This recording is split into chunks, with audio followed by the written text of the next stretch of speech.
And Mark Stone, I believe we are live on the internet, bang on time at 8:07. Oh, How you doing?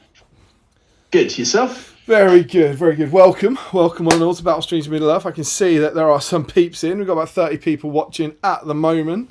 And if one of those kind, lovely people out there could let us know, they can hear myself and Mr. Mark Stone. They can see our pictures. That would be just the best, really. Just super lovely. I can certainly see us on the internet. I've muted that tab though, so I don't know. It says live. Can see and hear you both. Sound good. See and hear you. Oh, whoop whoop woo! And Right. we are off. So happy weekend all. Happy Friday, and welcome one and all to Battle Streams in Middle Earth. This is, of course, our kind of fortnightly stream. It's been a couple of fortnights, but normally fortnightly, where we take a wander down history, memory lane with this dear lady, DXD's Partwork Battle Games in Middle Earth. Mark, I don't know if you noticed, we took the name of the magazine, Battle Games in Middle Earth, and we actually changed the first word to streams. It's incredibly clever. I know, it's a think piece.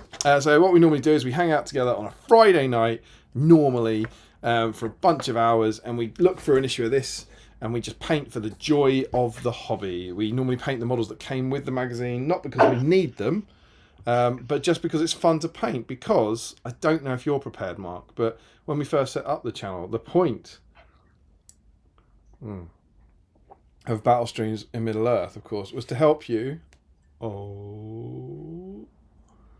clear your backlog. Backlog.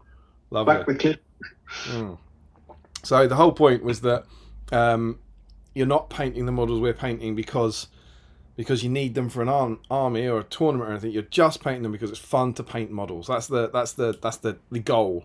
In the immortal words of former G-Bit Shell channel sponsor Shane Ward, that's my goal. And so that's what we do. That's what you do. You kind of hang out with us and just paint for the joy of the hobby. So normally, as I said, we're going for an issue of that, but we're not doing that tonight, Mark, are we? We are not. Because not only am I delighted, nay honoured, nay humbled to be joined by my good friend Mark Stone from the kind of nation of Guernsey. Fair Island, I think, is the right phrase. Mark, what are we doing tonight? This. Whoa, what is that? This is the new Treachery of Gollum supplement. Oh, would you do me a favour? Could you just pass me that book to your right, please? This way. No, that's your left. It's that way. Yeah, that's it. Thanks very much. I got it. Thanks, man. I appreciate Flawless. it. The Treachery of Gollum, you say? Do say. We have a new supplement. Read it thoroughly. Yeah, I know. You've had it for so long. I don't know what the internet thinks about this, because I'm looking at you on Streamlabs, but you're really weird and blurry to me. You look like something out of the X-Files. Like you're. I don't know. If... I've noticed that. I don't know. Maybe the glass behind me that's causing the camera to be weird, or I have no idea. I don't know if it's the sort of thing that means in 7 days we're all going to die. Now that we've watched it, but it's quite fun. But yeah, let us know if that's coming through on the YouTubes or whatever. But yes, what's this, Mark? What are we doing? We are going to do a review and a walkthrough of this new supplement. Yep, it's quite exciting. It is quite exciting. You're right. First one of the new edition, isn't it? No, we've had War of the Rohirrim. Of course, yeah. I saw other unnamed people saying when was the last supplement? Was it Rise of Iron? We got one. We got the War of the Rohirrim supplement. This isn't it. This is the match play guide. There you go. We got that. Only got that about 3 months ago. I think I've just grouped sort of the War of the Rohirrim stuff in with the actual box set. So it's our second supplement of the edition. It came out this week. So how could we possibly not, deal with this? How could we possibly not dive into this for the night and spend it? Because I think it came out on Saturday, so everyone who was keen to get hold of this will have got a copy already. Yeah, it's exciting. So Mark, we have no models that came with the magazine to paint. So what is our theme for tonight? Theme is Shelob, shiny Shelob. Look at that. There you go. That should be visible now. Mm-hmm. I think it's a stunning new model. I think it's a great glow up. we might be jumping ahead a bit there, but I'm excited to get this one put together tonight. Huge. What did you think of it? Spoilers. Yeah. But what can we be working on today to get in? So I think obviously any Shelobs, any Gollums. There was some debate in the chat whether we're allowing webbed Frodos. Yes. So definitely both Shelobs. Yeah. Definitely any Gollum. And then I normally defer to our guest host at this point. The call was what of webbed Frodo? I think. I mean, it's an easy route in if we allow it, right? You can knock that out in half hour. Yeah, but I think that's true. But bear in mind, to get in the draw, you just have to be working on it. You don't have to finish it, so it's not really cheating. True. And my counter argument to that is, again, not to get ahead of ourselves and dive in, but if you were deciding to work on Webbed Frodo, who's here, and it doesn't count, as far as I can see, to get in the draw, all you have to do is this. So, yeah, if you take that one piece off the sprue, you're in. Then you've worked on Shelob. So I think Webbed Frodo's in. If that, by that logic, then Sam from this kit has to be in as well, right? Well, there's no Sam in this kit, you drunk. Is there not? Is there? I haven't really paid much attention to this one yet. This is it. This is going to be my live experience of unboxing this. You're in for a shocking disappointment, mate. There's no Sam. No Sam. No Sam. And then, so, what about old Webbed Frodo? Are we allowing Webbed Frodos? I think if you're allowing new Webbed Frodo, you've got to allow old Webbed Frodo. I agree. So but both Webbed Frodos. Sam. No Sam. No Sam. Sam, otherwise it's just too much. It's too much. No Sam. Yeah. And then, so the other question that we had before the Rohirrim, what if someone is making one of these fantastic terrain guides? Do they get in for making the terrain? Is it a double entry? I mean, I think they're definitely in, because I've read through the terrain guides and they're pretty cool and they're pretty involved. So if you go into that effort, I think you deserve a chance for a shot at glory. We've got 1, 2, 3. I think we've got Shelob's Lair, we've got the Dead Marshes, and we've got the Sewers. So if you're working on some scenery from the book, you're in. But is it just single entry? I'm inclined to go double. You're inclined to go double. That's huge. That's huge at the start of the stream, Mark. They're pretty involved scenery. Like, none of them are quick win scenery pieces. That's true. You can make a web marker fairly quickly, I think. Yeah, but the actual scenery pieces themselves are pretty involved and pretty cool. I mean, they are very cool. Get ahead, but that was an unexpected highlight of the book for me, I think. Should we go double entries then? Yeah, I think so. Cool. So if you're working on scenery alone, you're in. So frankly, if anyone's working on the scenery already, you need to just go and touch the spider kit. You've done the hard bit. Yeah. But yeah, so if you're working on a piece of scenery and you're working on Gollum, you're going to get 2 entries into the dice draw. What? Dice draw? I hear you cry. Well, Mark Zone, could you big this up slightly?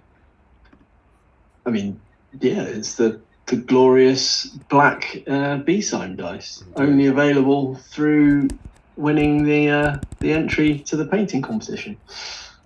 Absolutely. So these delicious beauties are not a prize. These are a prize that money can buy through regular payments to our patron system. But a prize that money cannot buy is this, dear lady. Oh God! Oh, killed a model and rolled a 1. Well, that was a mistake. That is a cursed die. The good news is it's only an out of production metal model, so it's both valuable and chips. Right. That's an encouragement to go for the double entry, because if you win that one, you're going to be upset, right? I think by the time we get to lots of dice rolling, I might have to move the models. What better display of black BSIME dicemanship could you ever dream of than that? But this is, of course, a black Middle Earth. Streams Middle Earth dice. Oof! Oh, go on, have a look at that. What's the leaderboard status at the moment? I'm glad you asked, Mark. Well, you wouldn't believe it. Who's out in front? So if you want to join one of these illustrious people, we of course have Mr. Josh Crosby on 10 dice. 10 dice. If you're new here, Josh Crosby has won this draw 10 times, which is remarkable.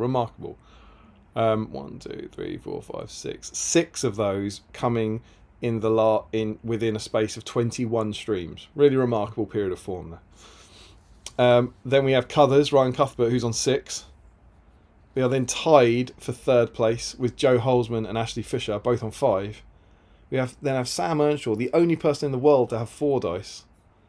And then Scott Newman, Rory Campbell, and Michael Dublé and George Galloway all have 3 before we get into the 2s and then the 1s. And in total, we have 66 different people with black dice. That is impressive. You don't have one, is that correct? No, I do not know. Incredible scene. So you could win tonight, of course. You're eligible for entry.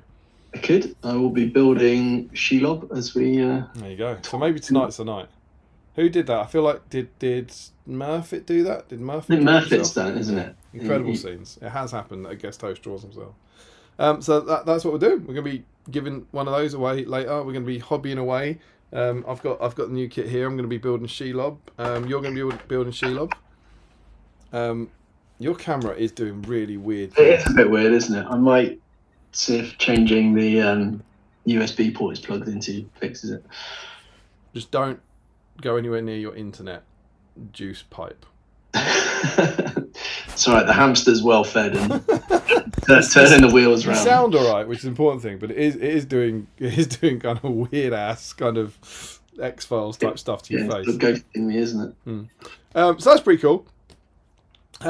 Not only that, as if that wasn't enough, you know what I thought would be nice to do for our lovely patrons? What's that? Give one of these away. Oh, Yeah, that'd be fun, wouldn't it? peak generosity. Yeah, well, you know, we'd like to do giveaways. What did you think of the last stream, Mark? I have to confess, I haven't caught up with the last stream yet. I know, it's criminal. That is... Oh, I am hurt. I am hurt with that. That was Michael Haskell. It was. And you're meant to be on the team here and you didn't watch it. It's been a busy month. I was going to say, it's actually been a surprising amount of time. It's normally 3 weeks, maybe 2. It's 4 weeks for this one. I know. So you've had I won't 4 tell weeks you to that I'm a watch it. couple of hobby logs in behind as well. Oh, I mean, that's hurtful. But I told you to watch it, didn't I? You did, And I think you should have watched it. because I thought was it Mr. Murfitt was directing last time, wasn't it? And Joe, and I thought they made you work quite hard for it. So I'm going to go a bit more easy on you. They were mischievous. Yeah. So if you want to drop down, right, keep going. Put your fingers right in. Classic Haskell. Thanks. I'm hitting. It's just bits of paper. I'm hitting. Give it a good shake. Give it a good shake. Okay. I'm spinning. And then go towards the edge of the box that's first away from you. Yeah. And pick one. I have one. You ready? Oh, look what you've done! Look at that. That's exciting. Incredible scenes. Mark Stone of Guernsey. Oh, Michael Haskell. Mark Stone of I'm handing over Damien's Throwing the Skulls project to Mark Stone. What a legend of the community. A huge supporter of BSIME for many, many years and a very dear friend of mine. He would be delighted with you, Michael.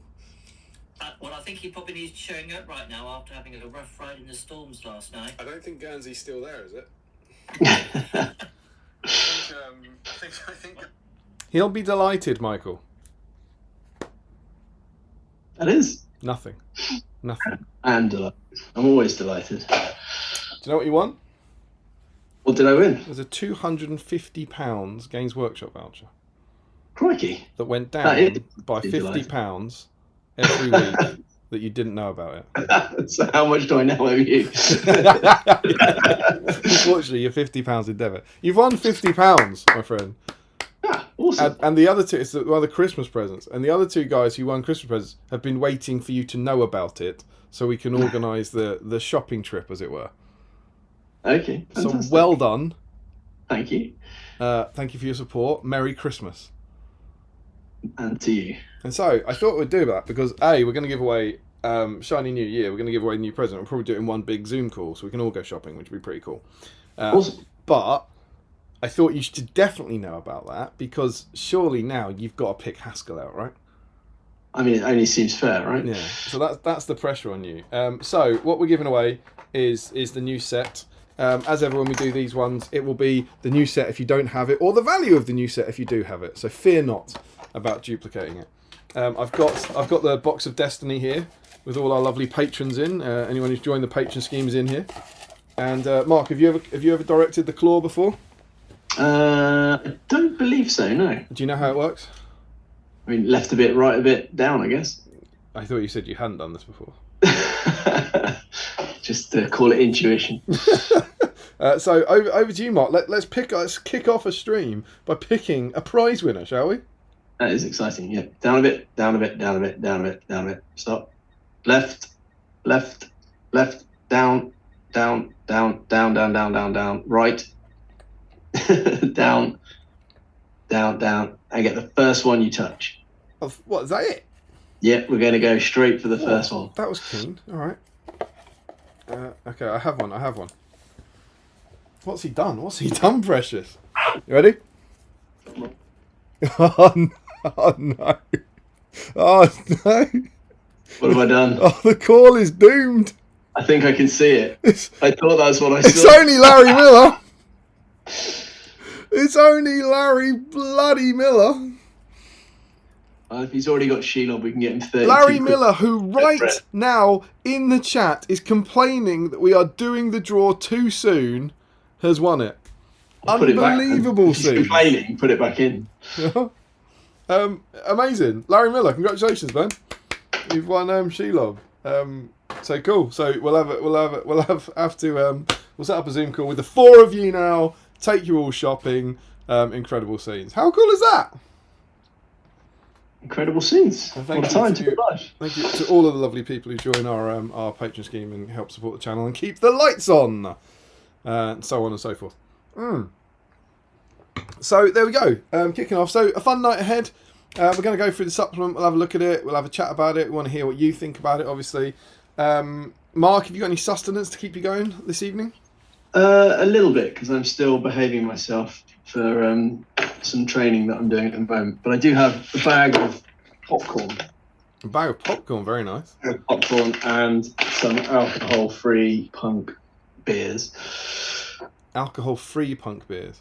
I've still not had a beer yet in 2026. Have you not? No. You're being so fierce.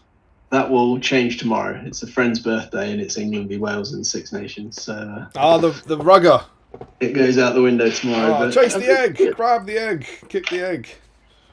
It still pains me greatly that all of my friends are rugby fans, and yet the one that lives in Twickenham isn't. I just said I kicked the egg. I love it. It's exactly what we all say to each other. I love the rugger. Wonderful. I've got my tea, I've got a beer for later, and I've got the first of a fresh batch of Twinkies. My mum's lovely American friend who now comes over brings Twinkies, which is just the best thing. So it's a real box from America. My Winston cat supply has run out. That's all I got. We're not very No tariffs snack-tastic. back this way. That's what? No tariffs on Twinkies coming this way. No. Well, not when you import them that way. Exactly. Yeah. No, I remember when tariffs were the worst thing he was doing. Quite. So yeah, thank you, Anne, if you're watching. I'm sure she is. So yeah, that's what we're doing. So, Mark, can I impress on you as the guest host to jump into the chat and see who's in? You can. And let's burn through that, because I also no pressure on anyone here, but there's an incentive for me to finish this Shelob in the next couple of hours. I think. So we'll see what can be done. Right, let's go to the top of the chat. So opening us up is Frederick's in, who says, hello there, I'll be able to catch another BSIME live. Very rare these days. Glad to see you here, mate. Then we've got both William and Owen. William being my son and Owen being his mate. They're in. How you doing, together? boys? No, they're both both in their respective bedrooms, I would assume. We've got the youth in. Yeah. William got a new PC for his birthday, so he's very excited about that. Oh, very cool, very cool. Hi, William. I haven't actually seen him since his birthday. Obviously not. Then we've got jumping down. Richard Clammer's in. Evening all. Looking forward to some awesome hobby time. Good. Josh Crosby, cheeky stream a week early. Did you think I wouldn't notice? Is it a week early or is it 3 weeks late? Oh, that's because some people, he asked when the next stream was, and some mean people said that it was in 2 weeks so that Josh didn't win another dice. Oh, that is some shifty dice tactics. Frederick Short says, isn't it a week late? Wasn't the last stream 3 weeks ago? I think the last stream was 4 weeks. 1 minute remaining, which in BSIME time is around 8, which I think we were about 8 minutes past, weren't we? I think we were bang on. I think the stream went live at bang on 8, and we went live bang on 8:07. So there you go, perfect.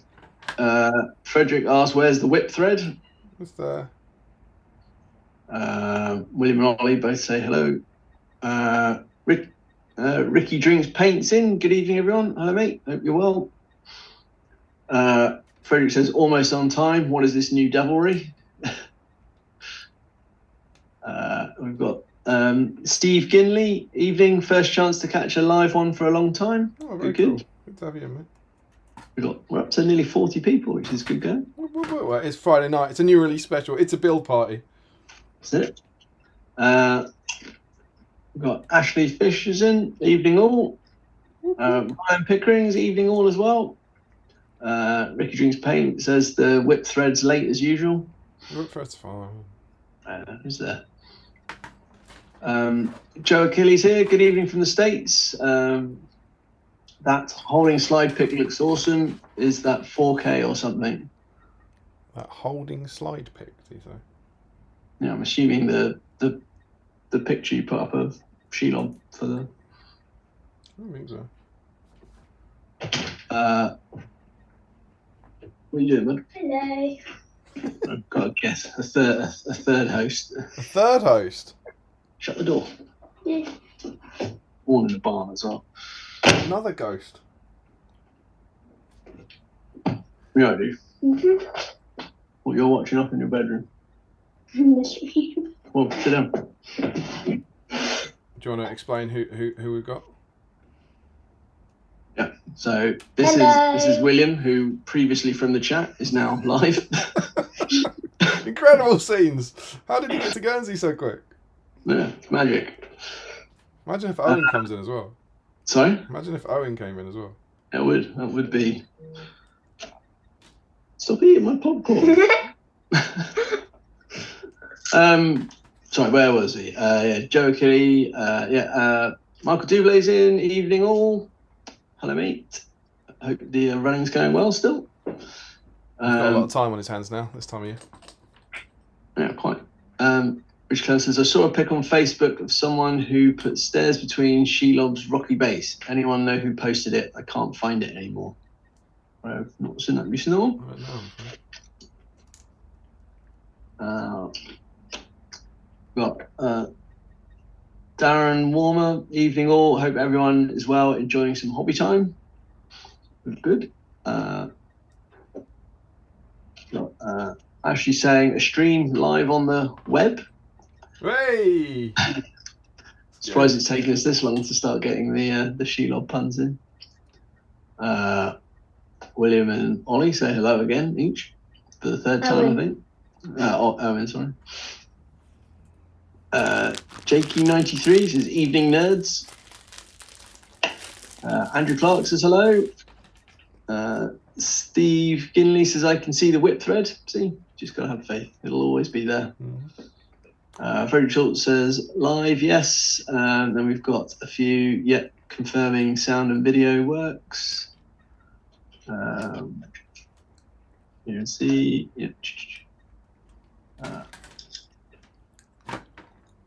Where are we at?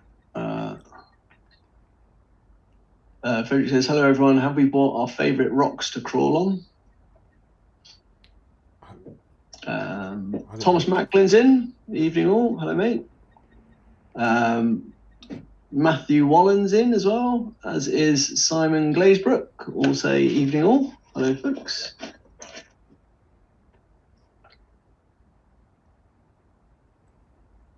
Frederick Shaw says, if you cross a Mark Stone with a Tom Macklin, do you get a Tom U Rock Harrison?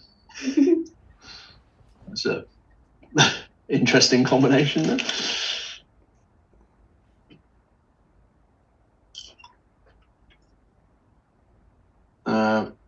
William says he's complaining about my camera. Keith Allen's in evening or says good evening, first live stream. Oh, welcome. good to have you, my friend. Hope you enjoy. William says, can we do the chat? He's just being impatient. I'm doing it now. Michael Dewey says, TBS, they probably only have dial-up in Guernsey. We've moved on from dial-up now, thankfully. Although I do miss the dial-up noises. Those bleepy noises. Definitely a core memory that bring back smiley, happy feelings. Smiley, happy feelings, watching nothing. Frederick Shorts just go back into confirms. the chat. Yeah, all right, dude. See you later, bud. Love you too. Frederick Schultz says, confirms any Shelob, any Gollum, any webbed Frodo. I think that's what we've agreed on, isn't it? That's, yeah. Sounds reasonable. Yes to old and new. As I said, this is all Frederick. But we agreed in the Patreon chat the rock I might paint that might go on to a base is defo in, right? Definitely not in. Right. You can't just paint a rock on the off chance you might use it on a Shelob in future. Additional homemade scenery, not in. Unless you're making it, unless you add it to part of Shelob's lair, then you can get in on the bonus one. I mean, whether or not you've made Shelob's lair might be down to Mark's discretion. Having a rock near you, probably not enough, right? Probably not enough. Josh says, can you have Sam if you make him out of the new Shelob kit? You know, I've been inclined to say, yeah. If you make a Sam out of the new Shelob. If you're doing a conversion and you start with the thing that's on the theme, it counts. Yeah. It can't just be a web Sam, though.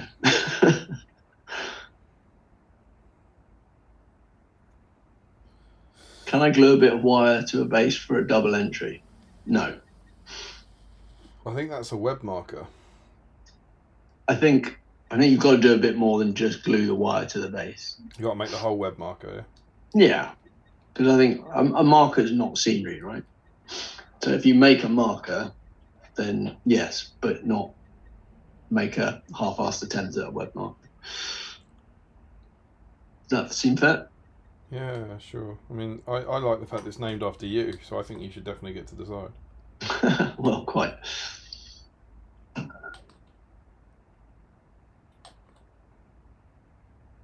Where are we at? Sorry, 2 secs. Yeah,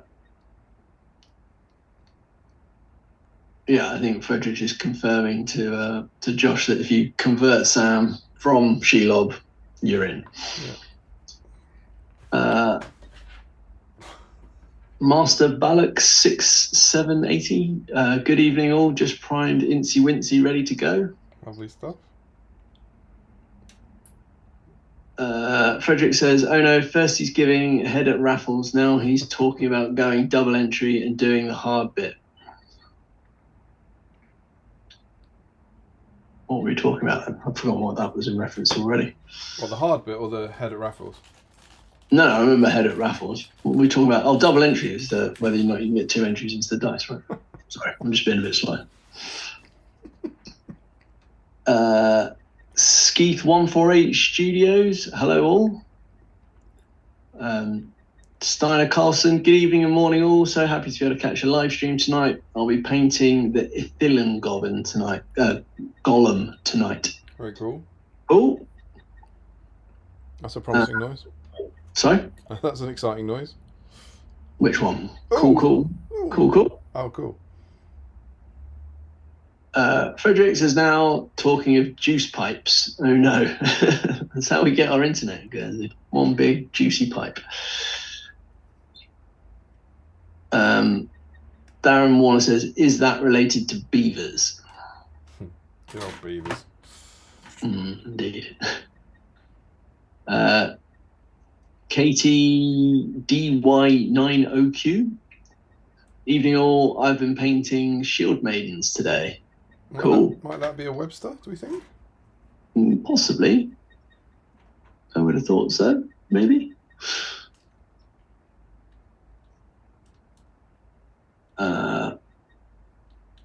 The Teen Spirit says, whoa, it's only 2020. They've started already. Feel your punctuality's coming under attack here, Dan. It's yours as well. Not true. But I can't press go. You can. This is true. Only I have the power to make us correctly late. Exactly. Watching Damien on his phone on camera somehow has better picture quality than Mark. Yeah, I will try and. I think I'll try and fix that after we've got through the chat, because it's starting to make my eyes go a bit funny watching me ghost around the screen. I don't know what's doing it. I mean, it doesn't look like it's a focus issue. No, because if I stay still, it looks fine, right? It's just if I move. Yeah, it doesn't like you moving. Yeah. The duck pie, starting with the draw. Yeah. That's Larry. Don't you know about viewer retention? Here it I comes. think that's the hook that keeps everyone interested, do you? Yeah. He's hoping his name will still be on the top. I think that's me trying to draw myself on the claw. Larry will be excited though. I don't know if. I mean, we've been doing this a long time. I'm not sure if Larry's ever won anything. He's not been on a shopping trip call for sure. I've just got an image of him trying to go on like Asda or something and buy bread instead of Games Workshop models. I have £32.50 of stale bread, please. Yeah, exactly.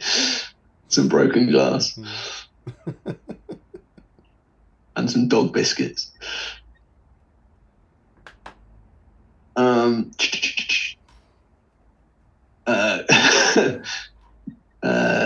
Keith Studio says, glad I watched these with headphones. These are weird sound bites. That is true. It's not one you want to explain to someone passing by what you're watching. It could take a while. Frederick says, amazing scenes, yes. Huzzah, lots of the Queen. I'm not sure what that reference to. Queen in capital letters. Is Larry the Queen? Isn't his nickname Queen of Larry's or something, isn't it? Oh, okay, yeah. I lose track. Those names keep changing on the patron chat. I do. Yeah, again, Teen Spirit, I can only imagine what Larry will ask for. I too am looking forward to that. I mean, I should say I'm delighted for it to go to him, because as crazy as the young man is, he's been a very, very lovely, loyal supporter of BSIME since the start. So it's always nice to see it go to, long-standing members of our little Absolutely. And he's pretty much been from the start, hasn't he? I think so, yeah. Back from the COVID days. William says, congrats. Ricky says, congrats. The duck pie. Oh, is the duck pie Larry? Okay, fine. See, this is the thing. People keep changing their names. Ricky Drink saying, it's going to be an entertaining Zoom call. Michael Haskell's in. Hurrah. Hello, Michael. Shopping with Larry, that's got to be an event to record for posterity, surely. I think we do. I think that needs to. There's got clips that can go in a hobby vlog or something. Talking of hobby vlogs, I just want to say for anyone who watches the channel, since the last stream, there's been a new vlog. So your non-patrons out there have got the Mimic vlog, and our patrons have now got Michael Fest, the first episode of Shed Fest. It's not what I'm working on now, Mark. Is it going to be the final dash to the finish line? It's Mark Fest. Mark Fest. I have seen a lot of you, my friend, in the last few days. Yes. There was a great bit. I don't quite know what I'm going to do with this, but I didn't know about this. Mark was was painting something, and I left the camera running to do a bit of B-roll, and discovered just the best stuff of you and Liv. No, You and really? my daughter. There is some absolute gold in there of her like chatting to you, and thankfully it's not one of those things that you catch on the babysitter camera and you have to go, oh god, we need to call the police. Can't be friends with him anymore. But I mean, it is absolute genius where she says, I'm gonna smash that, and you're like, well, it's your dad's. And stuff like that. I also enjoyed the fact that today I rang them.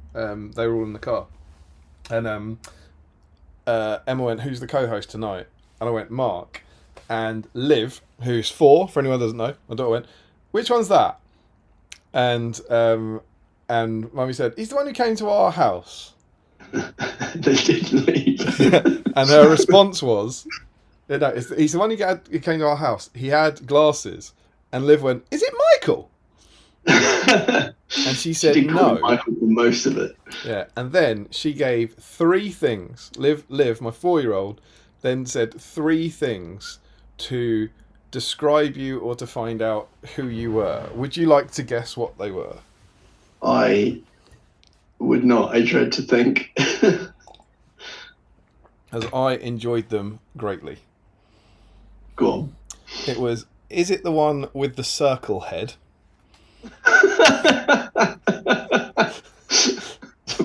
And now I can't unsee the circle head.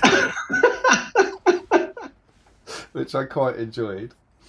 The second one was, is it the one who left his suitcase? Did do that. And it was. And then the third one was, is it the one who wouldn't leave? Which I really greatly enjoyed. And we were like, yes. All three, excellent. Circle head. Circle head. I think that one. I mean, I'm not contradicting it. I can. Did enjoy. I've not been called that before, but I have been called a lot worse. So I'll go with it. You can always hear someone changing your nickname in the patron chat, can't you?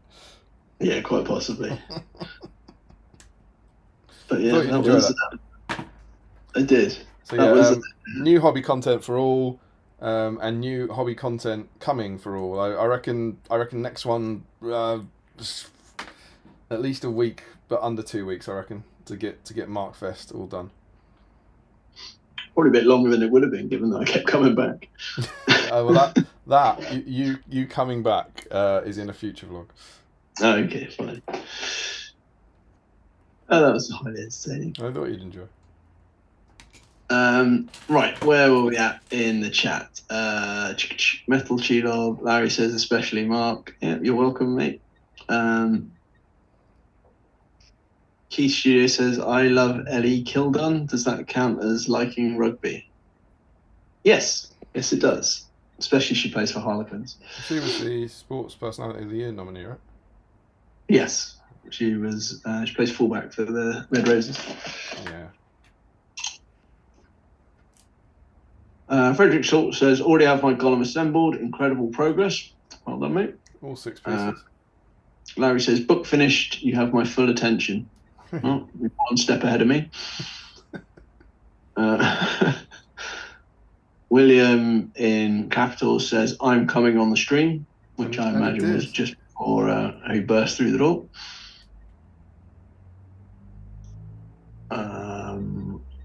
Owen and William talk some stuff that I'll skip over for now.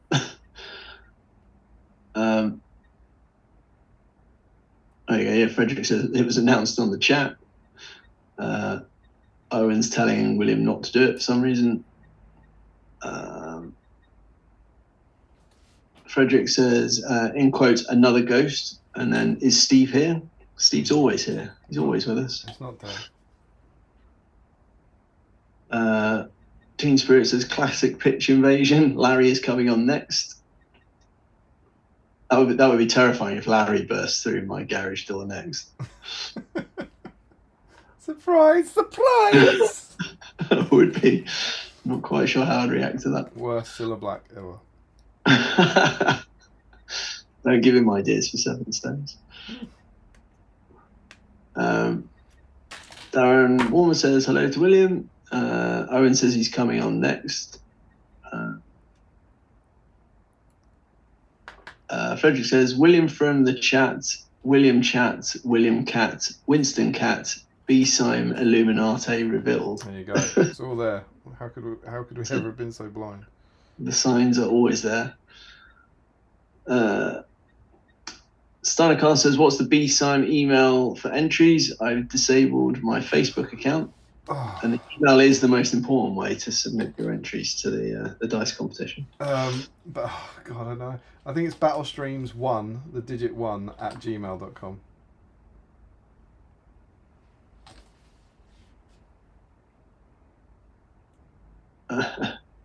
Michael says, William joining live, the icing on the live stream cake when Mark guest co-hosts. Surprisingly, this time he's not taken us through his Blood Angels collection for half an hour. Yeah, he's normally there with you, isn't he? Yeah, he normally sticks around for about the first half hour or so, but like I say, now he's got his own PC. It's all changed, isn't it? Difficult to pry off it. Ricky Dreams Pain says, for the person who asked about the chap who did the stairs for Shelob, they posted it in Lord of the Rings Rocks group. Surname Needles. Find it in the search bar. Well, maybe they were searching the wrong group. Says, thanks. William says he's back in the chat. Josh Crosby asked, what are people after on the made to order? It's quite an impressive made to order. Yeah, should we do? I did have a little news segment, but should we? Do you want to do that now? Yeah, or? should we jump into that? Yeah, let me pull it up so I can see everything that was in it. But I was looking at it. We had an unexpected made to order this week, which is super cool. So they said it's to celebrate the 25th anniversary of Fellowship. So it's Fellowship themed, which I think goes some way to saying why it's repeating certainly a bunch of things that were out there. So at this point in the chat, it would be super if you, given that we're going to talk about this as a topic, let us know what you're going to pick up. So when we catch up with that, we'll know like what you're going to get. Did you like it? Is there anything missing? Yada yada yada. Have you got it, Mark? I'm just trying to bring it up. For a whole bunch of sets and potentially most excitingly scenery based around Fellowship of the Ring, which is pretty cool. Yeah, I've got the Uruks and the I've got the Ambush Amon Hen set. Gonna run us down the article of what's in there. Yeah, okay, let's start from the top. So it's Amon Sul, which is, what do you get? Five ring race. One of my favourite Aragorns with the flaming brand. I really like that one. That's the one that I've one of the ones I've painted up. I think he's cool. And the 4 hobbits and Weathertop. I think that's a great piece. I've obviously seen yours a few times. It's a hefty chunk of resin. Yeah, it's. As much as I'd like it, I worry that the made-to-order cost on that could be pretty steep.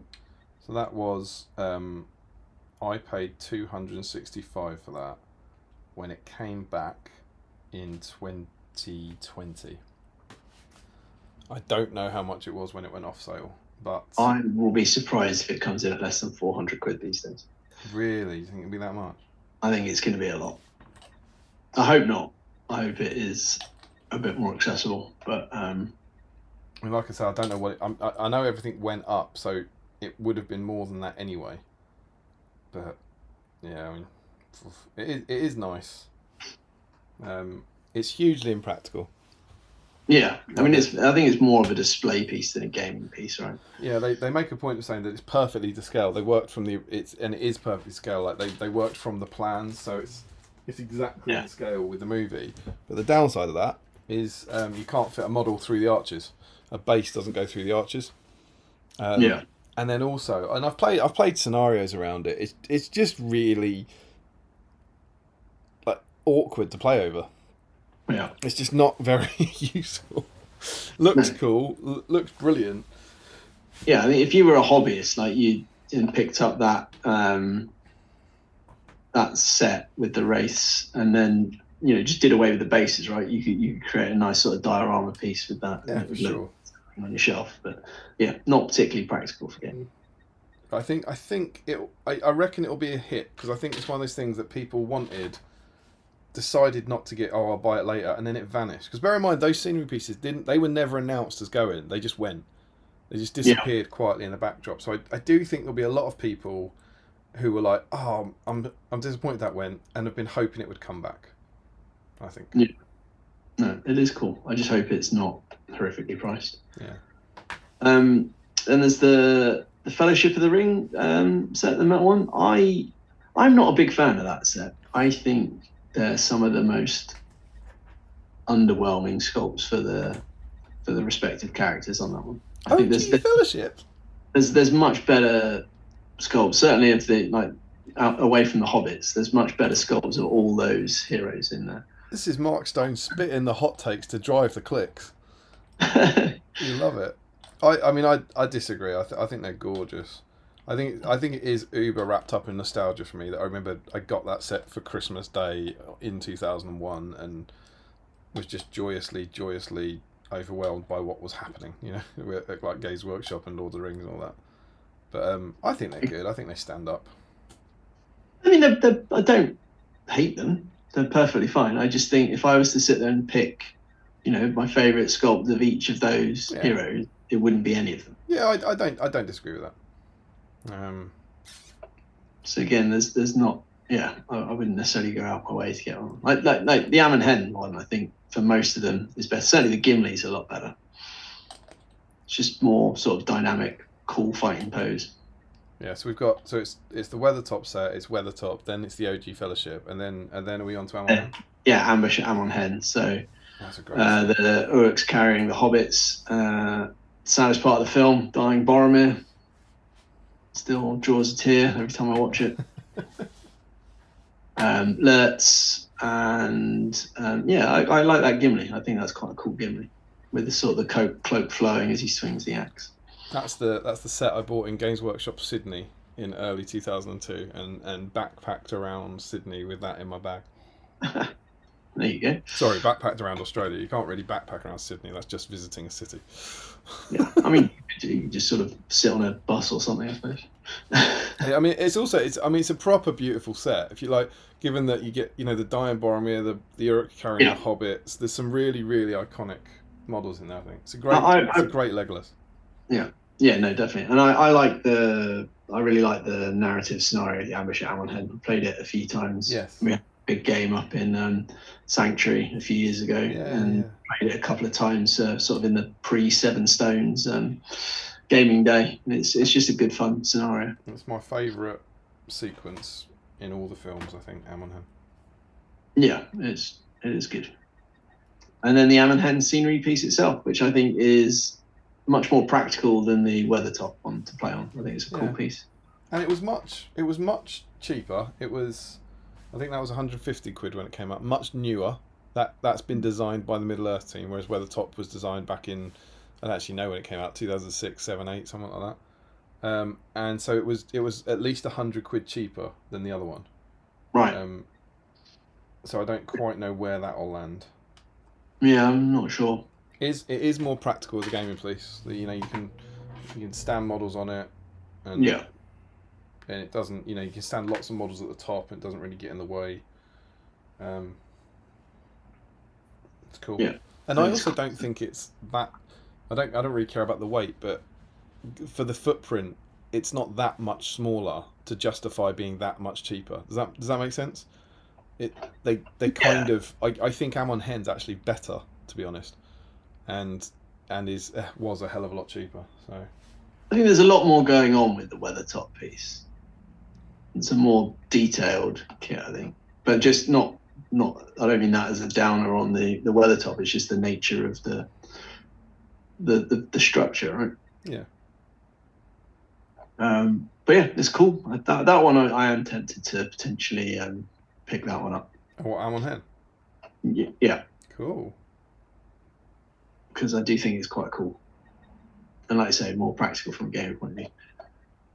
And then the last piece there is the Metal 3 Hunters, which I don't have these, and I think these are some of the coolest sculpts for Aragorn, Legolas, and Gimli. Yeah. I like the hoods up on Aragorn and Legolas, and the Gimli's cool, dual wielding the axes. But yeah, particularly the Legolas and Aragorn, I really like those sculpts.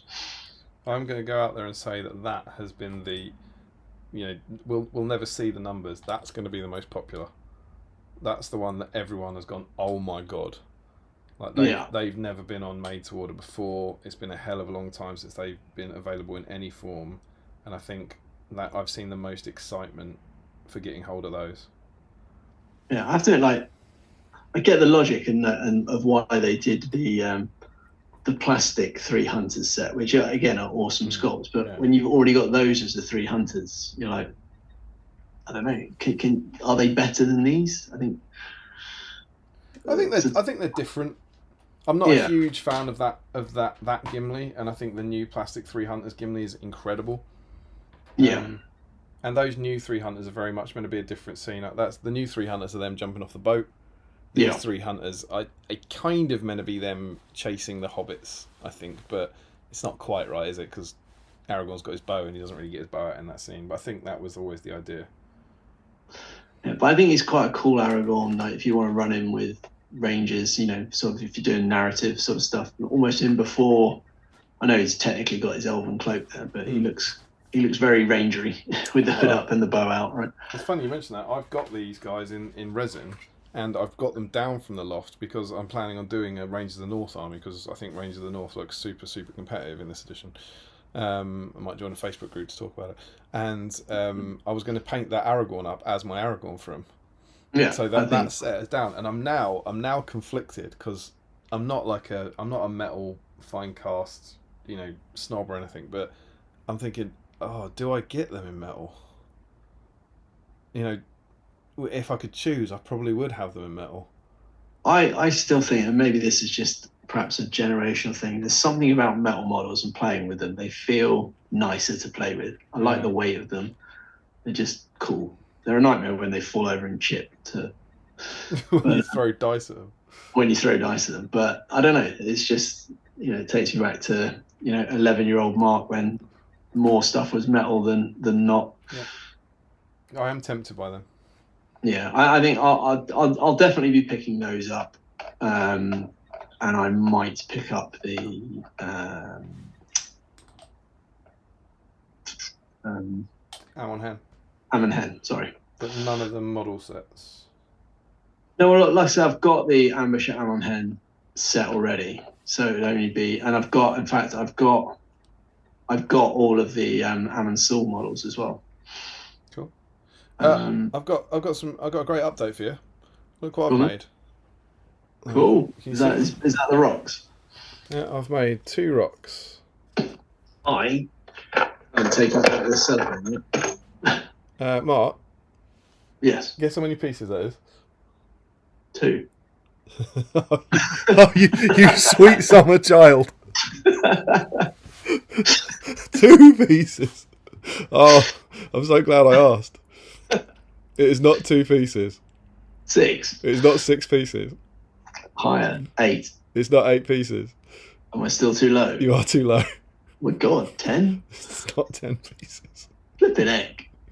15. Oh, you spoiled it at the end. It's 12 pieces, Mark. It's 12 pieces to do 2 rocks. 12 pieces to do 2 rocks. Such fidelity. It's a lot of pieces. They're following theme, right? With all the multi-part faces from the Rohan Warriors and Wildman. I reckon Harrison will be all over that. 12-part rocks. 12-part rocks, delicious. Yeah. You'll just sell him on rocks. I mean, they're good-looking rocks. They are. But yeah, I think that's a really cool made to order. I think very, very cool. I agree. And I know they always come out of the blue, but I just felt like it slightly came out of the blue. I wasn't really looking for a made to order. Yeah, I wasn't expecting. Yeah. And it's nice to see them doing it it's an easy win. They haven't had to make anything, but they're kind of acknowledging the 25th anniversary, which is nice. I do feel like we're slightly cheating with this. Did you notice? I don't know if you saw. It's another conversation topic. Maybe we get to it. If once we've read these, but the movies have just been back in cinemas, right? Yes. For the 25th anniversary, and it's like, oh, are they? He's Hello. back. Come on, you've left the door open again, bud. And It is cold. You off to bed? Yeah. All right, good night. No. Stop Love stealing you. my food. I love you too. see you in the chat. Bye. See you later. It's like, it is the 25th anniversary, but not, in December. They're going, let's get it as soon as possible. But yeah, so the extended ones have been back in cinemas. And I don't know, we can chat about it when we get to the comments, but let us know if you saw them in the cinemas.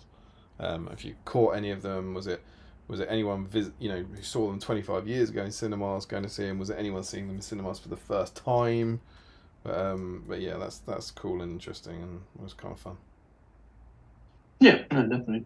We unfortunately have a rubbish cinema, and they didn't show them here. That's presumably because they haven't reached you for the first time yet. To be fair, I don't think did I see any of them over here? I think I saw all of them in the UK. Because it's such low hanging fruit because they didn't have electricity in Guernsey then. Or? Oh, yeah, no. I'll knock them up. You just hit them out. But yeah, I definitely saw Fellowship in the Odeon at Leicester Square. That was cool. Yeah, they're not crap films, are they? No, they're not bad. Right, should we jump back to the chat? Yeah. Where are we? So we got to Josh Crosby asking about the made to order, and that's what we spoke about. Oh, now my chat has jumped. Sorry, folks, bear with me. There we are. Michael Haskell says, open up my box and perusing the sprues and instructions. Gollum face has a well nasty look about it. Sort of reminds me of the mask a former host donned once in a while. Yeah, the face is really good. It's better than the paint job makes it look, I think. Yeah, I think it's good. Like, when I was reading the hobby guide, I was like, actually, that's really cool.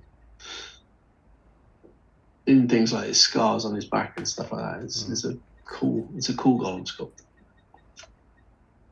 Larry says, just stay perfectly still, problem solved. I'm trying to, but it's easier said than done. Good advice for avoiding a T-Rex as well. Well, quite.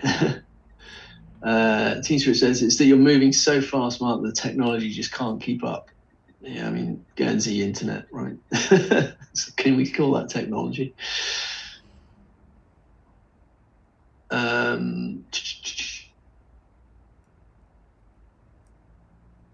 Yeah, possibly. So it says it might have something to do with the heart of the sun shining on my face. Yeah, it could be to do with the lights. I might rejig the light. The lights are weird in here. There's like 3 sets on 3 different switches, so I have to work out which the best order is.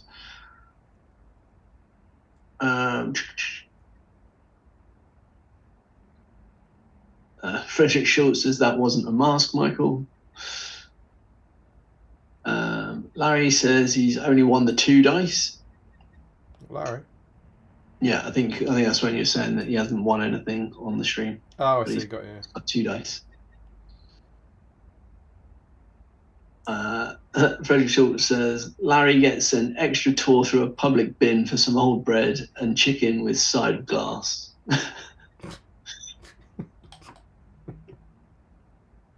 And then he says, yes, long live the Queen of BSIME.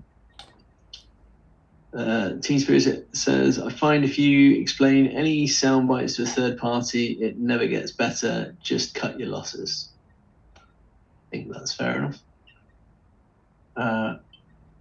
Frederick says, the Michael Fest was good. Looking forward to Mark Fest. Oh, yeah. glad to hear it. Thanks, man. Yeah. Hope you enjoyed Thank you. And I hope you enjoy it. It was fun. It was not wanting to give away spoilers. It was less stressful than 12 months previous, I would say. I think that's fair to say.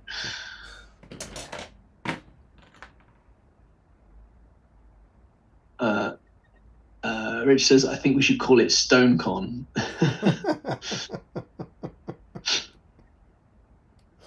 Do you have a feeling on that? Would you like StoneCon rather than MarkFest?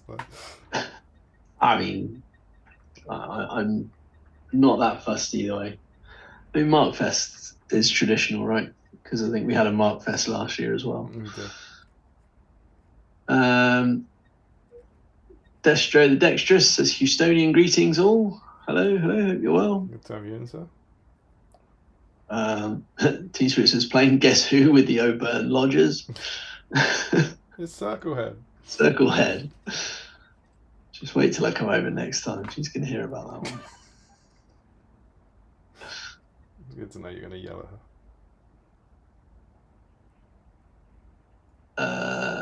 Frederick says the Circlehead would be a great nickname if there wasn't such a great one already. I can't remember what I'm on the BSIME chat at the moment. It's something to do with RAM. It was my name backwards, I think, because I posted me holding a book, and it was obviously when you take the picture, it reversed it. Yeah, I think that's exactly what it is. Yeah. And I think that's just stuck since. Yeah. I think that was about 18 months ago, and there you go. Yeah, I think that's exactly what it is. I tell you what, this is a pain in the arse, but there's no mould lines. That's the advantage of it. Yeah, mould lines do my head in. I loved it. I don't think we've had a stream since. It's so good. The thread where someone was moaning, I think it was in the Middle Earth group, where someone was like going, the wild men are such a pain in the arse to assemble, which they are. And then, you know, a few of the crazies going, they're designed that way to stop you using third-party parts. And it's like, what level of hysteria? And as someone says, they're designed that way to stop you converting them. And I'm a man who has just spent quite a lot of time converting a lot of Hill Tribesmen and a lot of Rohan Warriors, and it is equally as easy as before. It's the same. It's just, it takes you longer to get to the point where you chop them up. They're just better models that you then chop up. And some of the loonies, I just want to imagine in their heads, I go, what do you think they went? They went, how do we make them? Well, why don't we split all the models up into tiny bits? It will inadvertently make them much better, but more importantly, it will stop people using it. It's crazy. It's crazy. It is. But I can see some logic because, you know, they've moved away from, you know, how a lot of old kits, particularly sort of less so Middle Earth, but more like Warhammer and 40k kits, where almost every infantry was like legs, body, arms, and head. Yeah. I think they've moved away from that. And primarily, I think, you know, you're just getting more dynamic poses and sort of cool models, right, with the way they're doing it now. But I do also think it makes it harder for 3D parts. I don't think they're necessarily stopping people converting. I think they're all for people chopping up their own models and doing it, but they're obviously not keen on people printing 3D heads and 3D printing arms and stuff to then only use small parts of the kit. But I think, I mean, you can still, what I mean is it might have even been like, maybe it has dissuaded them, but I don't think that's the intent, because you can still buy those third-party arms and use them, you know? You just chop off an arm. You can, but it's all about barriers to entry, right? It's now higher, and you can argue that it's not a massive leap, but it's a higher, skill level to neatly cut off arms on a dynamically posed model than it is, hey, here's a torso with no arms, just stick some arms on it. Yeah, I can see that. That's fair enough. But I mean, who knows? Who knows? I don't think that was the primary. I think it's the point of that was that they don't have mold lines. I mean, some of them do. I think the legs will, but for the most part, they don't have mold lines because it's all the bits are flat. Yeah. So they don't. They're only in one part of the mold. So the mold line is along the bit that you join, and it's like that's pretty bloody. Like assembling this kit, most of these parts don't have any mold lines, and I don't know. I might be the naive shill that I'm sometimes called, but I think they're more likely to design kits that don't have mould lines that inadvertently put off 3D parts rather than design kits that put off 3D parts that inadvertently don't have mould line. I think. Maybe that's what they want me to think. No, and I don't disagree, but that's similar to what I'm saying. I think like with, like say, infantry kits that are coming out these days for Warhammer, etc., they're doing them that way because they can create cooler and more dynamic poses. But I don't think they're upset that it's that then made it harder for 3D parts to be sort of used, because Empire State Troops used to just be a body and you could 3D print arms and they all fit the variety of bodies. Now that's harder to do. Same like Imperial Guardsmen, stuff like that. Mm-hmm. But yeah, mold lines on this pretty damn good. Yeah, removing mold lines is like the least enjoyable part of the process, isn't it? Completely agree. Right, where are we at? Apparently all three excellent names. Man, 4-year-old's a savage, says Ryan Pickering. Yes, they cutting. I'm going to cry myself to sleep tonight, you can tell Liv that. She will not care. No, she won't. Old Circlehead crying his eyes out. Classic. Just as long as he doesn't come back here and do it. Why wouldn't he leave, Mummy?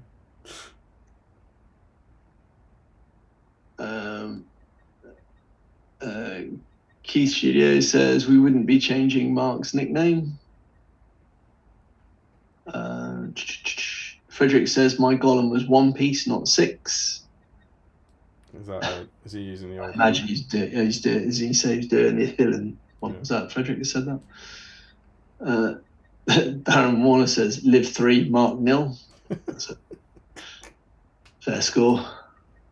We put up a good fight, but sometimes you lose to the better team. What Chelsea do? Is that too soon? It's always too soon. Chelsea are not the force they once were. I've just come to accept that now. Must be awful for your team not to be the force they once were.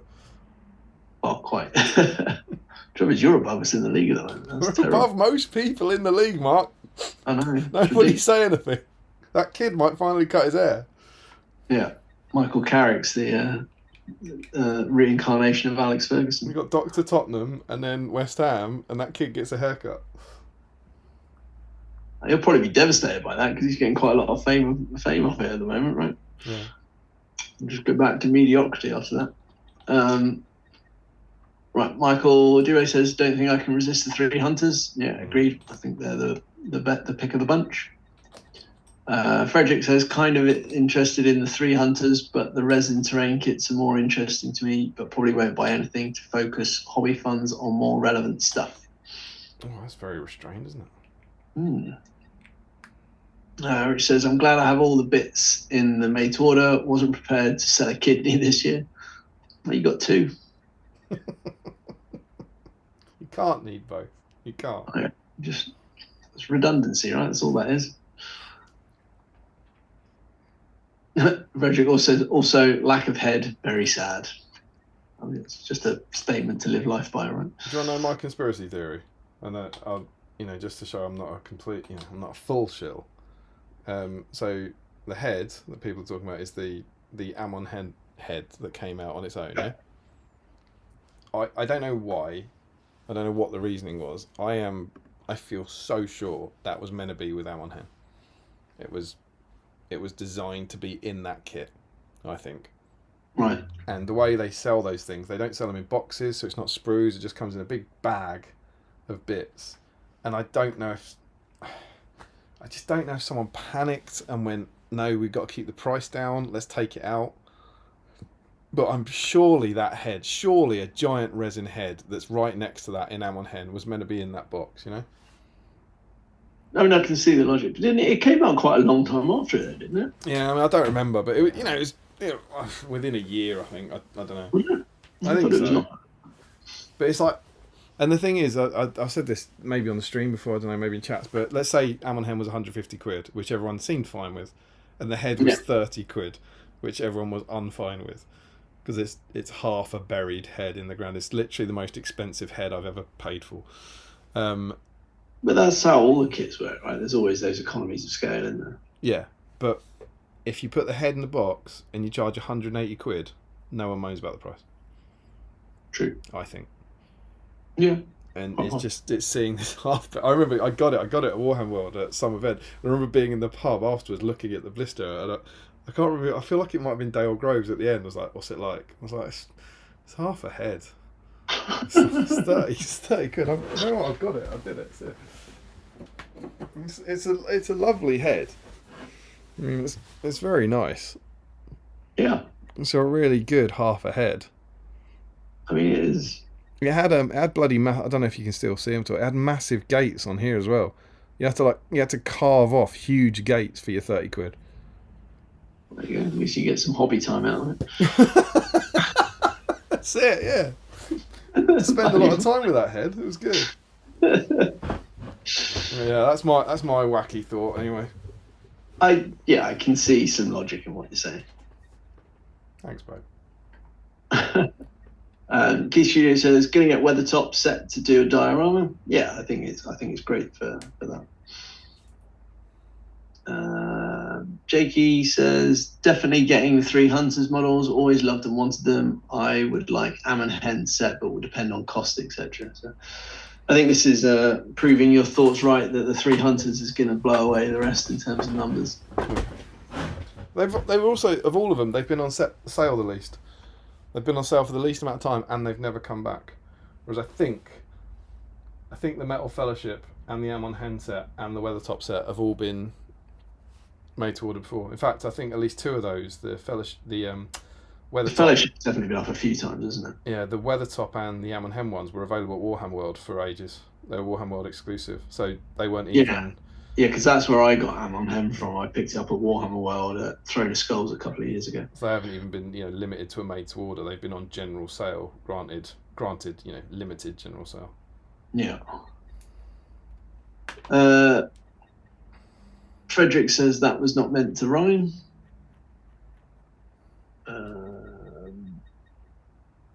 Larry says, "I was scrolling through thinking how safe I was from the made to order, but then I got to the last item and it's the damn Am & Hen scenery I never got around to getting." Oh, cool.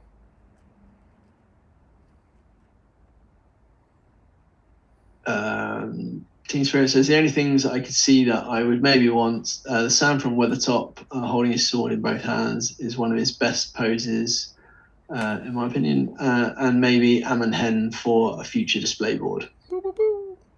50 quid and he's yours, mate. I've got one and you can have for 49.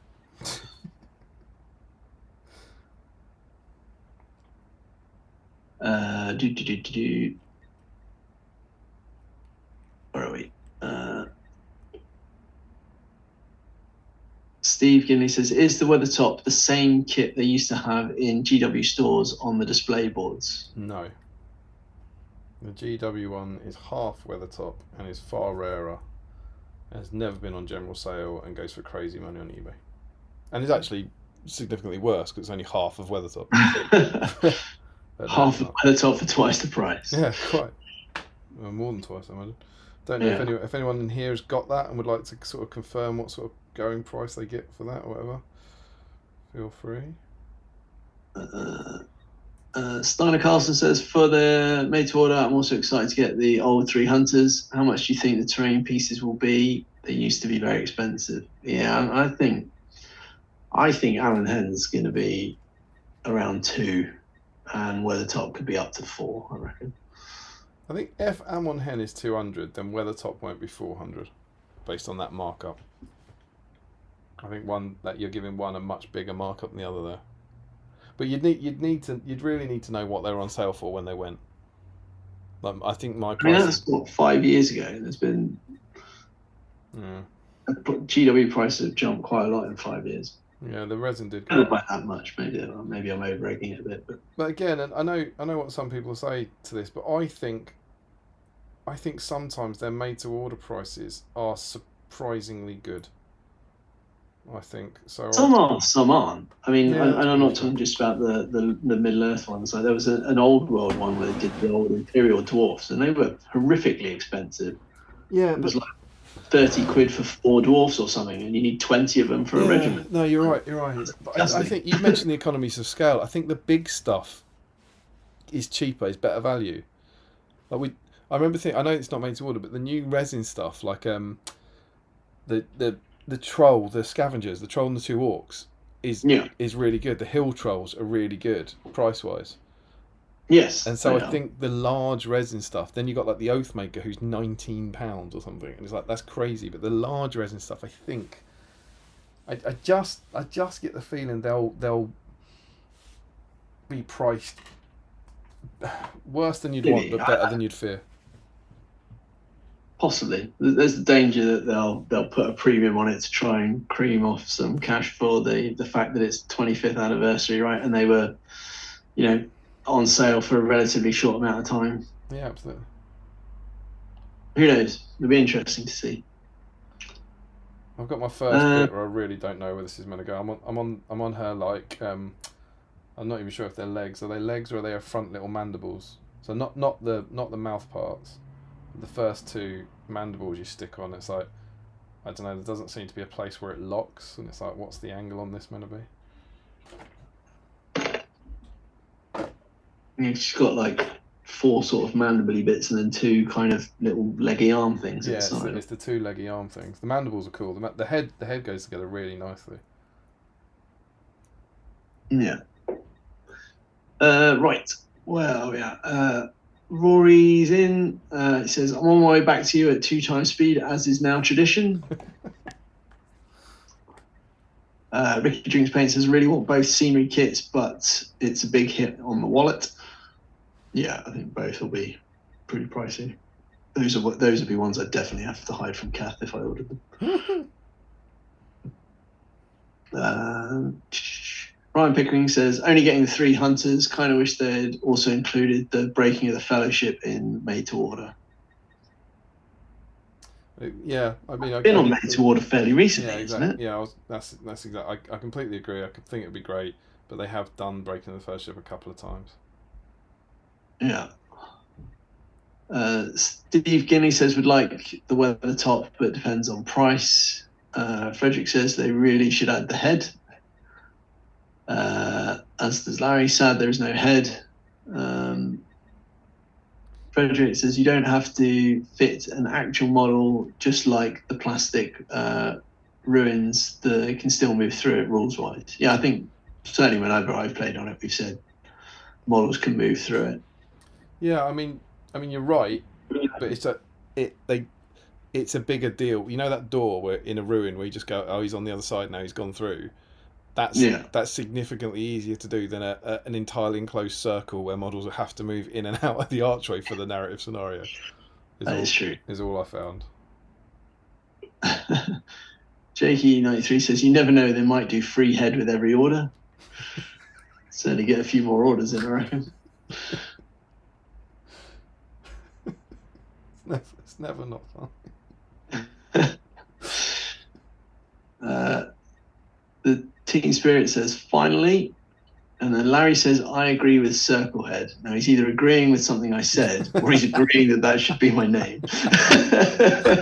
Maybe both. Or maybe both. His response to that will probably be yes. I've just had an emergency message from Jamie Wiggins. Oh, right. He says, this is rogue, non-GW advice. Lock the front 2 legs in before the smaller ones. I got the angle slightly wrong and had to twist it as it was setting to get the leg in right. That's not what the instructions say, though, Jamie. Gotta follow the instructions. Can't go rogue. I think, given that I don't know where the hell to put them, I'm going to follow Jamie's advice and go on to. Oh, we have a visitor. Oh. Stinks in What's stinking here? Hello. it? It stinks of like nail polish. Look who it is. It's Circle Head. Circle Head. Circle Head. That man that didn't want to leave our house and go home. Yeah, I've been fully informed on that. I'm very pleased with Circle Head. Hello. The chat of. Daddy, we saw the North Star. Did you? Yeah. You're on the internet. Cool. How you doing? You I right? was there a while back. Look, it's Circle Head. Remember when he wouldn't leave? Look how his head's a circle. Is it? Not a circle, is it? It's clearly a circle. The brutal. It's a bit shiny in this light. Apparently, Liv's gone to bed, so you're in luck. Don't drink that on the internet. Oh yeah, can see Bob's. Did you throw away my drink? Do you like him? It was in the plastic pint glass. It's very cute. Da, That da. was the one. Oh, that's cool. It's I a thought it pebble was just an abandoned squash. that I drew on. It's not a stone like me. I'll just save them up for winter. No? No. Fair enough. Don't get that one. Ay. She said that's a pebble, and I said, is it not a stone like me? Because it's funny, see. Because his name is Circle Headstone. Okay. Love you. No. Bye bye. See you later. Right, 26 and 32. Right, where are we at? Larry says, especially wet Gandalf. So that's his. Do you know his theory on Wet Gandalf? Wet Gandalf. So No? Wet Gandalf is original Fellowship Gandalf, and he thinks he looks wet. Most people think Larry's insane. I think it's to do with the. I think it's to do with the beard. It is quite funny. You can kind of see it, but it's more. I see it more as a sort of funny, memey observation rather than him actually looking wet. But that's ruined that Gandalf for Larry. Yeah, okay. To be fair, I can get where he's coming from, which disturbs me It's on dangerous, so many. isn't it? Yeah. I don't want to think that I think like Larry. None of us do, my friend. Darren One says, I like Fellowship much better than the plastic one and Ambush at one hand. I agree the metal Fellowship's better than the plastic one. Yeah, obviously. Come on. Yeah, I just think there's, like, ignoring that there are sculpts from set pieces of the films, there are better sculpts than Fellowship of all the main characters. That's my opinion. Yeah. I'm allowed to have one. You are. Can confirm.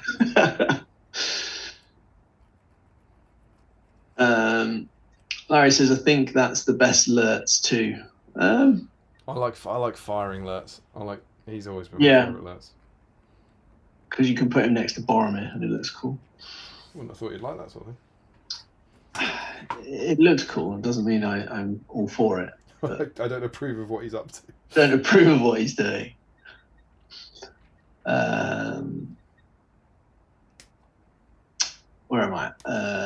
Team Spirit says, I think it's good to have bow Lurtz for when you use his Scouts army, then you can swap out the shield one once he's tossed it away. Yeah, that's cool. It's cool to do narrative swaps. Michael Dooley says both rocks assembled. He's just a little bit behind you. It's all 12 parts. Again, Tom Harrison's missing out on tonight. All this rock talk. Rock conversations. Rich asks, have they been confirmed as metal, those 3 hunters? Pretty sure they made the transfer over to Finecast. That's a good point. They did make the transfer and they have been confirmed as metal. Yeah, if they're metal, I'm definitely all into them.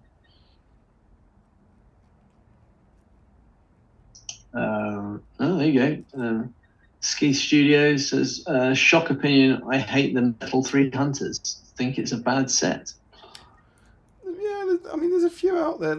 I think the Gimli head's a bit weird. Legolas is massive. I think Aragorn's the coolest. Aragorn's the one that adds the most to the range. If you know, it's the most different Aragorn. I think with his bow and his hood up. But yeah. Yeah, after my little high horse rant about having an opinion, I can't really say anything on that. It wouldn't be fun if we all agreed, would it? Yeah, exactly. Larry says, an odd set. Do we ever see Leggy with his hood up or Gimli fighting with no helmet? Yeah, I agree. They are an odd set. Same with Aragorn with his hood like that and the bow, I think. Yeah. One of the sculptors must have just gone a bit rogue on it, but I think that's what makes them cool.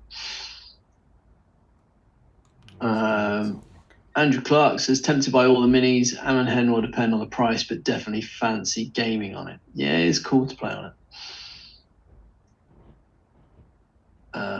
Teen Spirit says, not a fan myself, but it'll make the completionist very happy. What's that? 300? I'm not sure which set that's referring to. Possibly the 3 hunters. Larry says, I painted that Aragorn as a Ranger too, also in resin. Yeah, I think he's a really good fit for Aragorn in a Ranger's army. Rich says, Leggy has his hood up at Edoras at night, I think. Does he? Everyone's favourite scene. I I think that's the scene where in the movie Aragorn comes out and stands next to him, and Leggy says the stars are veiled and the sky is full of stars. Has he got a hood up there? Can't picture it in my head. I know which bit you're talking about. It's just.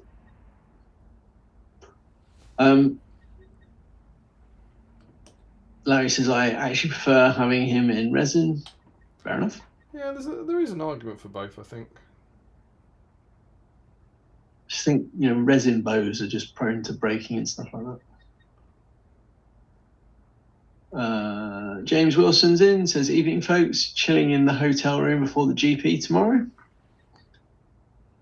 Very cool. Can't be right. Oh, this has become difficult. Chuck it in the bin and get the metal one out. Not that difficult. Andrew Clark says, accept original fellowship, which I have, and agree they're better poses than these. Yeah, I think so too. Larry says 12 pieces. That's the rock, right? Yeah. Frederick says, Damien, those rocks on your hands almost look like feces on the camera. Oh, that's nice. Very unfortunate optics. Happy to confirm that they weren't feces. Which is good. James Wilson says, Aragorn with Brand is one of my favourite Aragorn sculpts. Yeah, mine too. He's the first Aragorn I painted. He's very, very cool. I prefer Aragorn with Bard. Oh, shit. What have you done? Have I put it in the wrong hole? Why? Don't.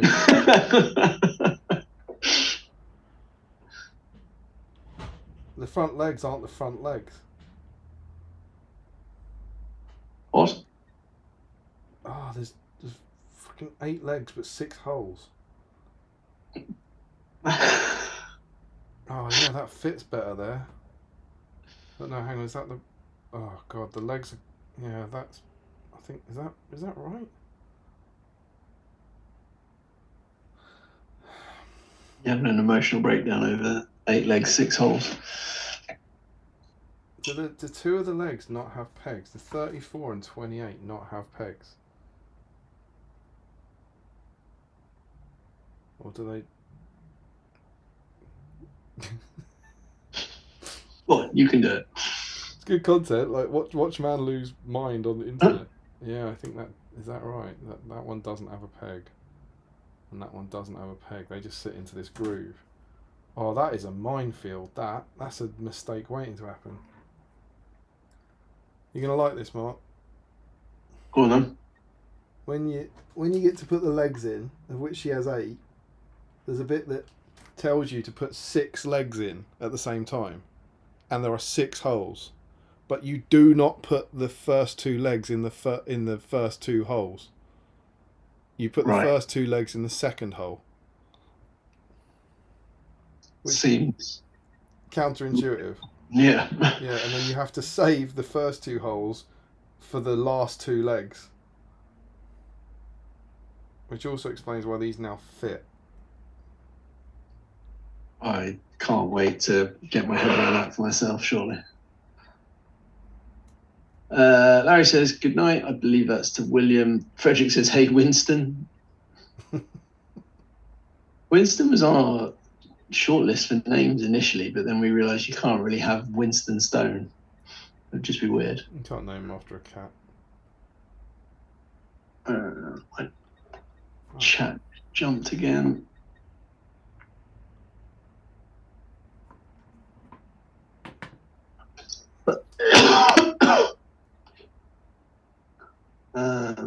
Sorry. Quite alright.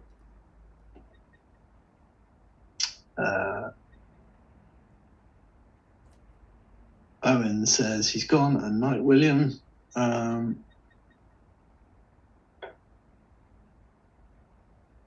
Frederick says the only Lord of the Rings I've ever seen on the big screen is War of the Rohirrim. Oh, on to the movies. William says bye. This is actually quite difficult. Are you still struggling? Yeah, because you're now at the point where you have to make sure that the legs are at exactly the right angles to sit on the rocks.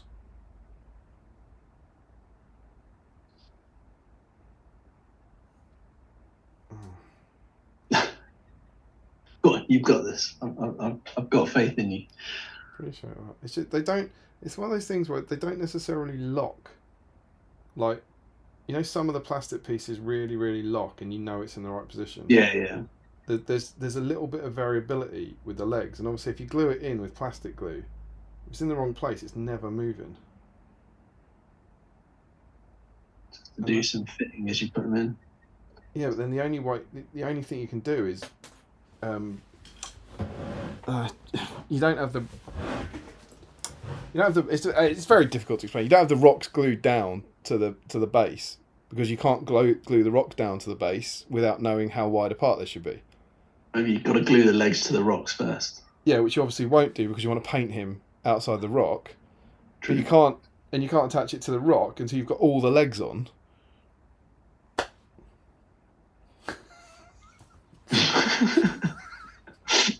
Come on, you can do this. You're an experienced hobbyist. Everything up to this point is pretty cool. The legs are upsetting me. Right, where are we at? James Wilson says, also trying to remember, last made to order was Twilight Wraiths, being a distinct Fellowship vibe to the made to order recently. Teen Spirit says, see you later, young Stone. Frederick says, good night, Winston Cat. William says, I love you, Dad, which is nice. Aww. Love you too, bud. Teen Spirit says, I also love you, Mark. I love you too. It's nice to have that kind of support, right? It is, yeah. It's beautiful. Darren Warner says, I remember watching all the movies in the cinema when they first came out and feeling totally blown away by the whole experience. Yeah, seeing Fellowship in the Odeon was awesome. I'm glad that we did that when I was away. Larry says, I've only just got through the last Mark Fest. Well, you got another one to look forward to, my friend. Keith Allen says, we saw the extended editions for the first time in the cinema. They were amazing. Does anyone watch the theatrical versions? Not anymore, right? I couldn't tell you the last time I watched the theatrical version. Probably times I watched them in the cinema. There are no theatrical versions, right? There's real versions and versions with bits missing. Yeah. Although I guess winners of Seven Stones get to watch theatrical versions, don't they? Depends on what happens to their DVD. So you didn't. They're obviously talking about. I mean, tell us when you get to the end of the comments about the movies, I guess. Then we can have a little chat about that. Yeah. Cal's here. Hello, mate. I went to see all three in the cinema again, but this time took my father, who took me 25 years ago. This was the first time he had ever seen the extended versions. It was lovely to see him experience them. That's a really cool cool. Story. Owen's talking about whether parts for his PC will fit in his new case. Those are the big issues. They are. Frederick says he almost had a stroke reading that comment.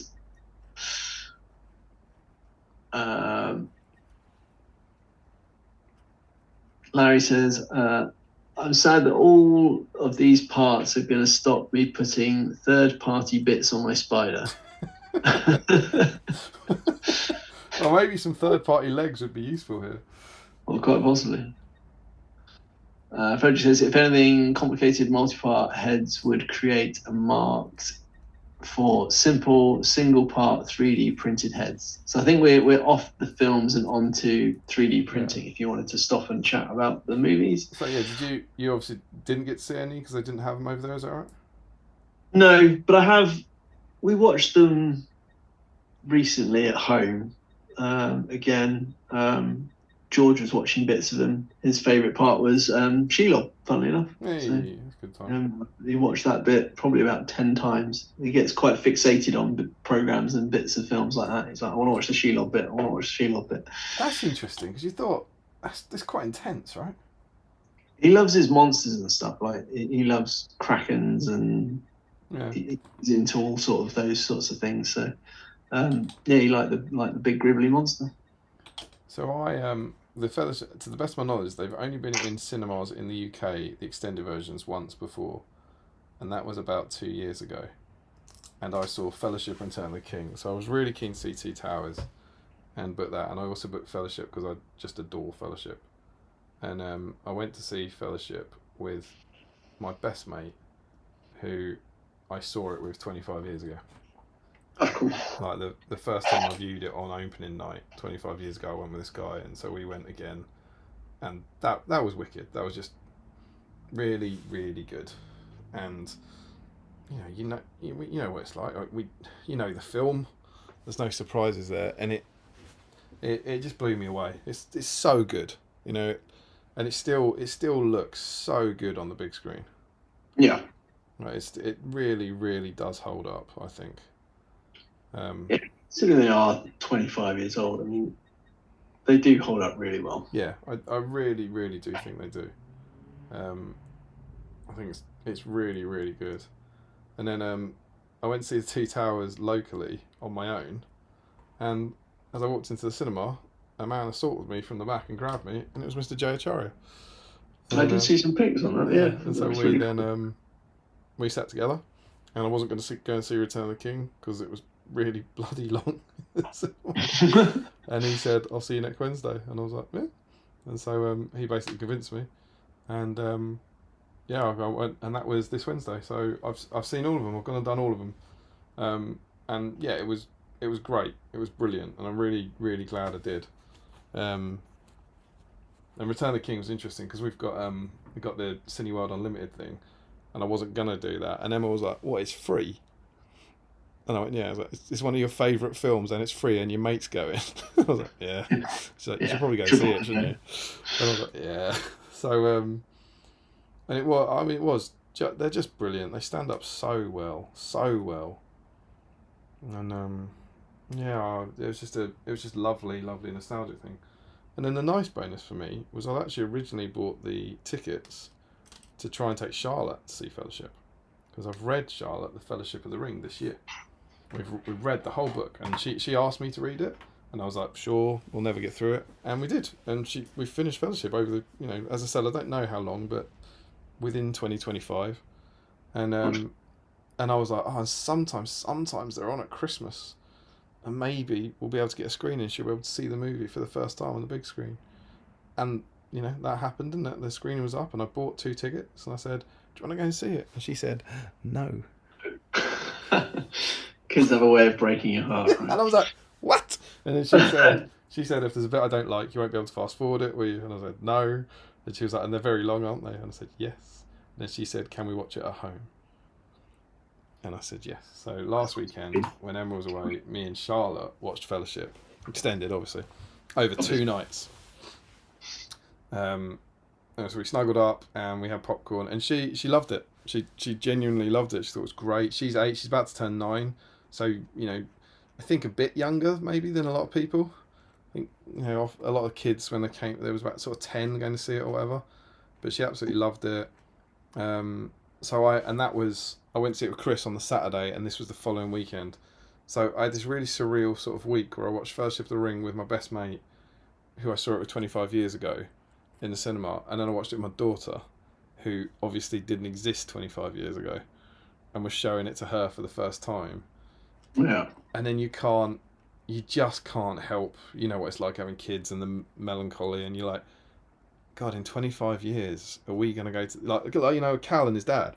Yeah. It's like, in 25 years, are we going to go and see it in the cinema, and you just think, it's been so long, like, it's like, God, 25 years ago, and I can remember it so clearly, and what's changed in your life and everything. It's just really interesting, I think. You'll be seeing remade versions in 25 years. It'll be Justin Bieber as Gandalf or something. AI can show you everything you want, can't it? True. That is true. Yeah, no, I'd like to. Now William's just turned 10, I might try and sort of sit down, because we've sat down with him on a few times, and both boys have kind of flicked in and out as they've been on. But I I've never sort of got either of them to sit down and actually watch the film. Yeah. And I get it, right? They're long, and Yeah. kids have a short attention span. So Well, I deliberately saved it. I didn't want it to be, oh, watch this bit. You know, I was like, we've watched The Hobbit. We've watched The Hobbit a bunch of times, but I was like, I want to save this for when you are going to sit down and watch this film. yeah, And maybe she's still young enough that she won't kind of, you know, remember it in that way, or it didn't blow her away or whatever. It's just another film she watched. But she definitely watched it. You know, she sat and watched the whole thing in, you know, two single sittings, if that makes sense. yeah. And Well, years later, you know, 25 years later, completely different generation. She was like, this is brilliant. This is amazing. yeah. And I'd like to say we chucked them on before Christmas, and it was Kath's idea. She's like, should we have a Lord of the Rings marathon? It's like, Yeah, please. is that even a question? It's a Why? statement. I'm a big fan of my wife, but she rarely suggests having a Lord of the Rings marathon. Yeah, no. Kath's good like that. We like a lot of the same stuff when it comes to TV and things like that. Cool. Should we jump back to the chat? Yeah, sure. So, where are we? Moving on to 3D printing bits. So, Frederick says, if anything, complicated multi-part heads would create a market for simple single-part 3D heads. Quite like that idea. Why not ignore the two-part heads and buy ours? Yeah. Yeah, or force less hobby-focused players into buying alternative minis altogether. Yeah, I think, you know, you can see a lot of that in various groups and stuff, but I think, yeah, for me personally, I predominantly play at GW or GW supported events, so it's not really, it would defeat the point of me buying 3D printed models or parts because I'd never actually get to use them. Sure.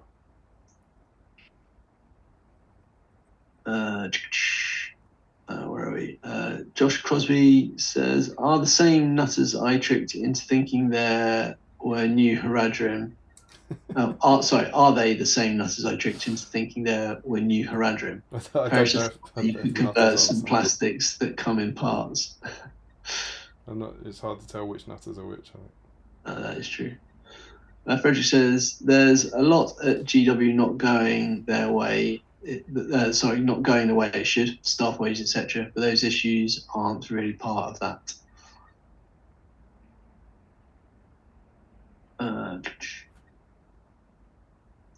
Larry says, I agree that argument does apply to Space Marines, but not Warriors of Rohan.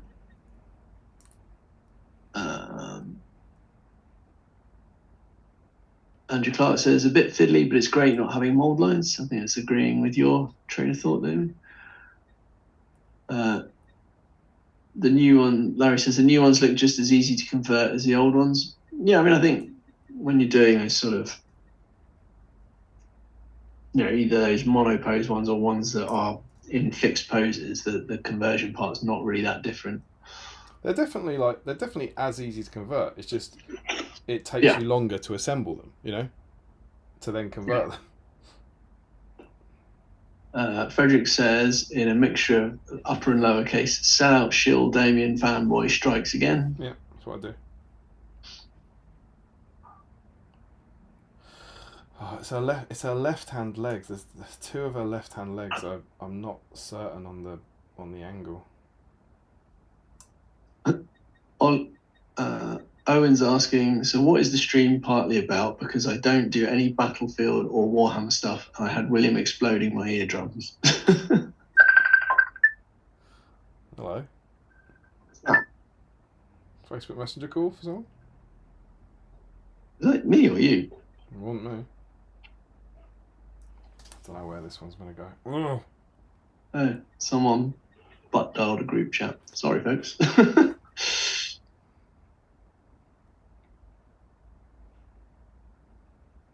I think this kit's probably great and fine. The important thing is you shouldn't try and assemble it under time pressure on a live stream. That always adds to the challenge, right? Okay, so it does come higher and it does point backwards. So Team Spirit said, I'd argue that it's potentially easier to convert. You have to build them first, as Damien says, but the things You may want to cut away a generally freer, less arms embedded in cloaks, weapons stuff. Yeah, that is a good point with the newer sculpts.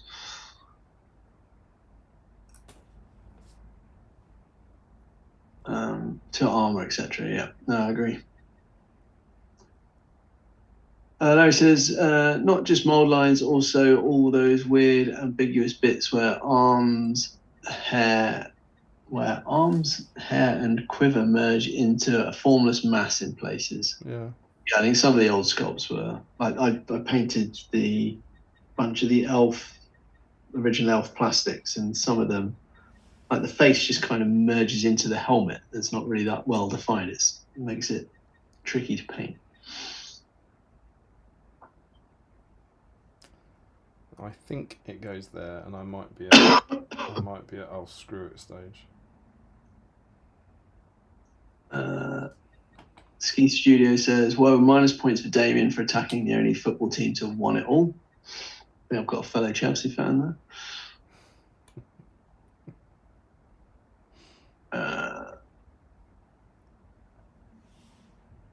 Larry says, if the 3 hunters were resin, I would be tempted to get a second set to cut Gimli's head off. Just out of spite or to do something with it? Well, it's very rare to get an unhelmeted head for Gimli, right? Yeah, it's true. Alright,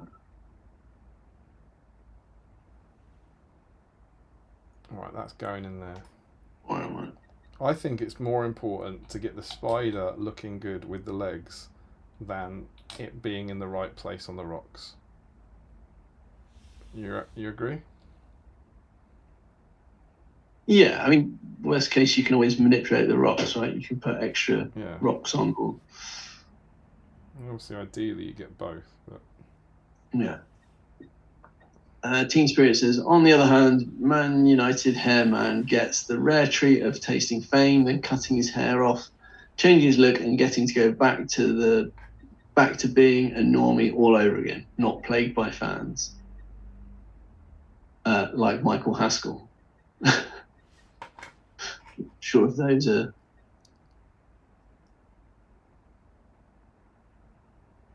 Okay. Owen says his cameras are delayed. Not quite sure what he's saying there. Larry says it was a Goldfish Blue exclusive at first. What was a Goldfish Blue exclusive? I presume it's a joke. I don't know what that means. Goldfish Blue? Yeah. It's the scalpy eBayer that always has the ring stuff at crazy prices. Oh, okay. Okay, fine. That makes sense now. Frederick says, wasn't the War Leader on sale separately in the beginning by accident because they somehow forgot to put it together as a bundle? It wasn't the beginning. It was when it came back at Warhammer World. I've heard that some people could buy it. I thought you could get him on his own. You're not meant to have been able to. Right. Okay. And I tried to buy it on its own quite recently, and they stopped me. They made a point of stopping me. Oh, right. And they said, no, you can't, because it's in a separate pack. But I think basically some people accidentally sold it. It's in a separate pack at Warhammer World with a price on it, but you have to buy it with a mimic.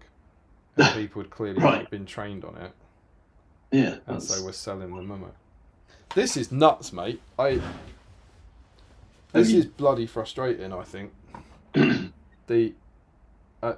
mean, it's good because it's good to learn together and stuff. But one of her toes is on the rock, so two of her toes are on the rock. Oh god, right. So that goes there and that goes there. Where's her other bloody toe? Oh my god, is that her toe? All of her toes are on the rock, Mark. There you go. Glorious. No, it's not. One of the legs is in the wrong position. This is bloody awful. I don't think you can. Right, that goes there. That goes there. This is not easy, mate.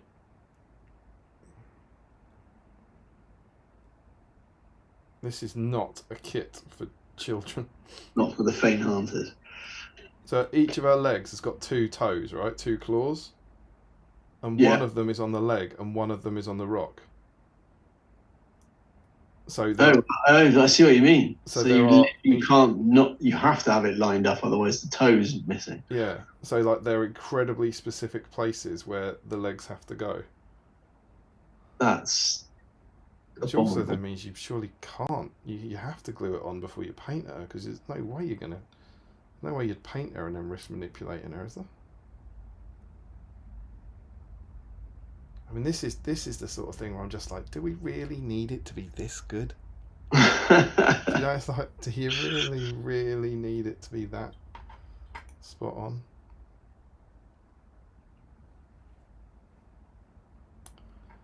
Alright, let's put another blob of glue around Uh, where are we at? Frederick says your head looks nice. Thank you. Very nice, to be fair. And then Sonicast says the most expensive head I have ever bought. Larry says I've paid more for head personally. More for you. It says half don't even get complete head. James Wilson says ooh matron. Frederick says kind of really want the Weathertop and Amon Hen sets for big scenic terrain boards, but not sure I'll ever do that. Yeah, that would be my fear, is that I'd spend the money on it and then it would just sit in a drawer for the next 15 years.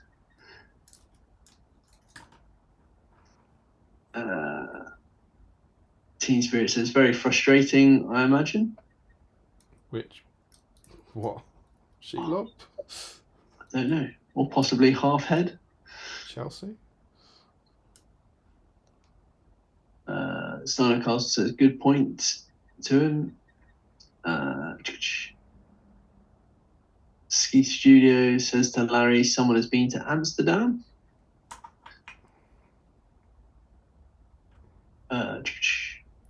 I got a wacky thought. I think you have to glue it to the rocks here.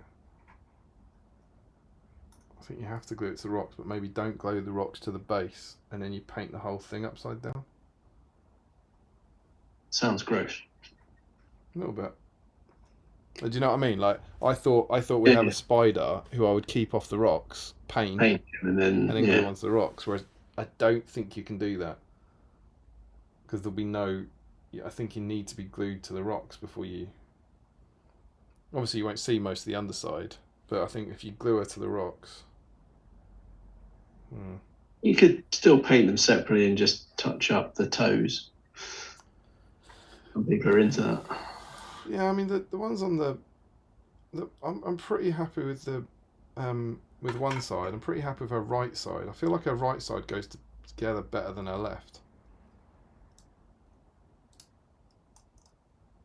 But I still think I'd want that glued down before I started painting it, because I'm bending legs apart, you know.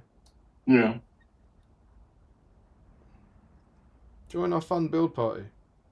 Although maybe if anything, hopefully this is actually useful to people to, I don't know, take their time over it or panic or just assemble the metal one. So I have got the metal one in a box somewhere as well. Maybe this is their whole ploy. Or log come back metal one, all is forgiven.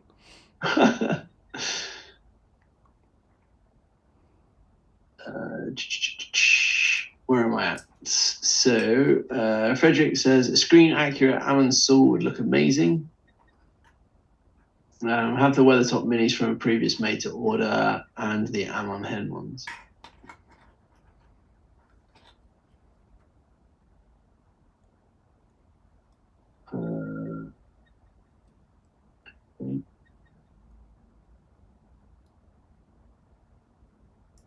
Teen Spirit says £50. Hey, what's £50 for?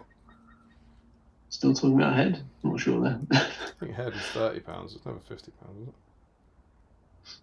Inflation. Larry says, is it the same sculpt though? Half head or both hands? Mm-hmm. I'm confused by this. I think I've got lost in the track of the innuendo here.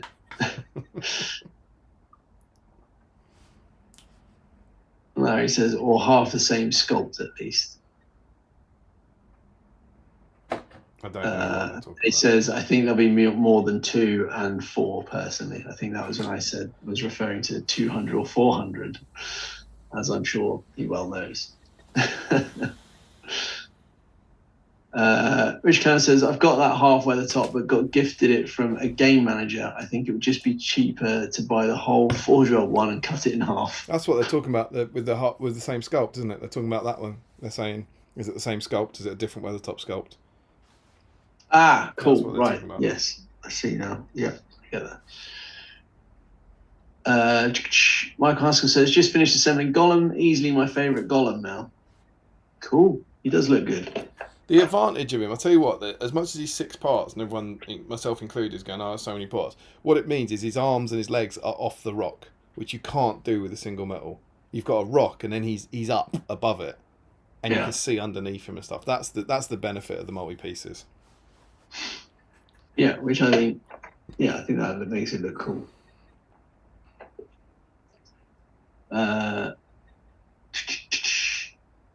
Larry says, curious about the price of the OG Fellowship box. I think they'll all be about 50 quid. That's what they have been like 46, and I feel like last time there was a made to order, they went up a bit. I Yeah. think they'll all be around that. Frederick says, economies of scale is such a good pun for miniatures.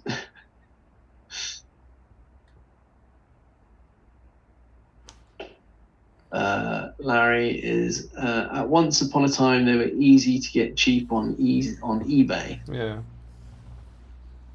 And James says, I don't think the OG Fellowship will be too expensive. I think 50 quid sounds about right for a metal set of that many models these days. Yeah. Larry says, palps. They're called palps. Well, it must be something spider related.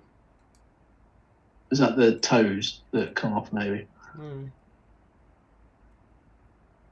Frederick says, I feel like sometimes they price resin by volume and sometimes by mini count, and Hay might just decide by dive. I mean, I'm not sure there's any hard and fast logic to their pricing. Michael says, I know there are practical gameplay issues with Weathertop, but it was one of my first Lord of the Rings scenery pieces when I made it about 15 years ago or so. I think it was a lot of fun. Yeah, it's definitely a cool set, right? It's just that gaming side of it. James Wilson asked, did anyone ever try making the Weathertop from the Fellowship Journey book? Something you've ever tried to tackle? No, I know that our wonderful, I think he's kind of stopped doing it a bit now, but Stephen Ryan, who was making all the scenery from the magazines, he made the Weathertop that was in Battle Games Middle-earth. Okay. Which is a kind of wacky one. I think it used I want to say some like cake decorations for columns or stuff. It wasn't very true to the film, is my memory of it. Oh, this is going out the window. This is quite fun to do because at least you can talk. I'm not allowed to kind of scream and smash it on the internet, but this is I think this is incredibly frustrating. I'm now I've gone big and I'm trying to super glue the feet to the rock here to get them held in the right position, and it's a giant pain in the ass.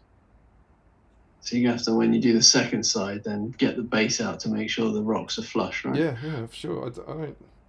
I'm kind of like, maybe I'm an idiot, but I've been making kits like this for a long time, right? And I think this is really, really tough, and I'm kind of surprised I haven't heard more people saying how difficult this is. They're all the fucking legs are moving now. This is Take a deep breath. Count to 3.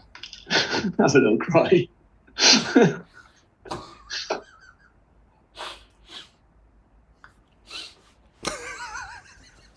Just put man has breakdown on internet.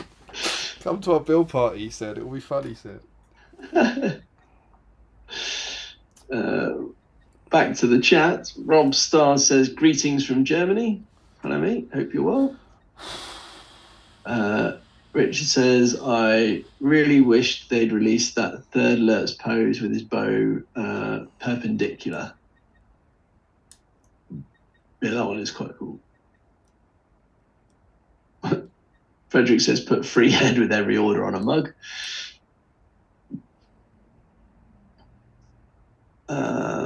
Frederick says to Rob, Guten fucking Abend. dropped it. Sort of disappeared into the depths of the carpet. She's alright. Team Spirit says, oh, well, I remember any news on BSIME bingo. Oh, yeah, sorry, that was meant to be up last weekend. I just didn't. It's coming, it's nearly done. There will be BSIME bingo. I also hope. My plan, super secret spoilers, I'm not saying it here because people have been waiting patiently, is to do a new stream every month about it. Very, very different to this, very much quicker, but I want to make it a big thing for our patrons in particular. So the plan is there will be BSIME bingo, and there'll be incentives for you to do it, and I'm going to try and make it a community kind of endeavour. Cool. But it also, none of that might happen because I might be about to quit the hobby. Well, it's just a little spider. You can do it.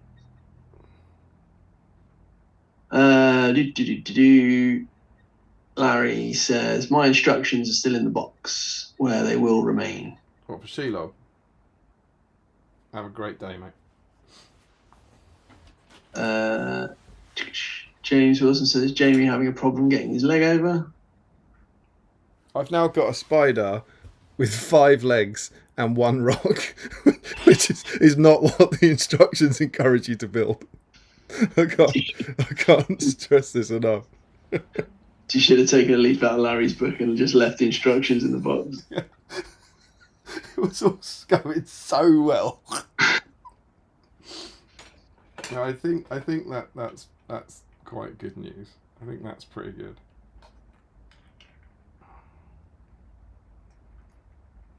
Is it coming? Is it working? Well, half of it's working. I honestly feel like the right half of her is good, and the left half of her is very, very bad.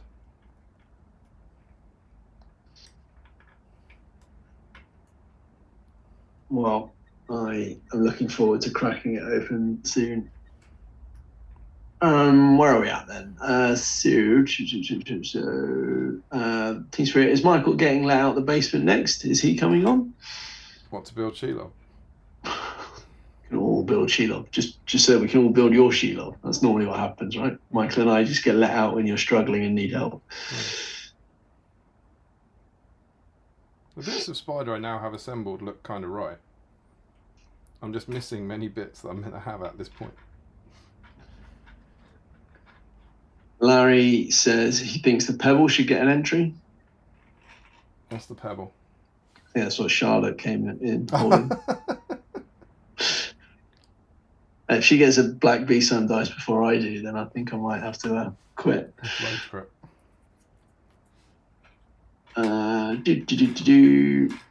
Josh Crosby says, I spent 10 minutes looking for a bit of rock. I soon fell on the floor, then worked out that I'd actually glued it on already. Am I actually an experienced hobbyist? That must be Shelob related, right? I'm assuming so, yeah. God, if Crosby can't do it, we're all screwed. Ski Studios, a family that bullies together. I think that's when you're all picking on me, calling me Circlehead. You say a family that bullies together. Yeah, you're ganged up on me. A family that bullies together stays together. Well, I'm glad I can help. All right. Good night to somebody. Frederick says circle headstone. Very good. Richard says maybe Pebblehead can make StoneCon his thing.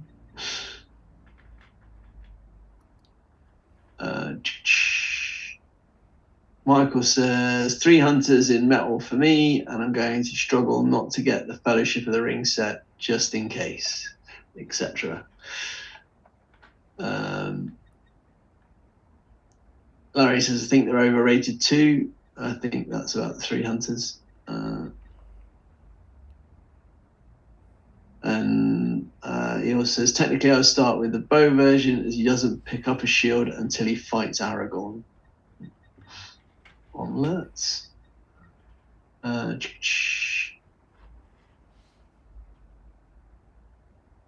James asks, speaking of sculpts, how come no one's ever done a book accurate Gandalf sculpt with eyebrows so bushy they stick out past the brim of his hat? You do it with the new kits. That'd be fun, wouldn't it? That's the next step, gluing on eyebrows.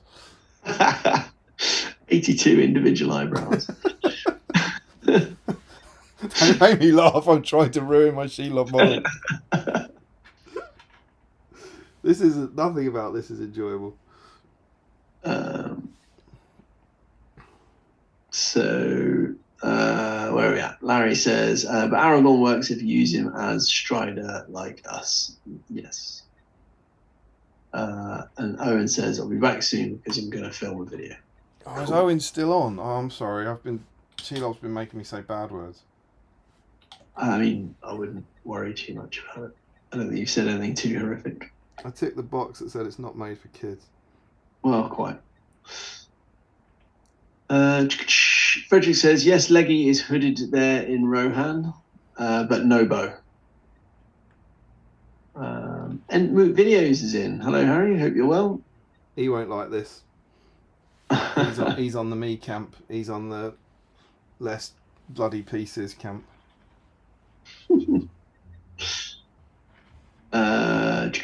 Larry says, I laugh very loud at the sudden oh shit. Was that when she took a little tumble off the cliff? Quite possibly. Oh, no, they're not flat. When you hold it down, they come off the rock.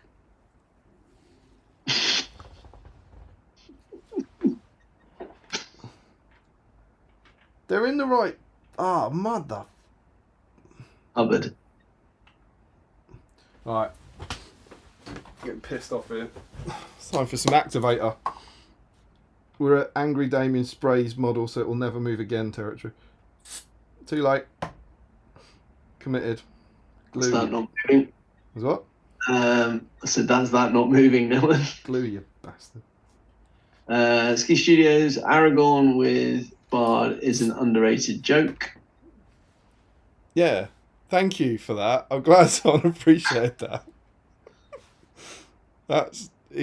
Someone said Aragorn with Brand is my favourite, and I said I prefer Aragorn with Bard. Very good. Thank you, Skeeve. That's the kind of support I need tonight. I'm struggling over here, man. Alright, the super glue activator has helped because that is now holding on. Jakey93 says, I think you would know if it was in the long hole. If it was in the what? Long hole. Long hole? Assuming that he's talking about your spider legs and where you're sticking them. Alright, so I think I've only done one bad, I think. Which isn't I've just ever so slightly, the super glue and activator has covered up one toe and it's at the back. And I've got this. Do you know what I'll do? Just to, I don't know, sort of, I can go onto the phone now. Maybe, oh my god, I've been getting hobby help from Crosby. Do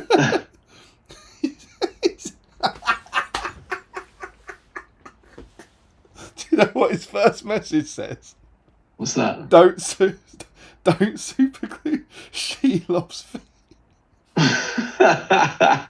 Too late. So what have you just done? I just super glued him. Then he says, polycement the rocks and move them around until they fit Shelob. You've got plenty of working time. And then he says, no, don't use activator. You want more working time, not less. What are you doing? It's all right. It's worked. It's all turned out all right, dude. And then he's trying to reach me on different mediums. He's texted me and then he's Facebook messaged me saying, stop super gluing Shelob, please. See him shouting and screaming just like you are. Oh, that's glorious. There's nothing like cracking, super glue activating something, looking at your phone to find messages that say, don't use super glue activator. Don't do exactly what you've just done. But look, are we there? Is she there? Okay, so this is what we got. So firstly, she doesn't have the little legs and her main big legs yet. She's on these rocks, and I'm not sure if it'll focus, but I'm not sure if it'll let me go in that close. But you glue a toe on, and then there's a toe on the rocks, so you have to line those up. Yeah. And then simultaneously, you need to make sure that these legs are exactly the right heights to line up those toes. Can you see those two toes in the middle? Yeah. One of those is on a rock, one of these is on a rock. And then when you put this down here, what I found was I was like a few mil off. You see how that's slightly higher? Yeah. So what you then have to do, obviously, when you glue her down, you just have to push that down to be flush. Yeah. Which is fine, but when I was doing that, the legs were then pinging off the rock, which they're not now. So I actually think this is all right now. And the only slight downside is just here. I don't know if you can see the left toe here. Yeah, it's a little bit. It's got a little bit of actuator on, but that's fine. Otherwise it's done. It's cool. So now I've got a hope that I can fit the little legs, which I couldn't line up earlier, and the last legs, which as a delicious treat are in 6 parts. These legs, yeah, these legs are all 1 part, but the last one's just to really treat you. Here, oh no, it's 5, only 5 parts. Why do you need 5 parts? I'll have to glue those on when the rocks are attached, and the rocks are not meant to be attached yet. But then when it's like this, I'll be able to paint it. I'll be able to pick it up like that, paint it, and what I'll probably do, I reckon, is spray it all black or something, dry brush a bit underneath, just so there's a bit of colour, then glue it down, and then paint her. You know, just so there's a bit underneath it. Sounds like a plan. But that's all right. That'll do. That gets her to where we needed her to be.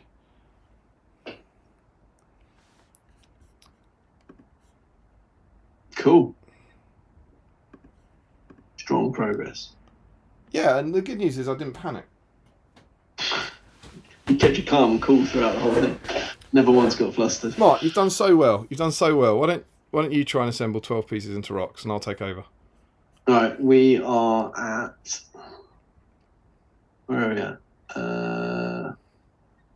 Yeah, Richard Clammer saying the back legs don't go in a hole, Damien. That's where we got to.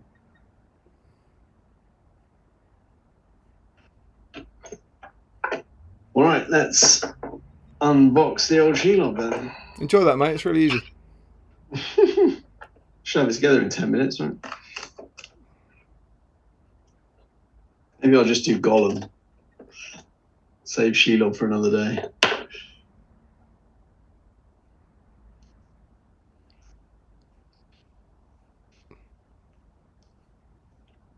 Oh my god, there's still loads. The good news is we've only got Yeah, it's active chat this evening. Great. we've only got to go for a whole supplement and play a game. But oh my god, there he is. Right, Larry. Then even louder, have I put that in the wrong hole? It's not usually the person who put it in the wrong hole that exclaims. Joe Holzman is in, says good evening. Ferret Schultz, after all your endeavours, putting it in the wrong hole live on the internet really adds to the story. Let's hope your employer never hears of this. Sam is saying, watching man lose mind on internet is where a lot of the views come in for Throne of Skulls videos. Good content. I'm glad I could provide some live stuff for it. Ashley, oh Christ, Damien, thank you for making the same leg mistake as me just in time for me to fix it. I think we've got to leg content. Michael, I think David needs to do an annotated series of diagrams or pictures to explain that lesson learned. Ari Shelov's legs. Sam says the Churchills named their boy after a cat. Richard Clammer, don't worry about the legs on the rocks, Damien. They give a little to go onto the right places on the rock. Yeah, I kind of get that. Larry says, paint him? Skeef says, wait till he finds out part of her feet are already attached to the rocks. Rob Loachbury, good evening all. What a moment to join the the chat. Damien saying, have I put it in the wrong hole? Top hobby content. Danny Grace says, Danny Grace?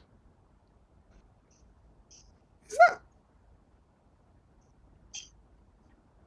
Danny Gross 123? Is that Dan G. Ross from the past? Is that? I don't know. Possibly. Is that a classic BSIME name that we haven't heard in a long time? Possibly. He says, which came first, the spider or the leg? Joe Holzman says, yes. Ski says, do the people who win 7 stones really win? What does that mean? Do the people... Oh, I think that must have been when you were talking about the DVD. No, yeah, quite not. No, they don't, do they? The people who win 7 stones in win gaming, 7. they don't win, they get punished. Josh Crosby, what did Frederick say about Winston? Don't know, do you remember? It's to do with the Illuminati theory, wasn't it? It's William, isn't it? William being Winston, I think. Yeah. Michael Askell, those expressions of affection when William went to bed reminded me of the Waltons, but you're all far too young to remember that. I remember the Waltons. Did Jay ask for a pic to post? That's Jay Char in the cinema. I don't think so. Richard Clammer, do you mean general release, Damien? Because I went to a Picture House cinema like a decade ago. Oh, that did an extended... Oh, okay. The extended trilogy back to back. Yeah, I mean, I've stayed fairly up on it over the years and would have gone to see the extended ones, but they've never been near me, so maybe it is general release. Maybe like local places have been able to put them on, but I don't know, to the best of my knowledge, they weren't, whenever it was, 2 or 3 years ago, was the first time they got a general release. Could be wrong there. Joe Holdsman, I went to see all 3 too. Wasn't expecting them to be showing down here. Was pleasantly surprised when they went up at short notice. Josh Crosby, this is the JHR in the cinema. I always find it awkward when I'm assaulting someone and then I recognise them. Larry thinks Charlotte is the same age that he was when he saw it. Doesn't it wind? And Sam says, doesn't it wind you up when your kids make very sound and reasonable arguments? I think that's Charlotte not seeing it in the cinema. Andrew Clark says, good night, John Boy. There you go, so Waltons. Oh, is that a Walton's line, is it? Okay. Ryan Pickering was 5 when he saw Fellowship in the cinema. There was actually, when me and Chris went to see Fellowship, there was a tiny kid in there, clearly seeing it for the first time. I don't know, 4, 5, and there were bits in it where he was terrified. Like a cave troll can be quite frightening to a 3-year-old kid, right? Steiner Carlson, for the 20th anniversary of Return of the King, I got to watch the extended version with Richard Taylor and Tanya Rogers doing live commentary. They were so excited to talk about the film even after years. That's amazing. They gave us a piece of original film that Tanya recovered for us. Are you in New Zealand? Michael Dubé, legs are easier to put on if you turn her upside down. Much too late for that. Larry says, yes, I have a stupid conversion idea that needs a... Oh, this is Gimli. I have a stupid conversion idea that needs a helmetless head. Richard Clammer says, don't get cocky with the rocks, Damien. They have toes on them. Scave suggests used Gimli on dead Uruk for the head. And Larry says, in honour of the late Steve Crow, he's not dead, it involves cutting up 2 out-of-production models. And then lots of people, I guess, this is when you were saying, what's that talking about? They're saying it's the Amon head. I want a resin Larry, but I think Larry is still talking about Gimli. He wants a resin Gimli to cut up, ideally. If you're, hang on, rare serious point. If you're in the market for a resin 300 Gimli, I could probably hook you up because I've got it, and I'll probably get the metal one. So if you are interested in that, mate, seriously, we could probably do something. Let me know. Frederick Short says the head was fish first, wasn't it? What? The head was fish first? What? I don't know if we're talking about Gimli or Amon Hen anymore. I don't know if the head was fish first. So hard to say. I don't know. I don't know the answer to you. I don't know what your question is, so I don't know the answer to your question. Joe Holzman, I thought the war leader was accidentally sold on its own at the pre-release. Yeah, possibly. It's definitely been... People have bought it, but I think they weren't meant to buy it. Ashley Fisher, I've just about got all the feet in the right place on the rocks, but on the other hand, some of them got so much plastic glue you can't see what's foot and what's rock anymore. That's actually why I went super glue with the feet, despite Josh's angry text messages because I thought it doesn't melt it the way poly cement does.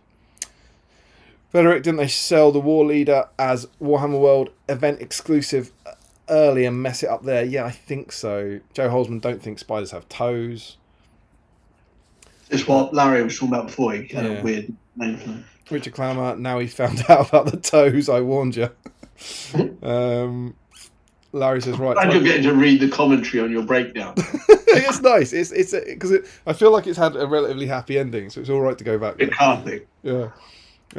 Larry says, right, time to put you on my phone, take the party to the living room so I can start the assembly. Enjoy, mate, it's fun. Joe Hosford, I like the idea of people complaining about the old metal shield, so GW made it even harder to assemble plastic. And Larry says, David is filling me with confidence. And Skeeth says, I may be in the minority. I thought she was very easy to build. Yeah, maybe you're right, mate. Maybe I've screwed it up. I thought she was very easy to build until the legs. Sam wants a live feed of Larry attempting the Shelob with all the pieces across his desk and no instructions. And then I think we've got Skiske. He's finally got it. Frederick, seeing Damien lose his mind during assembly is incredible entertainment. Rory's caught up live. And Frederick, I've actually seen pictures of people mispositioning Shelob on the rocks. Does that mean they have weird toes on there then? Yeah, I would guess so. If people haven't... I don't think it's necessary... If you look at the instructions, I don't think it's necessarily clear that the toes are there. Mark, if you look at... Have you got the instructions out? Yeah. If you look at 6A and 6B, you see where the arrows are pointing. But I don't... There's no... You need like a zoomed in bit that makes it clear you're meant to attach it to a toe. Yeah, that's not obvious at all. It kind of just looks like you glue her there on the rocks, which would mean you can glue her anywhere on the rocks.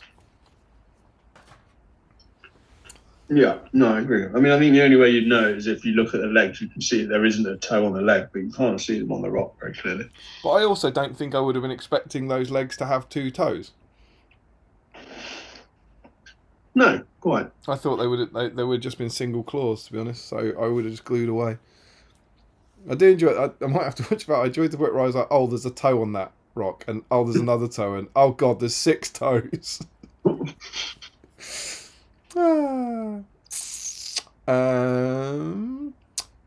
Rory, 2 legs assembled on metal Shelob, 6 to go. You could have a metal and plastic race, can you? Michael Askell, in Stu's Shelob painting vlog, he used some paint on but peelable off skin over the rocks to then airbrush Shelob and peeled this stuff off to paint the rocks.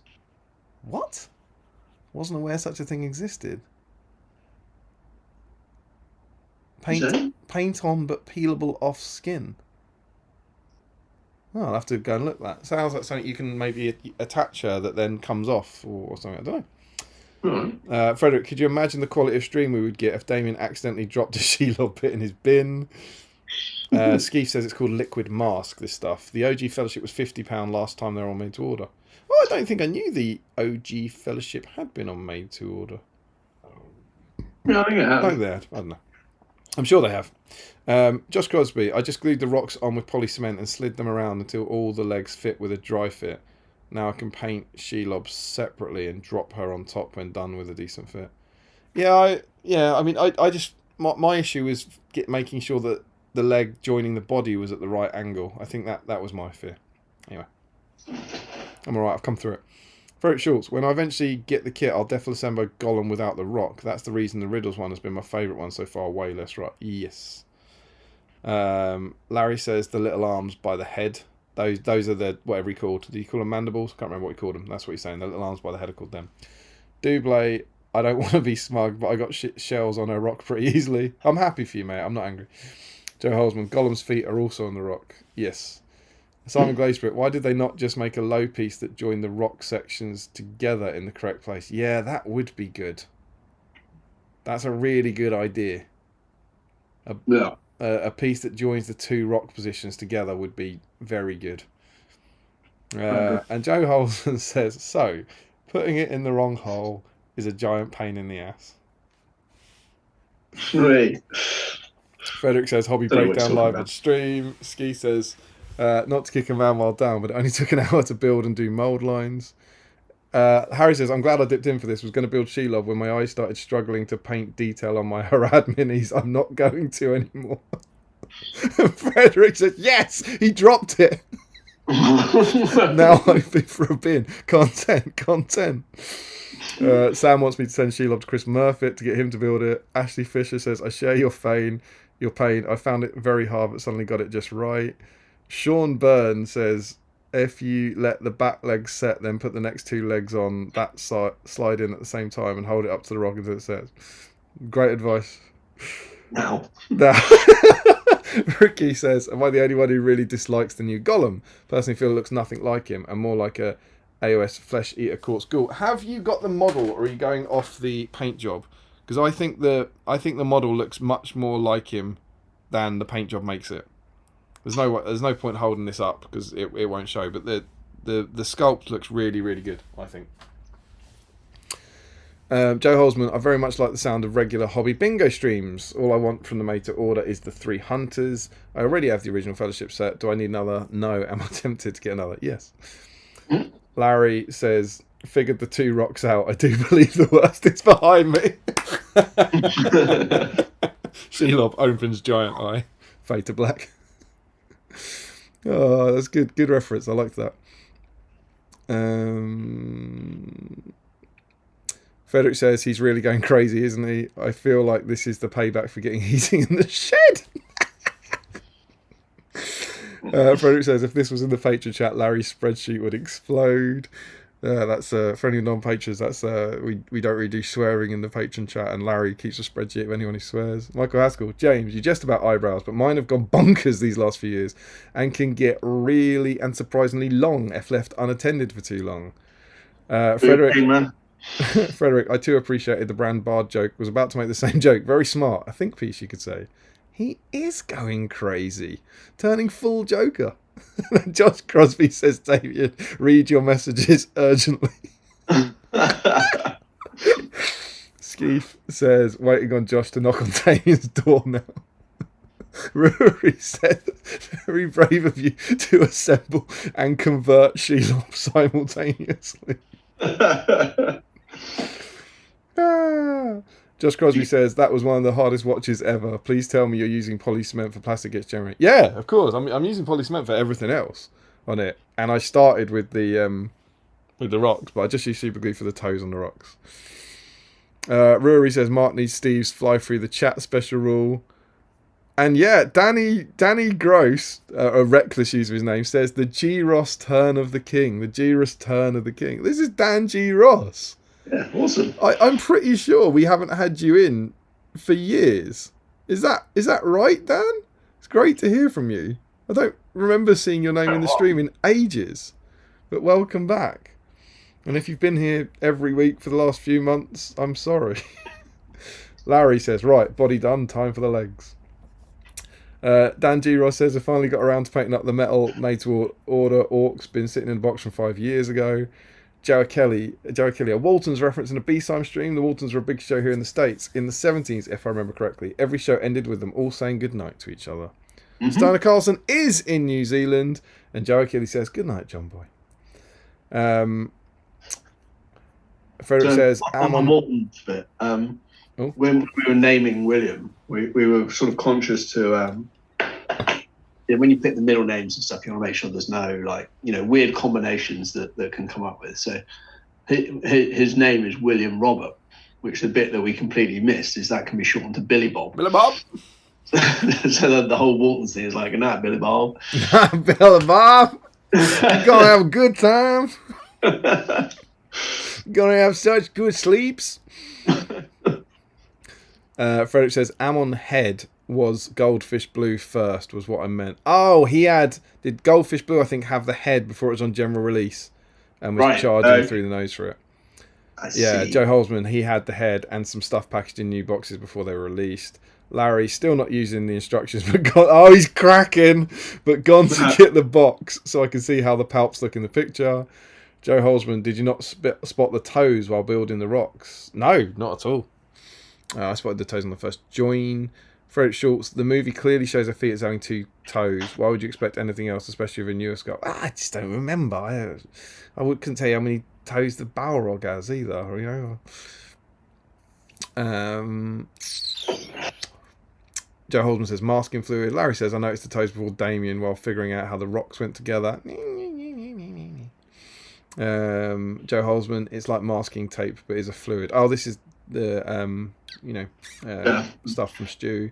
Joe says, cool. I have to look into that. Joe says it was on the Fellowship anniversary made to order. Wait, is that not now? What was that?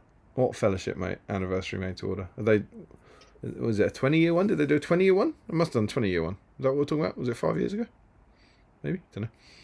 Steiner Carlson, do you think they made the rocks multi-part and difficult to assemble to deter people from using third-party rocks? Well, that's why they put the toes on them, right? Because third-party rocks wouldn't have the toes on. Only official GW modelled rocks. Yeah, rocks with toes. Sam says, I find a lot of new models look weird in official pics, whether it's the paint job or photos, don't know. Joey Cobb, Billy Barb from Varsity Blues, great movie. Skeef says, my exact thoughts, what a film. Yeah, Joe says 20th anniversary. Simon Glazebrook, talking about choosing names nearly 17 years ago, my brother took deep joy coming up with names like Sarah, Louise, and Glazebrook. Oh dear. Oh no.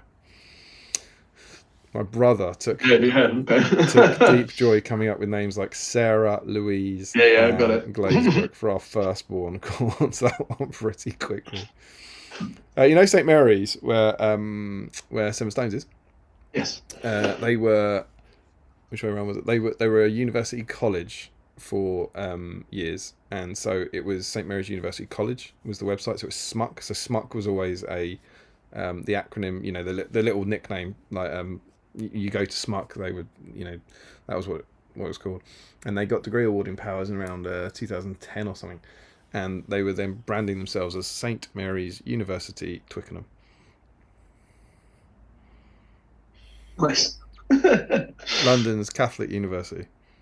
Brilliant. St Mary's University, Twickenham. And they were going to have that as the web address. Sorry, this domain is taken. Yeah, this domain was taken. Oh, so good. And that acronym never really took off. No, not surprised. Larry says, legs went on quite easily when I figured out which hole they all went in. Ashley Fisher, so absurd was GW head price in the Goldfish pre-release was about the same price. Joe says, rocks built, time for Shelob. And Steve says, and he's caught up. I've caught up with the chat. Well done, sir. Thank you very much, and well done for you and all your heroic efforts. So, we've got a couple of options here. We're going to have a look through the book. Yep. I kind of don't want to, like, deter you from your hobbying for the first time, but also, do you fancy playing a game? Fancy live bat rep?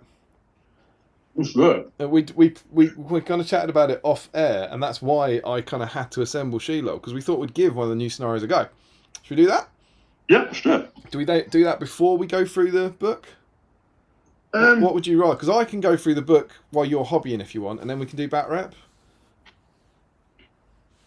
Yeah, okay, let's do that. All right, so let's do the book in 2 parts. We'll do the scenarios first. So, guys, lovely. There's still 40 of you, which is awesome. Lovely to have you. Please stay with us. That's awesome. But for now, could you let us know what you think about the supplement and the scenarios in the book?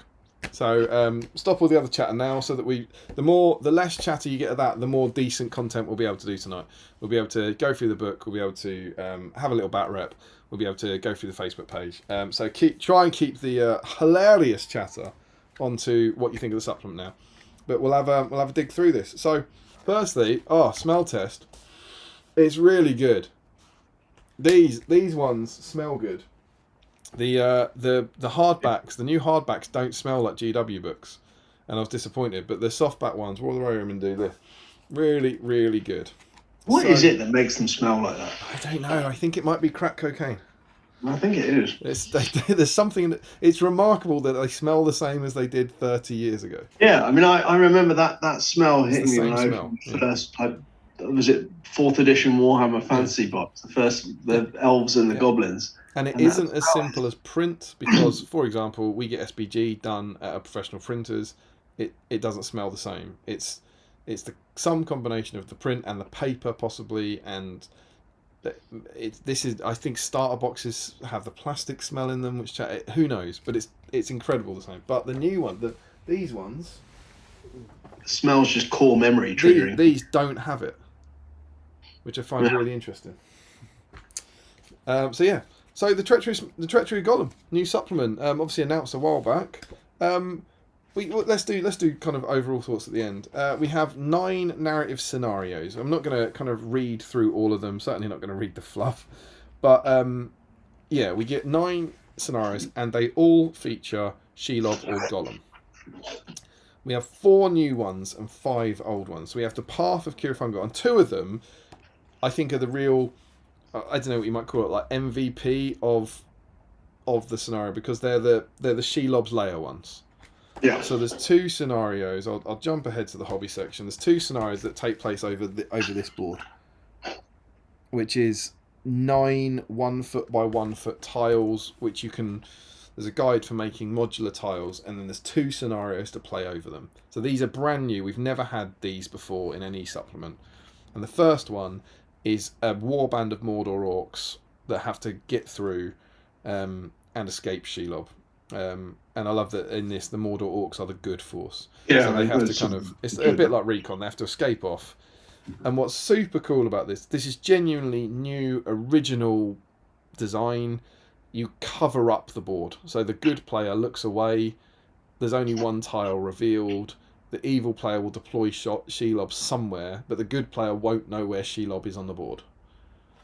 And then you basically explore the lair, and then reveal tiles, and at some point you're going to pull off like whatever you've got over the top here, a piece of paper, and there's going to be a giant spider underneath it.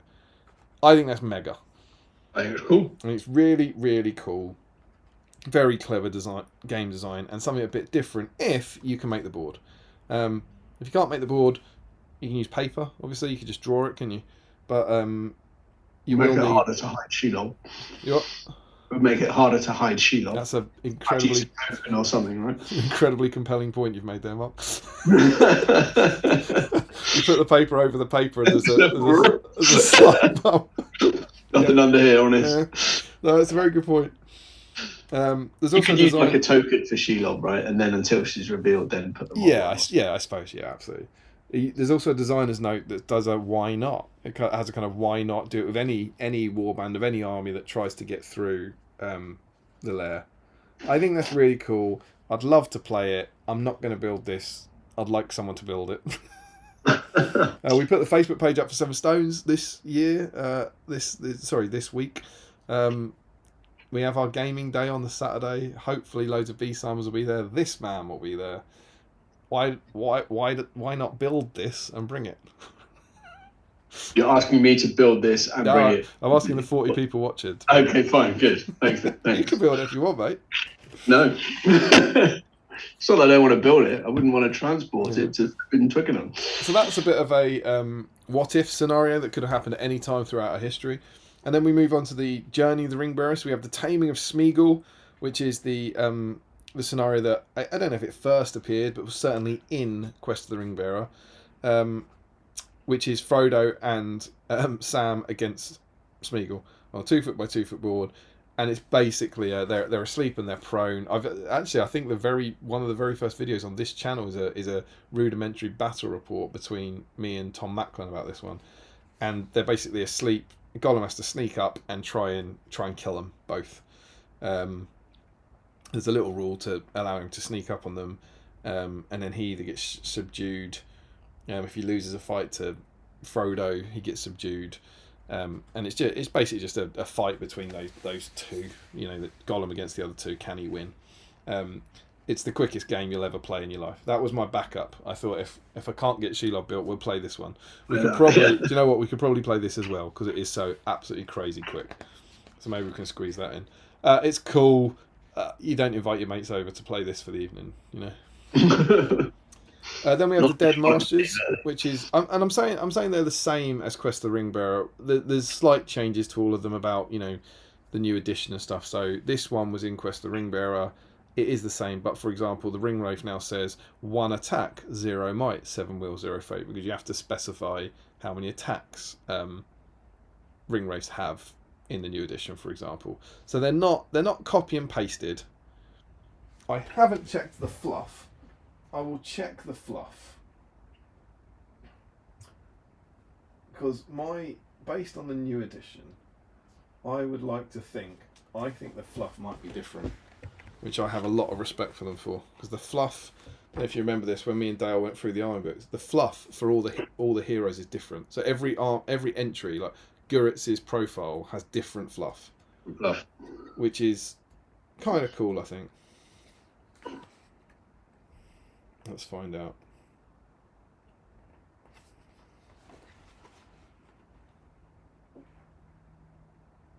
Ooh. That's this. Oh, so the first paragraph's the same. Oh, this is kind of the. It's like half and half. It's a bit changed. Like Right. Yeah, it's interesting. It looks like it's based off it, which of course it would be, but it is changed. So it's not lazy, you know. Not a copy and paste job. Yeah, there's only so much you can do about the fluff for the Dead Marshes. What else are you going to write? But it's not copied and pasted, which I think is good. This is a 4x4 board. There's 6 spectres in the middle, and there's a ring wraith, which is sentry. We played this one for SBG in issue 16, I think, and it was tons of fun. First time I'd ever played that scenario. It was really good. Sam, Frodo, and Gollum sneaking across and having a ring wraith on Fellbeast as a sentry. Quite the swing. I'm not gonna lie, mate. If you get ones or 2s and 3s, and that sentry and that ring wraith pisses off to the other side of the board, Frodo, Sam, and Gollum are gonna have a significantly better time than if that ring wraith rolls a few 6s and charges them. So, yeah, it's gonna end their day pretty quick, I would have thought. Right? It's a big one. The spectres do relatively little. It's very much about what that Fellbeast does. Yeah, I can imagine that. But it's cool. Again, the other thing I will say that I think is really, really good, it's all new photography. Now, you could say they're forced to by the new Gollum, but the photos... There's a thing I'm going to say at the end that I want to say for an overall thoughts, that they have set up, you know, a bunch of different landscapes for this and taken a bunch of different atmospheric photos for this supplement. Which I like that Dead which I Marsh think is shot. cool. That's cool. Yeah, it's cool. There's a Dead Marshes picture inside the back cover, which is class, with a really, really great shot of Fellbeast. It's really nice. So that's cool.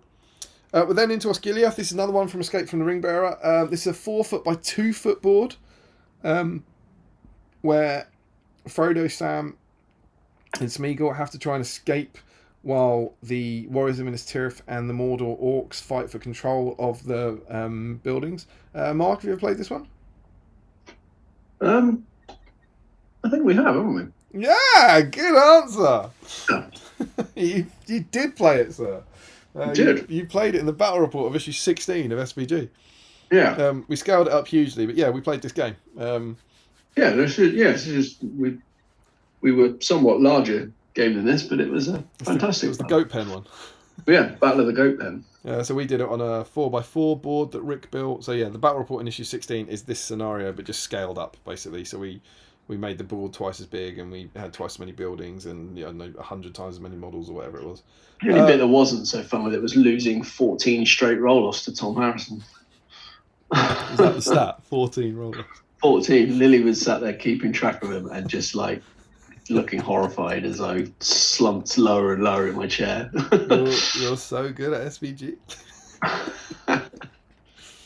So it's cool, and I it's weird to know if we've played that, because when you scale it up into a mega game, the dynamics are so different. Yeah, I was gonna say it's not quite the same, right? But what I love about this, I think this is a great scenario, because you have Frodo, Sam, and Gollum trying to escape. There's your main objective, but you also have armies. So you have armies of Minas Tirith and armies of Orcs, and they are not just getting in the way. They're fighting for control of buildings. Yeah. Which is another objective. So everything has a point, and I will come to that in one of the other ones in a minute. But what it means is, in theory, because what are the conditions? Frodo has to escape. The game lasts until Frodo's not on the board. The good player wins if Frodo escapes the board. The evil player wins if they control more of the ruined buildings than the good side at the end of the game. If they both achieve their objectives, it's a draw. So this means, let's say Frodo makes it across the board. If evil are controlling more buildings, the good player, his incentive is to keep Frodo on the edge of the board. Yeah. Until maybe the Warriors of Minas Tirith swing the buildings, which of course potentially leaves Frodo open to the Fellbeast coming in. So do you see what I mean? It's like, or he can run off and get a draw, but there's a little bit of tactical dilemma there where, what do I use my Warriors of Minas Tirith for? Am I going to use them to sort of protect Frodo and get him off, or am I going to use them to fight for these buildings? And I think that's really cool. I mean, we had that like, from the battle report, and it was amplified because we scaled it up. But because you are competing for those buildings, it created so many little sort of unexpected narratives throughout the whole thing. Like there was almost, like I say, the battle of the goat pen became a real focal point, even though it was away from like Frodo and Sam and stuff and what they were doing, but it became like a real sort of hotly contested area, and it was, the bit that we were all excited to play out. I think if there are any fans of our magazine out there that might be a bit confused, it's worth saying the goat pen, which is the building full of goats, was renamed to something less goat penny in the these are the tragic losses we have. We called it the goat pen during the battle report, and then Tom renamed it to the barracks of Ecthelion or something. Yeah, it was the goat pen. It's the goat pen for sure. It was the goat pen. Also, again, look, no new models here. That's a new photo. That photo has the Gondorian terrain in it that wasn't available during Quest of the Ringbearer. And so, again, there's it was no the one need that we set up for that issue of SBG. Yeah. There's better photos out there, but there is no need for them to take that photo. There's no new models in it. They could use a stock photo, but they've gone, no, we're going to go and set that up. What did we have before? Yeah. So there's the other one, the classic one of the Fellbeast over. And I just think that kind of thing is, when whatever else you think about these things overall, it's like there's effort. There's a lot of creative effort going into this. I also thought on the book design, I'm not sure if we've seen it, but everything's had a kind of Edoras feel to it. Have we seen this sidebar before? There's now a Mordor sidebar to the pages. It's like the eye of Sauron. Yeah. I'm not sure if we've seen it, because I know obviously War of the Rohirrim has the Rohirric ones, doesn't it? That's not going to have Mordor stuff.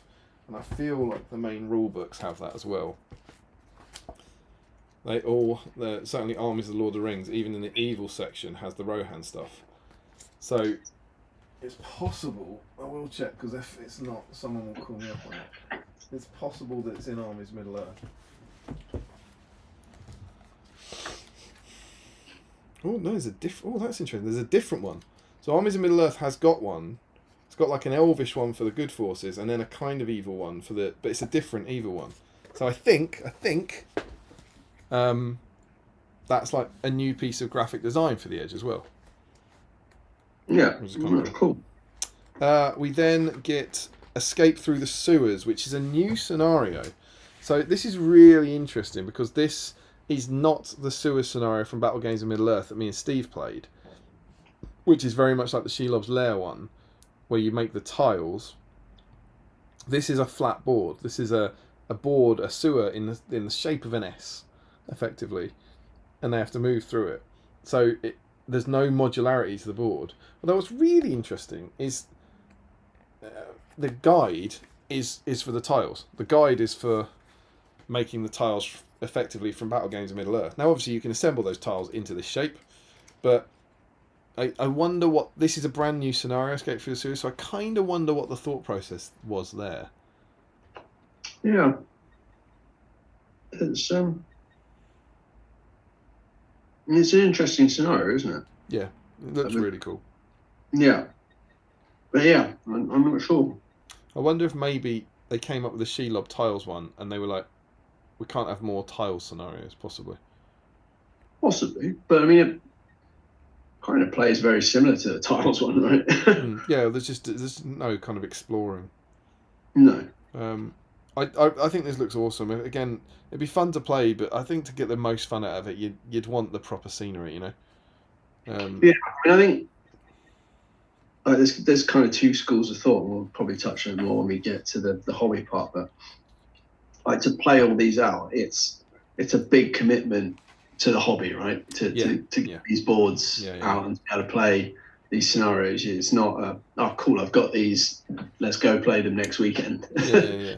Even something like I don't know, if you get a Siege of Gondor supplement, you can buy all that Gondor scenery and then you can play a bunch of scenarios. This is like you almost need a very specific different setup for almost everyone. Yeah, and again, without wanting to jump ahead, this feels a bit of a departure from sort of Games Workshop general direction, where it is that sort of prescriptive, as in use our models, use our scenery, you buy the stuff, right? Whereas this is going much more into the hobby than we've seen anything from Games Workshop in recent years. Yeah, definitely.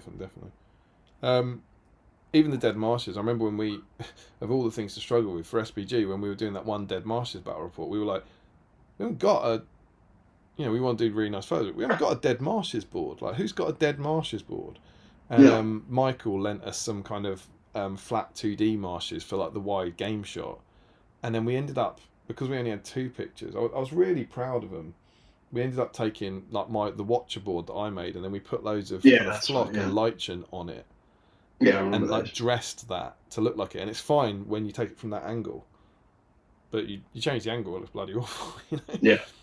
So we kind of made a kind of greeny, mouldy algae. So that's in, if anyone's got it, that's issue 16. There's a couple of Dead Marshes I think pictures. that's the photo shoot I was at. I remember. Yeah.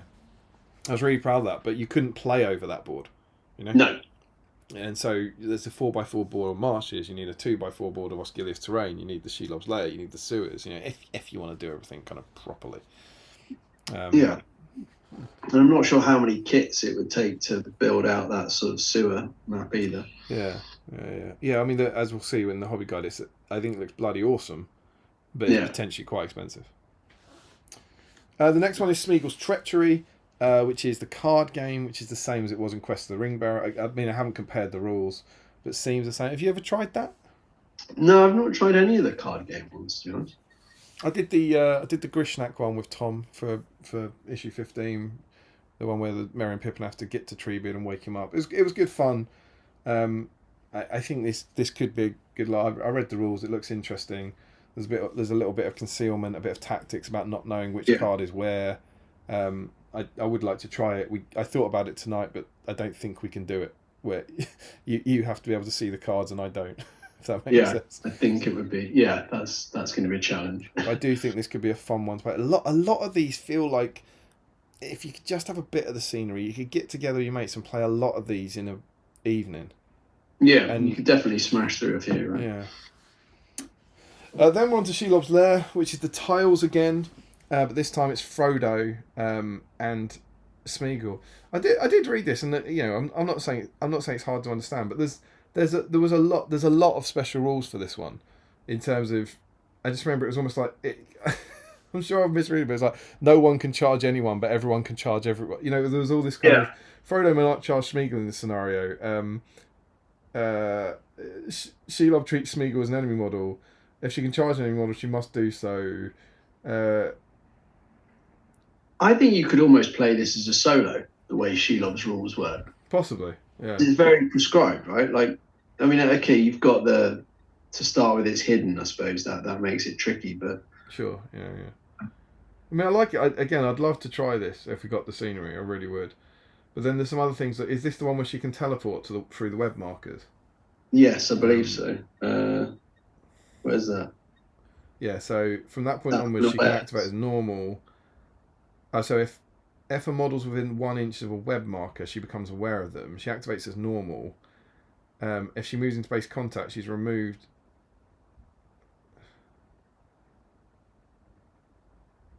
I thought there was a bit where she teleported. Am I going crazy?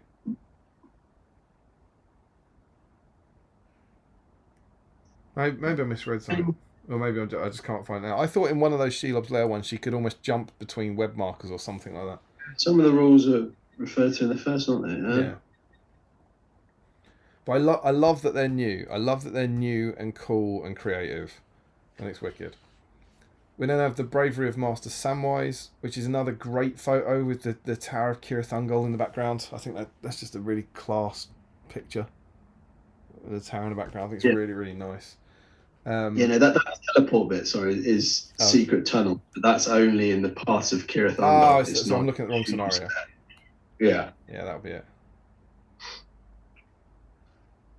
But some of those special rules carry over, like I said at the top, the 3. Yeah. Navigate lair, nameless terminal webs, but it doesn't seem to be Secret Tunnels. Sure. Shelob was another thing. Watching that entirely CGI on the big screen 20 years later, a bit 25 years later ago, that looks incredible. Yeah. Like Shelob still looks absolutely amazing. So this one's cool. This is one we're going to try and have a go at. 1 foot by 1 foot, and it's just Sam v Shelob with some, I think, really cool rules to make this not dinner time. One-sided. Yeah. I think there's some really clever rules about how this scenario works, and I think that'd be fun to play. And I don't think it'll take very long. Which is cool. Then we have the end of all things.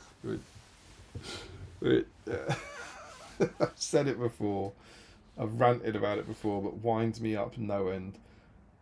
And I'm sure people are going to counter this, and I think we've counted it before, but what the hell? This is like the opposite to me of the Osgiliath, where you've got the 2 boards and a massive game. You've got 25 Warriors of Minas Tirith, 25 Warriors of Rohan, all the heroes, and then loads of the evil stuff and 15 round orcs. It's a massive game that you play at the same time as you play Frodo and Sam and Gollum, right? And then there's tons of rules. You have to try and corrupt Frodo. You have to stop him getting from the cracks of doom. And then at the end, destroying the ring. To destroy the ring. And the objectives are Frodo must destroy the ring. Game lasts until Frodo's destroyed the ring, is taken over by the ring, or is slain. Good player wins if the ring's destroyed. The evil player wins if he's either slain or taken over by the ring. Additionally, if all good hero models at the Black Gate are slain, the best result the good player can achieve is a draw. And then to destroy the ring, Frodo must be in base contact with the edge of the precipice over the lava. Frodo will then enter a battle of wills with the ring. Both players roll a d6, re-rolling ties, compare the results. If the good player wins this roll 3 times in a row, the ring's destroyed. If the evil player wins it 3 times in a row, the ring corrupts Frodo and the game ends. Frodo can use might to influence these rolls. So you could just do that bit, right? Yes. Nothing else. Nothing else matters. Yeah. The only thing you can potentially argue is whatever Gollum and Sam do might drain Frodo's might. Draw some might out of him, yeah. But the other game, nothing. All the other game does is potentially get a draw, guarantee a draw. And you might as well just roll a 50-50. I just hate it. It just winds me up no end, because it's like I'd love to play the Blackgate game, and I just want I don't know, every hero left alive in the Blackgate game gives Frodo a reroll or something, Yeah. Or every hero slain gives evil a reroll.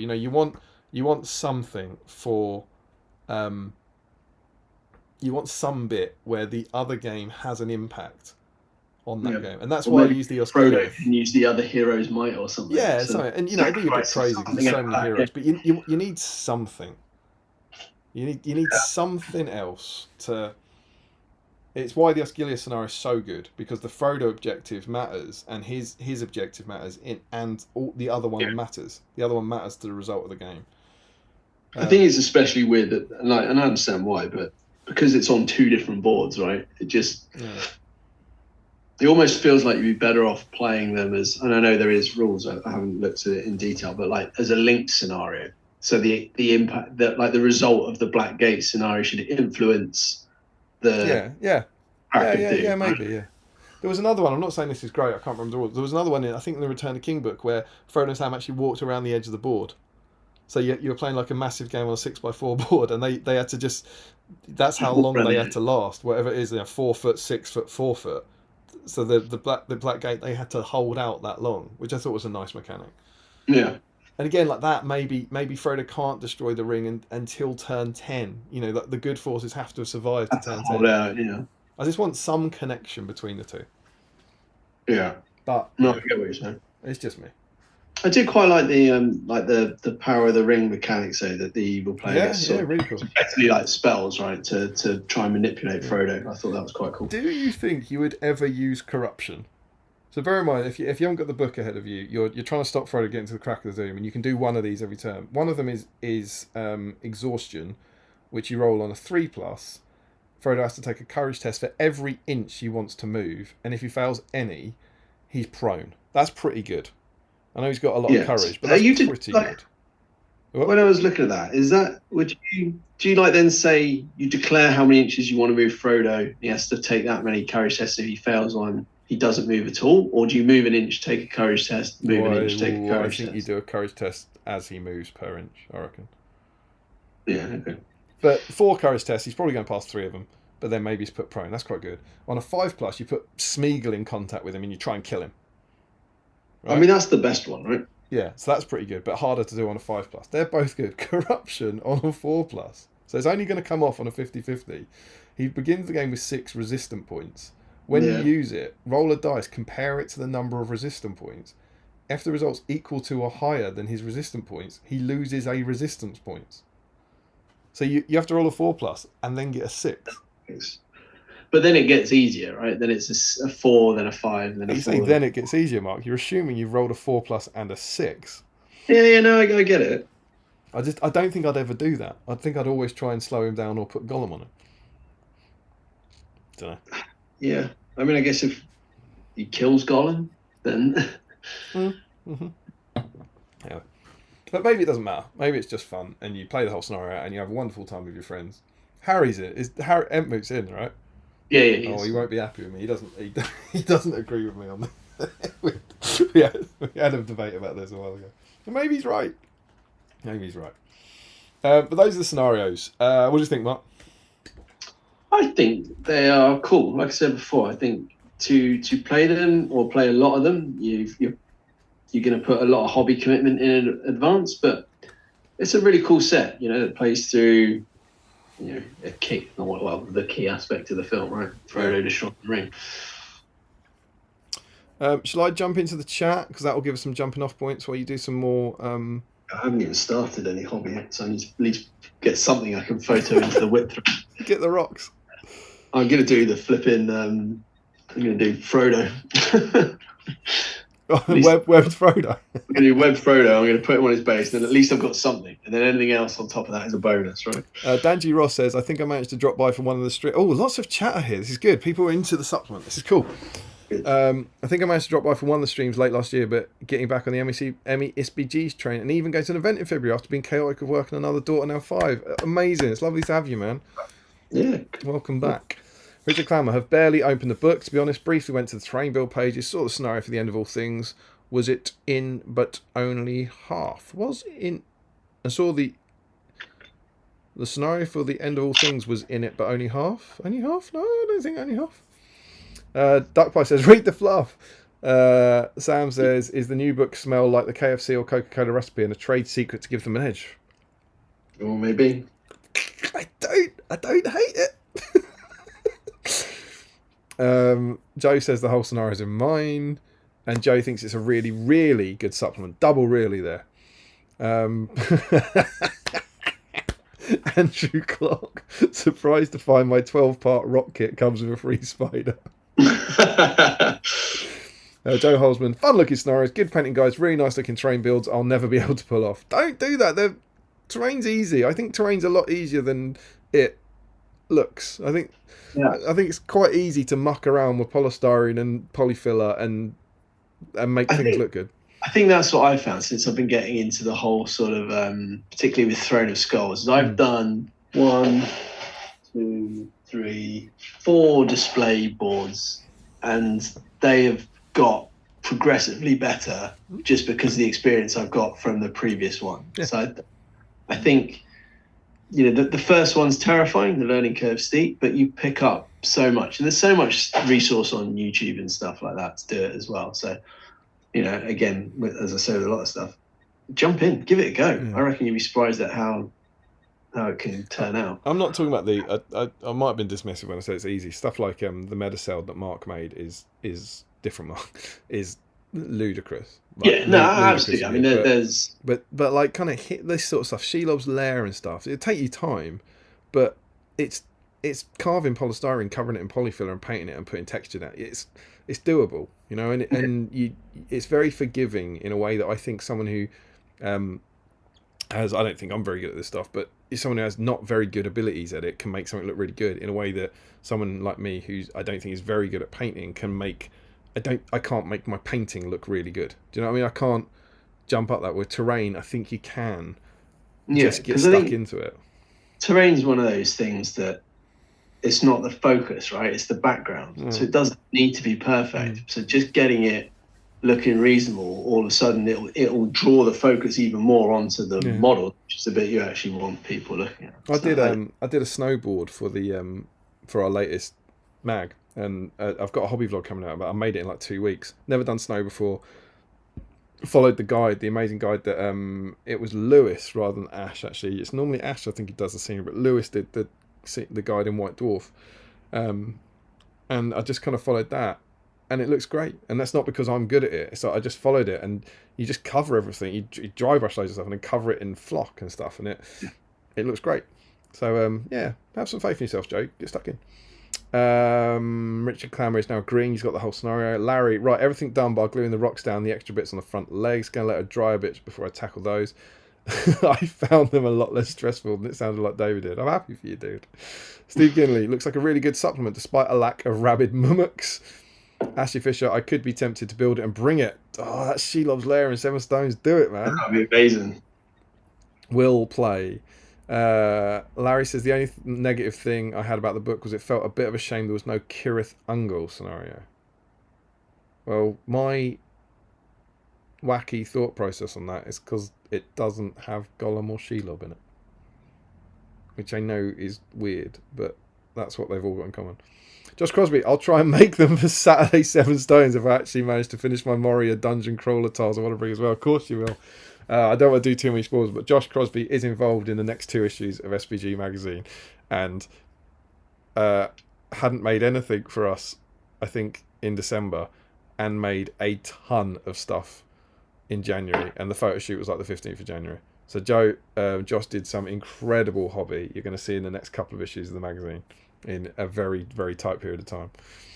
Larry says they could have had a massive tower build guide. Is that for Kirith Ungol? I really want to build the tiles, but I'm very lazy. Michael Dublé, everything all built, slightly buzzing from plastic glue, and off to bed, as I've got to do a half marathon training run early before everyone wakes up. Harry says, despite retreading a lot of old ground and reprinting some scenarios, I enjoyed flicking through the new book. Seems a bit of a jump from Shelob to the Crack of Doom, though. You mean timeline? Again, I think it's Gollum and Shelob. I think that's the thing. The other thing about he's mentioned the retread thing and the reprint thing. It's interesting here, and I'd be curious to see what other people think about this. That I've heard this a lot when the PDFs came out. They were like, it's just that scenario.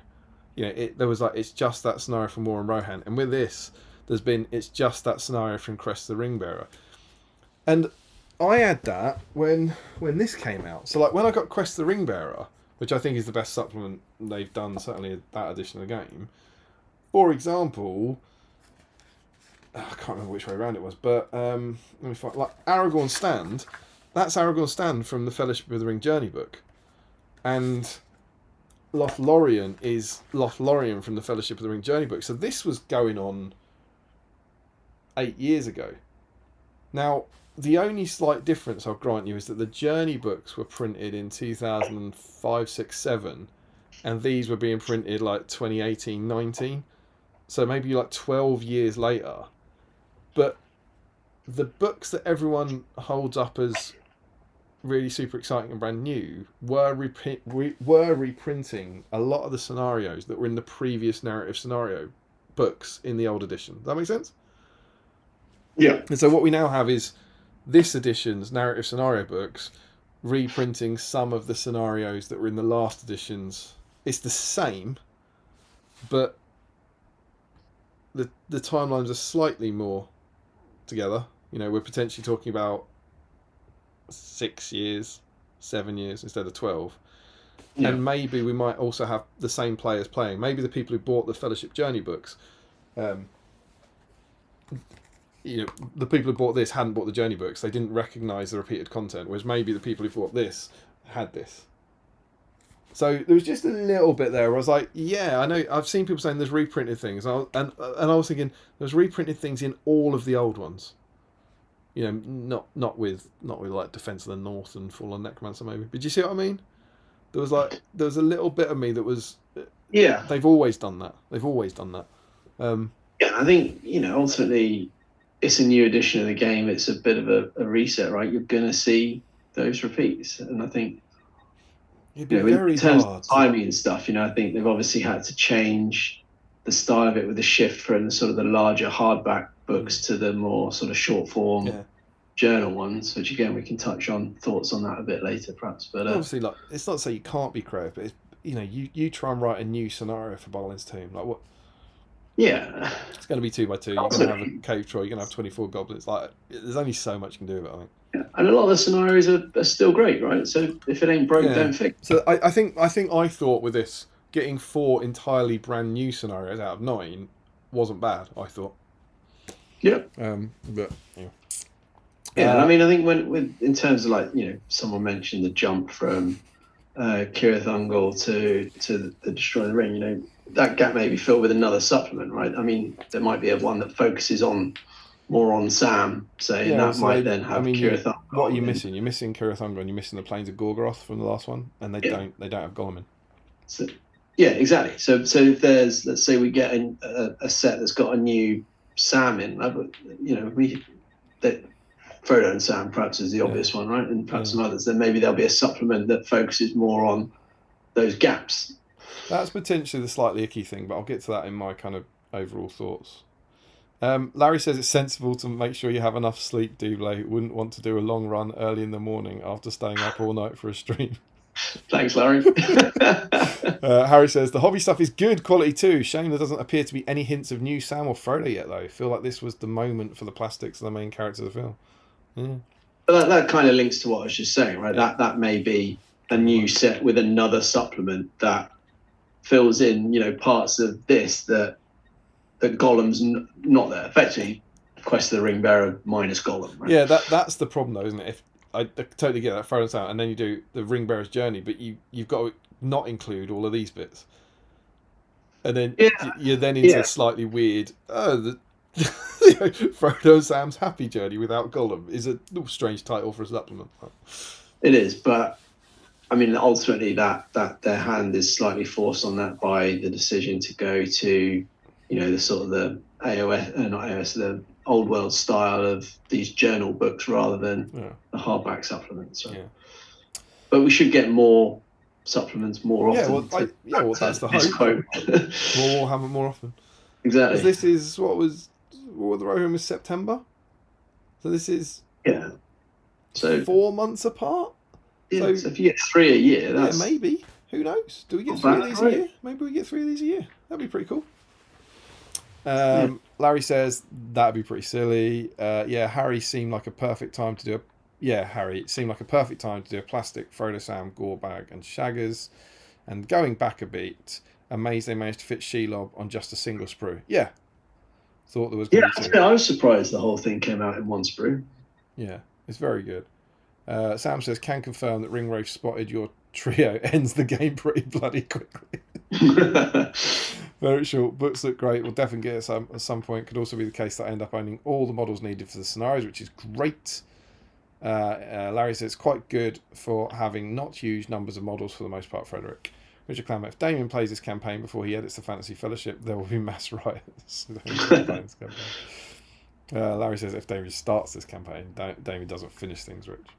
Richard Glamour, why they didn't use the pose of Frodo about to put the ring on, I don't understand. That must be in the Osgiliath picture.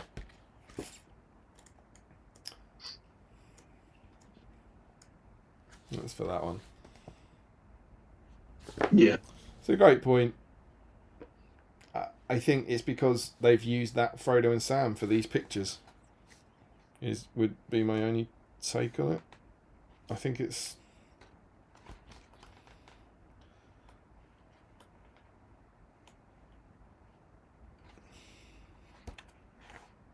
With the exception of the Bravery of Master Samwise one, all the things up to the Crackadoo were the same 2 models.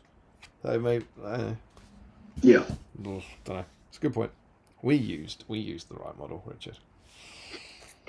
That was a good. I enjoyed that photo shoot. It was good recreating those scenes. Living your best life. Ashley Hampstead Reed is in, designer of the sewers. Hey guys, just popped in to say hi. Hope you're enjoying the book. My sewers are finally being shown off. They exist because of this stream, inspired when Damien and Steve played the old scenario. Makes my heart warm and fuzzy, man. Thanks for saying that. That's really kind. Ashley started making the tiles, so the beautiful, beautiful sewer tiles.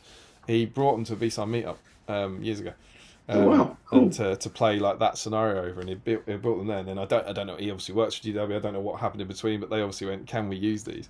And dude, I was going to say it when we got to the rating article. I didn't know. They're so good, man. They do look so good, so good. They're absolutely staggering. And you've done an incredible job on them. So yeah, hopefully we'll get to. Maybe we'll get to. I think they're in the Warhammer World exhibition at the moment. I think. Okay, that's pretty cool. It'd be cool to play over them again. But yeah, well done, dude. And again, well done for all the stuff you and Lewis did in White Dwarf as well. Larry says, I guess it was easy to get that one out. I think the model. Sam says, this is Madrill. My Lord Faramir, the goat pen has fallen. Faramir, oh God. Good God, no. Larry says, was there ever a plan to include any sewer action in the films? Not as far as I know. From any scripting thing. I don't think orcs chasing them from the sewers is ever a thing that they've talked about in any of the commentaries. It's a fair point. Was it just a Battle Games invention? This book does seem like it needs a lot of special training, but not a huge amount of models. I think it was a Battle Games invention, yeah. One of the best ones, I think. One of the best things they did. Joe Holzman says, could you play as a 3-player, Frodo versus Gollum versus Shelob? Yeah, probably. I think she can move between the secret tunnels. People are finding the rules.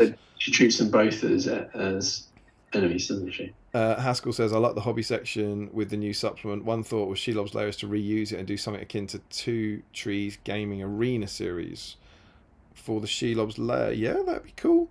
Would Shelob still look absolutely amazing if you saw the film after assembly? Yeah, I've gone off Shelob.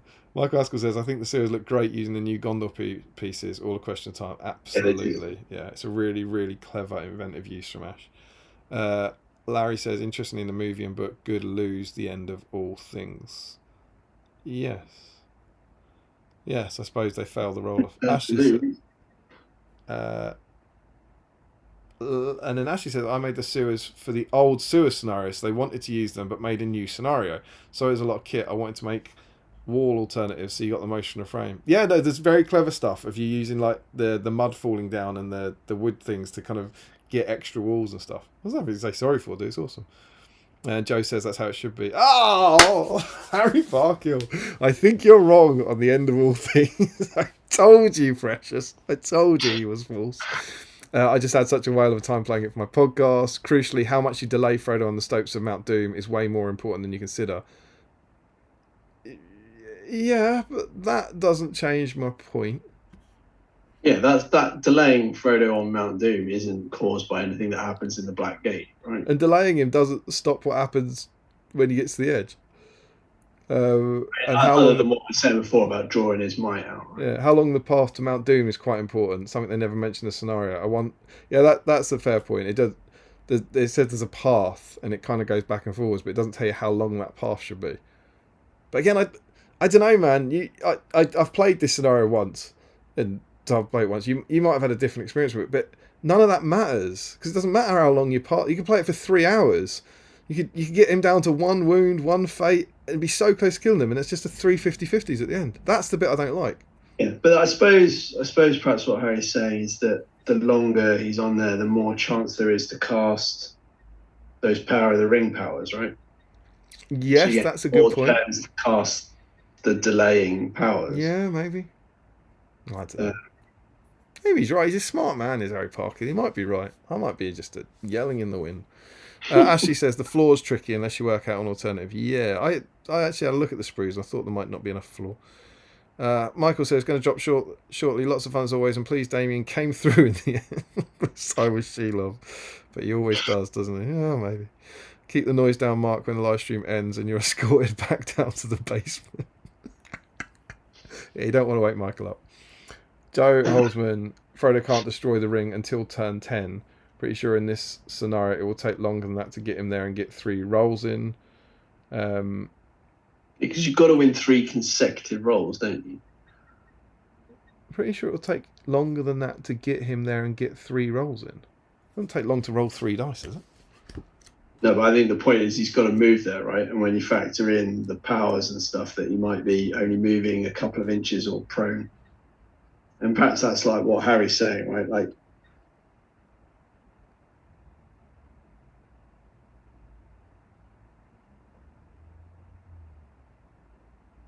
It's not once a turn, is it? You just keep rolling the dice when he gets there, right?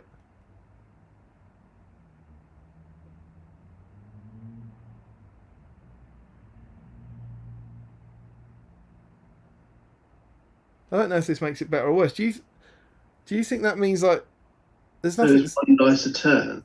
Oh, I don't think so because it doesn't say once a turn, does it? It says once he gets in, you then enter a Destroy the battle at ring, will. throw him in base contact with the edge of the precipice over the lava. Frodo will then enter a battle wheels of the ring. Both players roll a d6, re-rolling any ties and compare the results. If a good player wins this roll 3 times in a row, yeah, so it doesn't. Because otherwise you don't do that. Roll a dice, play another turn of the game, then roll another dice and do that for eternity, do you? Yeah, because that would take flipping ages. Yeah, right? of course. You just roll like 10 dice, until, you know what I mean? Like 10 dice, 50, whatever it takes. Like, me. Surely. We're not doing that every I mean, that makes it more pointless and even worse. I don't know. Yeah, yeah. Andrew Clark, book is great. Like the training inspiration and small scenarios that use modern army. Larry says that is a good point as it's Gollum focus. I think it's about the scenarios. Joe still intends to bring Cirith Ungol from the Esgilith to Ankits, as it should. It's Gondorian. And then Larry says, yeah, it means this edition they can't fit that scenario in, Cirith Ungol, which I agree. As if they do a Ringbearer 2, it would mean really doing all of these. It's a time jump of 13 days. Was Cirith Ungol one of the ones they published on Warcom anyway? Oh, I don't know. Can't remember. Maybe. Yeah, I can't remember. Harry says, you may misunderstand my criticism of redoing and reprinting. I don't mind they're doing the same scenarios for cool modes, just I prefer War of the Rohirrim and Angmar because they're treading. Yeah, of course. I completely agree with that. I loved War of the Rohirrim because it was all brand new. That wasn't particularly aimed at you. I've seen a few other reviews of people saying, oh, some of these scenarios are the same as the ones in the previous edition, and they're holding up on a pedestal the previous edition ones that were the same as the previous edition. Is my point. Larry says, unless they make a Gorbian Shaggers book that includes a scenario they dream of settling down on a farm. Yeah, maybe. Jack Brown, I sort of want to make a battle company of them trying to set up a farm at some point. Frederick Schultz, BSIME made it into the new journal. Oh, that's an interesting point. BSIME, where's that gone? BSIME made it into the new journal with the sewers, kind of like the SBG and the Thrain scenario. Great stuff. Oh, yeah, I'm done. I was very fond of that Thrain scenario we wrote, getting into a book. Ryan Pickering, gonna have to call it a night, have an early start in the morning, catch up later. Frederick Schultz, any sewer action? That sounds funny. Sam says they missed a trick not doing a hobby guide on building a hidden platform to stand Frodo on for a photo opportunity. Yeah, that is true. That'd be a good hobby guide, that one. It would. That's a great reference. Frederick Schultz, sewer scenarios are just kind of like the War of the Ring, Hera capture, just turning something into a more playable scenario. Yeah, I agree. This is good. I didn't know this. Harry says there were extended sewer scenes in Return of the King PS2 game, which was a movie tie-in. Perhaps it was inspired by some abandoned plans. Possibly. Or they did it in the game, and then people who wrote the book knew about the game. I reckon it might be that. I reckon the game might have expanded on it, and then they kind of thought that was cool. Larry, one thing I think we haven't touched upon yet is we bear no responsibility. We'll get to that great quote when we do the hobby section. Larry's just quoting Games Workshop. Ashley says, thanks for your kind words. Next time you're down, let's see if we can play through your scenario. Old on you or both. Off now. Catch you next time. Harry says,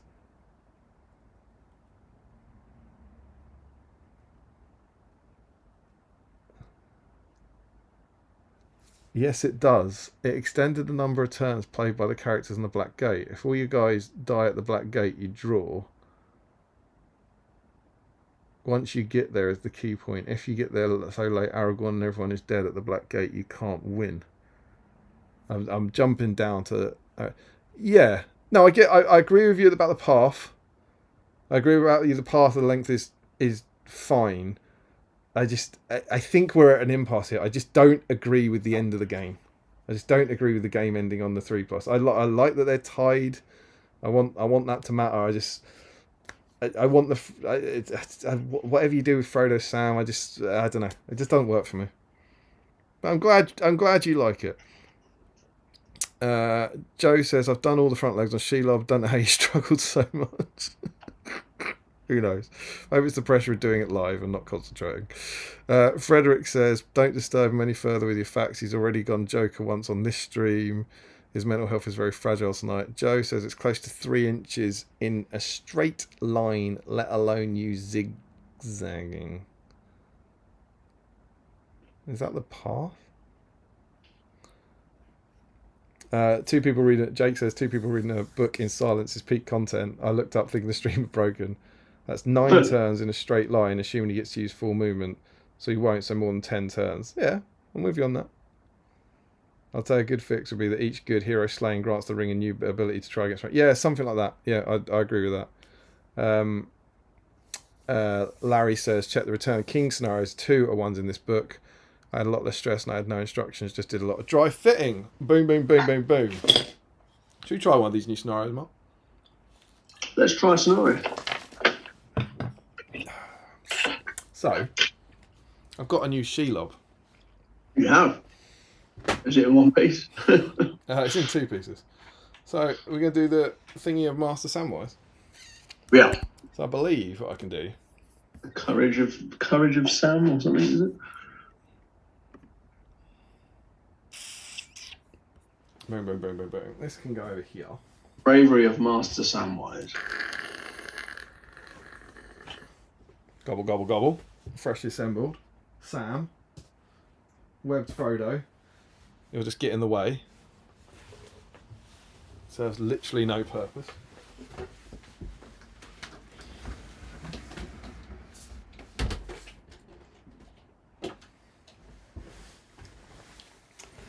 We need a 12. We can use some.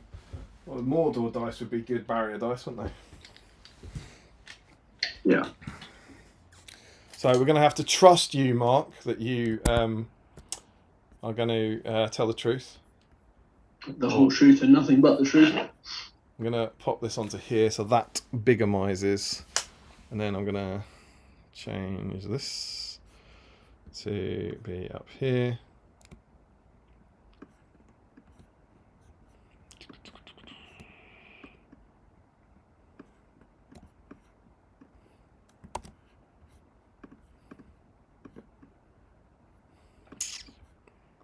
Scale that down.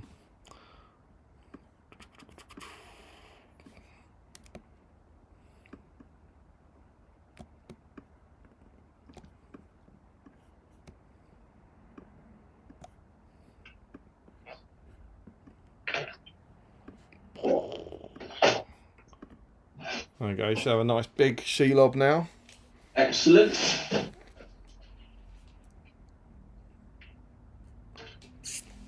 Hopefully that's looking alright.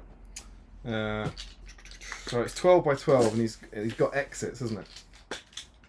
Yeah, 4. So we'll have that.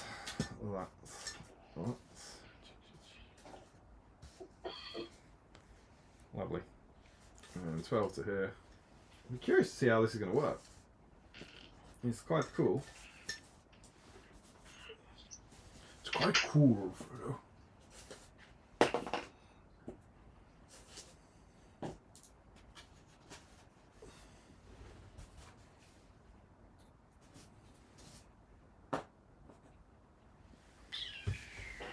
And somehow I've ended up missing a dice.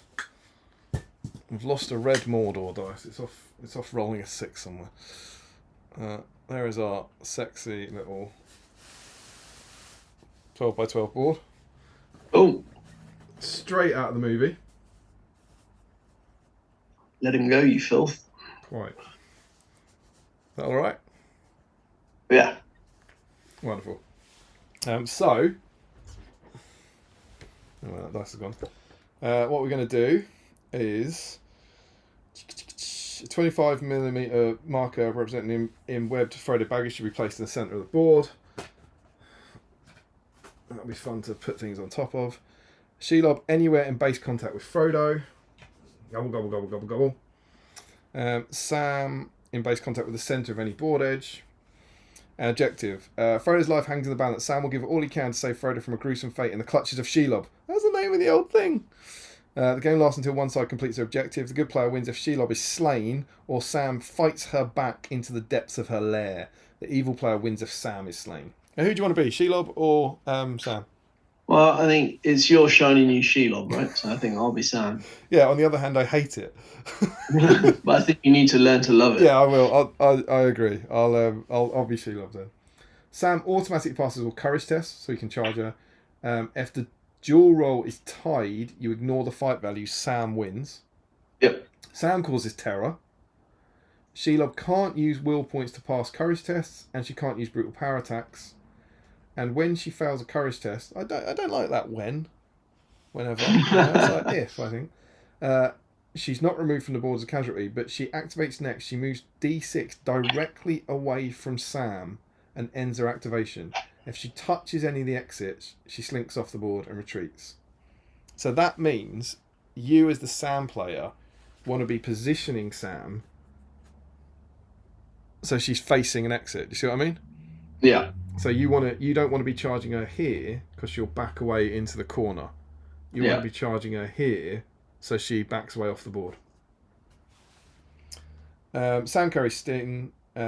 Strikes from a sting gain bonus of +1 to wound when making strikes against Shelob, which is pretty cool. All right. Yeah. Yep. So yeah, all good. Yeah. Let's see what happens. I'll get the stats out in case we need them.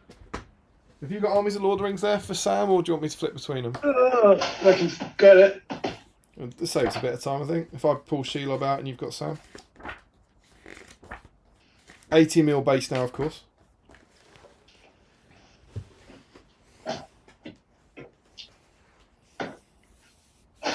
Right, so there are what have we got? We've still got 33 people in watching. I hope you're settling in for a little cheeky battle report.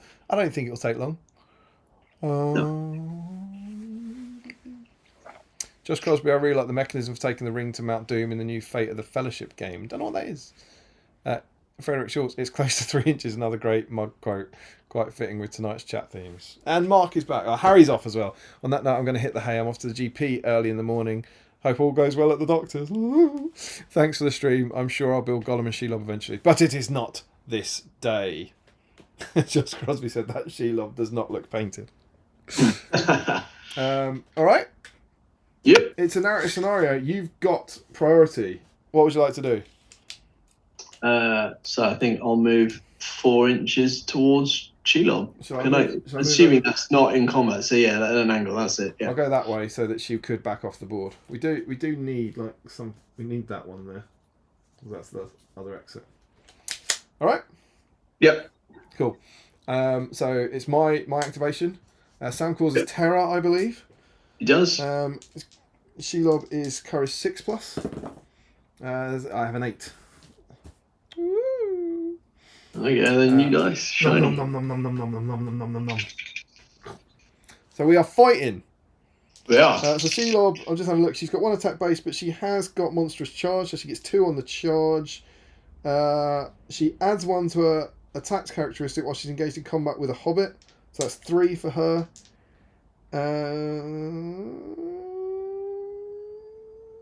And that's it for this scenario.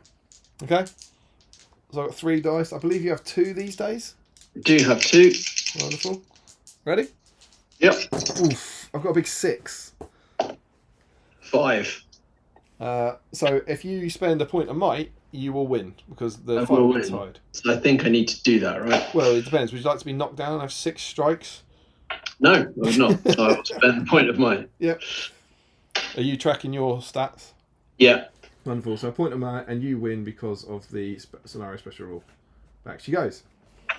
So I'm assuming I'm winning on 6s down to 5s for the special rule. That's +1 to wound with Sting, right? Yeah. Cool. No, 2 and a 3. 2 and 3. Good work. That's it, though. Priority? I believe so. 3. I've got a 1. Cool. I will charge so that you're backing off straight towards that hole. That one? Yeah. Cool. You could probably get to here, I reckon. She's close to that Go one. that one closer, you reckon? Yeah. It's difficult to tell from the angle. Sure. So you charge in. So this time I've only got 2 attacks. I get a 4. Yeah, 3. You've got no might on Sheila, do you? No might, no. So, I think I'll spend the but last I would point. only get 2 strikes against you this time. You might want to save that for if I've charged you. Yeah, but what strength are you? 7. Yeah, against defense 3. And she's got Venom, which I think is reroll all failed wounds, isn't it? Yeah, I think you'll kill him. That's the problem. He's got 2 fate, right? Sorry? He's got 2 fate. I mean, here he'll probably survive, whereas if I charge you and have 6 strikes against him, you probably won't. That's true. All right, fine. Okay, cool. I'll let you have this. But if he dies, it's on you. I'll check the Venom roll. I think it's all failed wounds.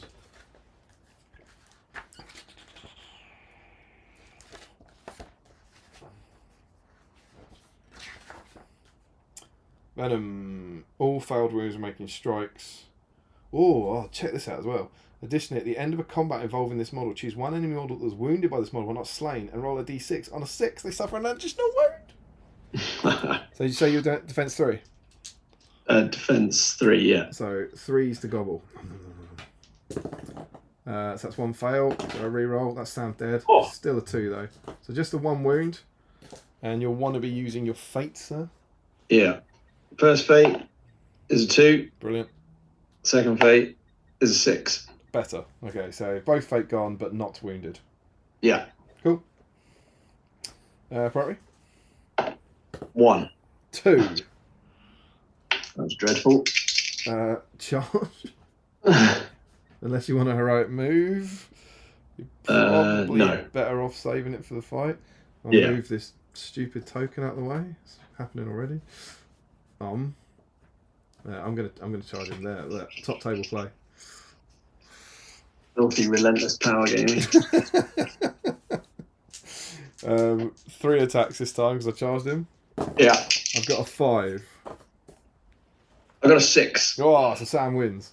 So Yeah. back she goes. So what did we say she was? She's defense 7? Defense 7. Was he strength Yeah. 3? Strength So 2. it's 5. Oh, strength 2. So that then. That's 6s by 4s. Okay, so 5s by 3s then. Is Sam only strength 2? I thought he'd gone up to strength 3 now. No, strength 2 here. Oh, fair enough. Sting doesn't give you +1 strength, does it? Gives you plus. Oh, it does, doesn't it? Does it? I think Let's have a Sting. quick look. Yeah, Sting Let's as a give it a base photo. gives you +1 strength. I Oh, think. it does, yeah. Yeah. Okay, that's so yeah, right. so 6 is down to 5 then. Yeah. 6 and a 1. So That's 1 a wound. wound. So you've done 1 wound on Shelob, firstly. Let's put a dice over there. So that means she is down to 5 wounds. And then she has to take a courage test, which she's not allowed to use will. So her courage is 6+. That's a 5, so she's passed it. Yeah. Cool, priority. Back, you filth. Quite. 3. I also get a 3. So it goes to me this Goes time to then. you. So you charge. Yeah, and then pivot rounds to the. Yeah, that's it. Love it. So I'm on 2 attacks. Yep. I got a 4. 4 and 5. That's enough. This would be a good time to wound her, I'm just saying. 5. 1 wound. 5 and a 2. Okay, so courage. So she's down to 4 wounds for one thing. I'm going to put this She-Lobby dice up here where we can see it. That's her wounds. Actually, do you know what? I'm going to put that on that hill over there. That's a bit clearer. What am I going to do? I'm going to Courage test is a 6+. Nice. She's only gone and failed it, my friend. Oh! She's only gone and bloody failed it. And I would say that she is 3 inches would get her off. So a 1 or a 2 and she's alright. A 3, let's just see, it's touching it, isn't it? Yeah. If this we would see a touch the exit. So a 3+, she's gone. Sam saves the day. She's gone! You've driven Shelob off! There you go. Samwise the Brave. Samwise the Brave, indeed. Ah, there you go. What a cool little scenario. Indeed. And while we're here and we've got the board, should we do the Taming of Smeagol?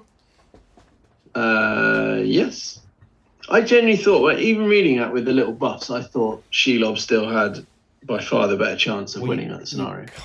You can't lose a fight when she charges you. Yeah. He's got 2 wounds, 2 fate. She's got 6 strikes, re-rolling wounds, needing 3s. You know, like Yeah. If she charges and wins a fight, I think it's all over. All over. Yeah. Right. So this is a 2x2 board. Are you gonna stay good? I think so. As soon as I've won that one, right? Shelob runs off to her lair. Frodo and Sam are about here. And we use Gollum. We use the sneaky riddles in the dark Gollum. This is going to be the fastest game of SBG you've ever played in your life. So this is the Taming of Smeagol. 2 foot by 2 foot. Frodo and Sam are in the centre board. Smeagol is anywhere touching the eastern board edge. That'll do. So the good player wins if Gollum's subdued. The evil player wins if Gollum kills Frodo and reclaims the ring. I think I've actually played this a bunch of times. I don't think I've ever seen Gollum win this. Yeah, but then I lost Faramir's charge as evil at 7 stones. So. This is true. Just trying to get Gollum in. There he is. Hobbits start the game prone. They can't activate until they're disturbed. As Gollum approaches, there's a chance he'll wake the Hobbits. Roll a d6 before he moves. If the number rolled is higher than the distance between him and the Hobbits, or a 6 is rolled, he's disturbed them and they stand up and act normally. If he attacks a sleeping Hobbit, they've been woken and can act normally from this point. And then if you do his last wound, he's subdued, and he'll... so yeah, you just have to kill him, but if you kill him, it just counts as subduing him. And every time I lose a combat against Frodo, I have to take a courage test. If it's failed, he surrenders and is subdued. Alright? Alright, cool. So good have priority, but you can't do anything because you're having a little kip. Yeah. So Gollum is one... What is he? Is he 5 inches these days? I wouldn't even know where to look for his profile. I don't know where his profile is. Smeagol, is he in the Fellowship? He might be in the good bit, I think. There he is. He's in the good bit. Wonderful. He moves 5 inches, yeah. So slow and sneaky we must be. He's going to go 5 inches. And what I'm going to do is I'm going to make sure he is more than 5 inches. Do I want to be... I'm in charge range, which is what I want. But if I'm... Oh, yeah. So do I have to roll more than it? Yeah, so I need to be more than 4 away so that you have to roll a 5. But I want to be within 5 so I can charge. Okay. So now... Oh no, that's before he moves, so it's next time. Okay. So he's moved there, so is that right? Yeah, because I still want to be able to charge Sam. Sure, let's go with that. Yeah. Alright, so priority? Yep. 5. Got a 3. So it's your priority, but I you can't can't do do anything. But before, so it's now my activation. Before Gollum moves, you roll a dice. If it's so, you need a 5 or a 6 to wake up. Precious. 2. Brilliant, good work. So Gollum is going to charge into the stupid fat hobbit while he's asleep. So he's prone, but then, where is it? If Gollum attacks the sleeping hobbits, the hobbits have been woken and may act normally from this point onwards. Now, this is very good for me because that was your priority, right? That was my priority, yeah. Frodo's had his Frodo go. can't move, yeah. So this is good. So I've got the stupid fat hobbit just where I want him. Got the jump on him. Yeah. So I've got 2 attacks and I've got fight 4, which I believe is higher than Sam. Yeah, fight 3. Okay. So I get a big 4. 5. 5, and you've got might. I do. So if I'm going to use my 1 point of might, you then use 1. That's irritating, isn't it?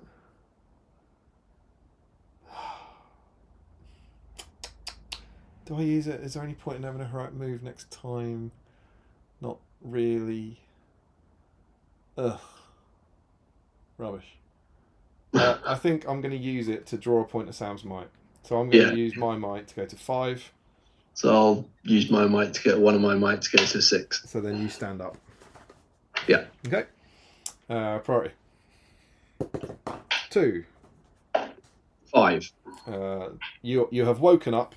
You act normally from this turn. Yeah. So I'll charge both hobbits I in. don't think you can with... Oh, do they immediately... How does that work? Is he still... The hobbits have been woken, may act normally. So Frodo's only got 2-inch movement because he's prone. Oh, okay, fine. So Right, Frodo get him. moving closer, as close as you can. So presumably you do want to charge him with Sam, though, Yeah, yeah. Cool. Because you've not got... He's only got 1 might, Gollum, doesn't he? Yes, he's got no might left. He's still quite a fighter, isn't he? He Right, is. So Sam with his 2 attacks and 1 might against Gollum. Yeah. It's a big 6 from Gollum! Say that, you stupid fat hobbit. I'm strength 4. Sam is defense 3. Yeah. Rip him! That is rubbish. No wounds. No wounds. Very distressing. Oh, bloody hell. Priority? Get 3. 1. Oh, it's mine. It doesn't make a difference, does it? We've got to go for the precious. Sam counter charges. Yeah. Lovely. You can call a free heroic combat with Sam. Sure, let's do that. All right, so Sam gets both. I think you get 1 attack from Frodo. Yeah. So, 3 might or something, isn't it? I'll roll them separately. So Frodo gets 6. Just realising, I don't know quite what we can do on here, but surely to goodness we can. What the hell am I doing up there?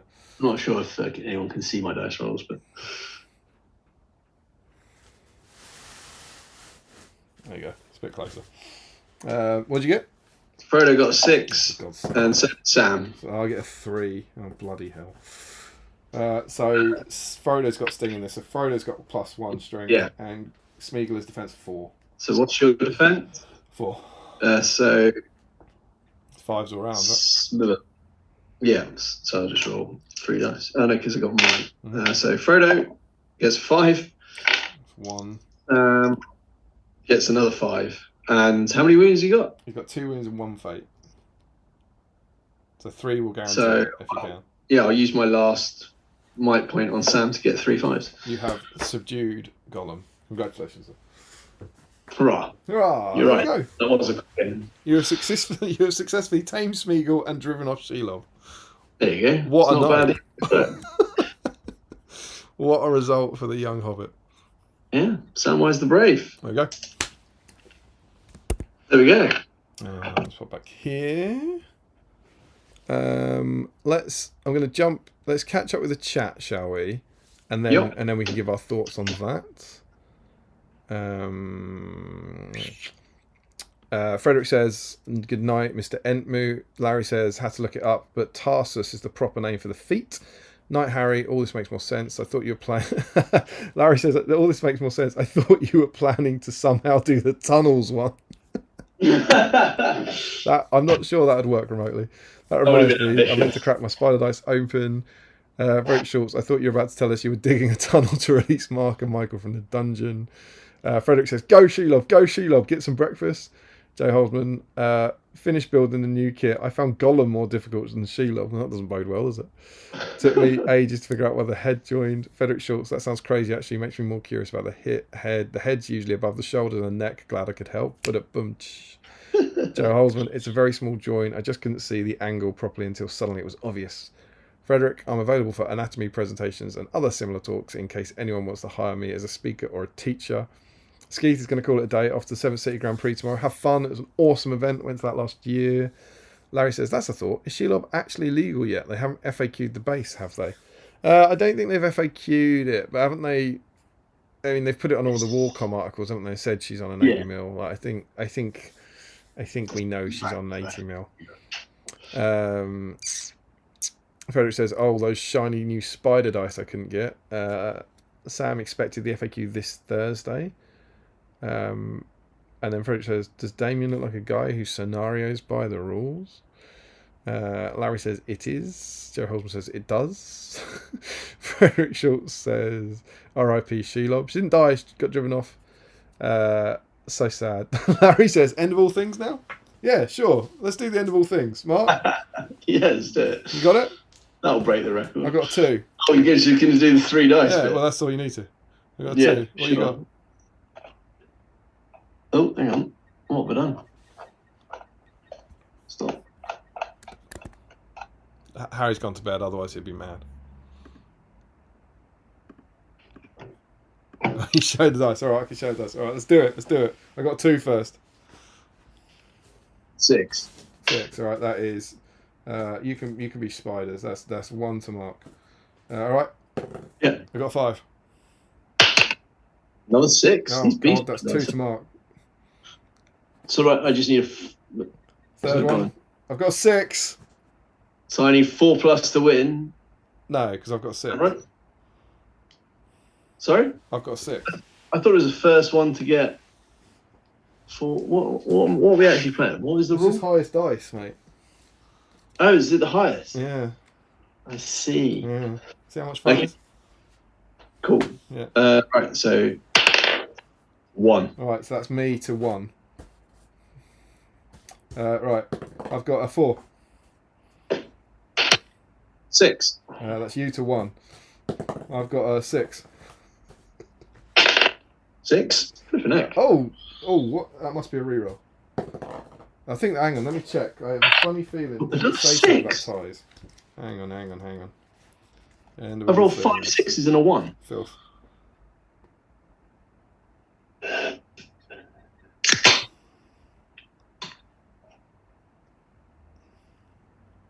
Yeah, re-rolling ties. So we had to so we were re-rolling that second 6. So you got 6, right? Yeah. So I got 3. So you're on 2. I got a 2.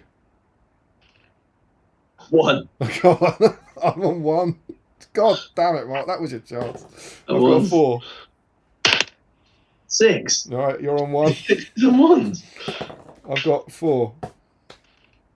2. That's me back on 1. Yeah. I've got 1. 6. That's you back on 1. I've got 2. 6. That's you on to 2. It's match point. I got a 1. 4. Oh, you destroyed the ring. Were you? Hang on, what were you? Were you good? I forget. I mean, let's stick with the fact that I was good in the Yeah, last. you've destroyed the ring. Congratulations. Right, that's the hat trick. Yeah. That was fun. It was. Now just imagine we set up 100 models and played for 4 hours before we did that. Played it through my mind. What's it saying? That's what decides it. It's a shame Harry's already gone to bed. I'm obviously, maybe I'm missing. I don't get you were at some sort of impasse. I don't understand it. I just think that's a really unsatisfying way to end the game. Yeah, no, I agree. So there you go, Larry. That was a gift for you, mate.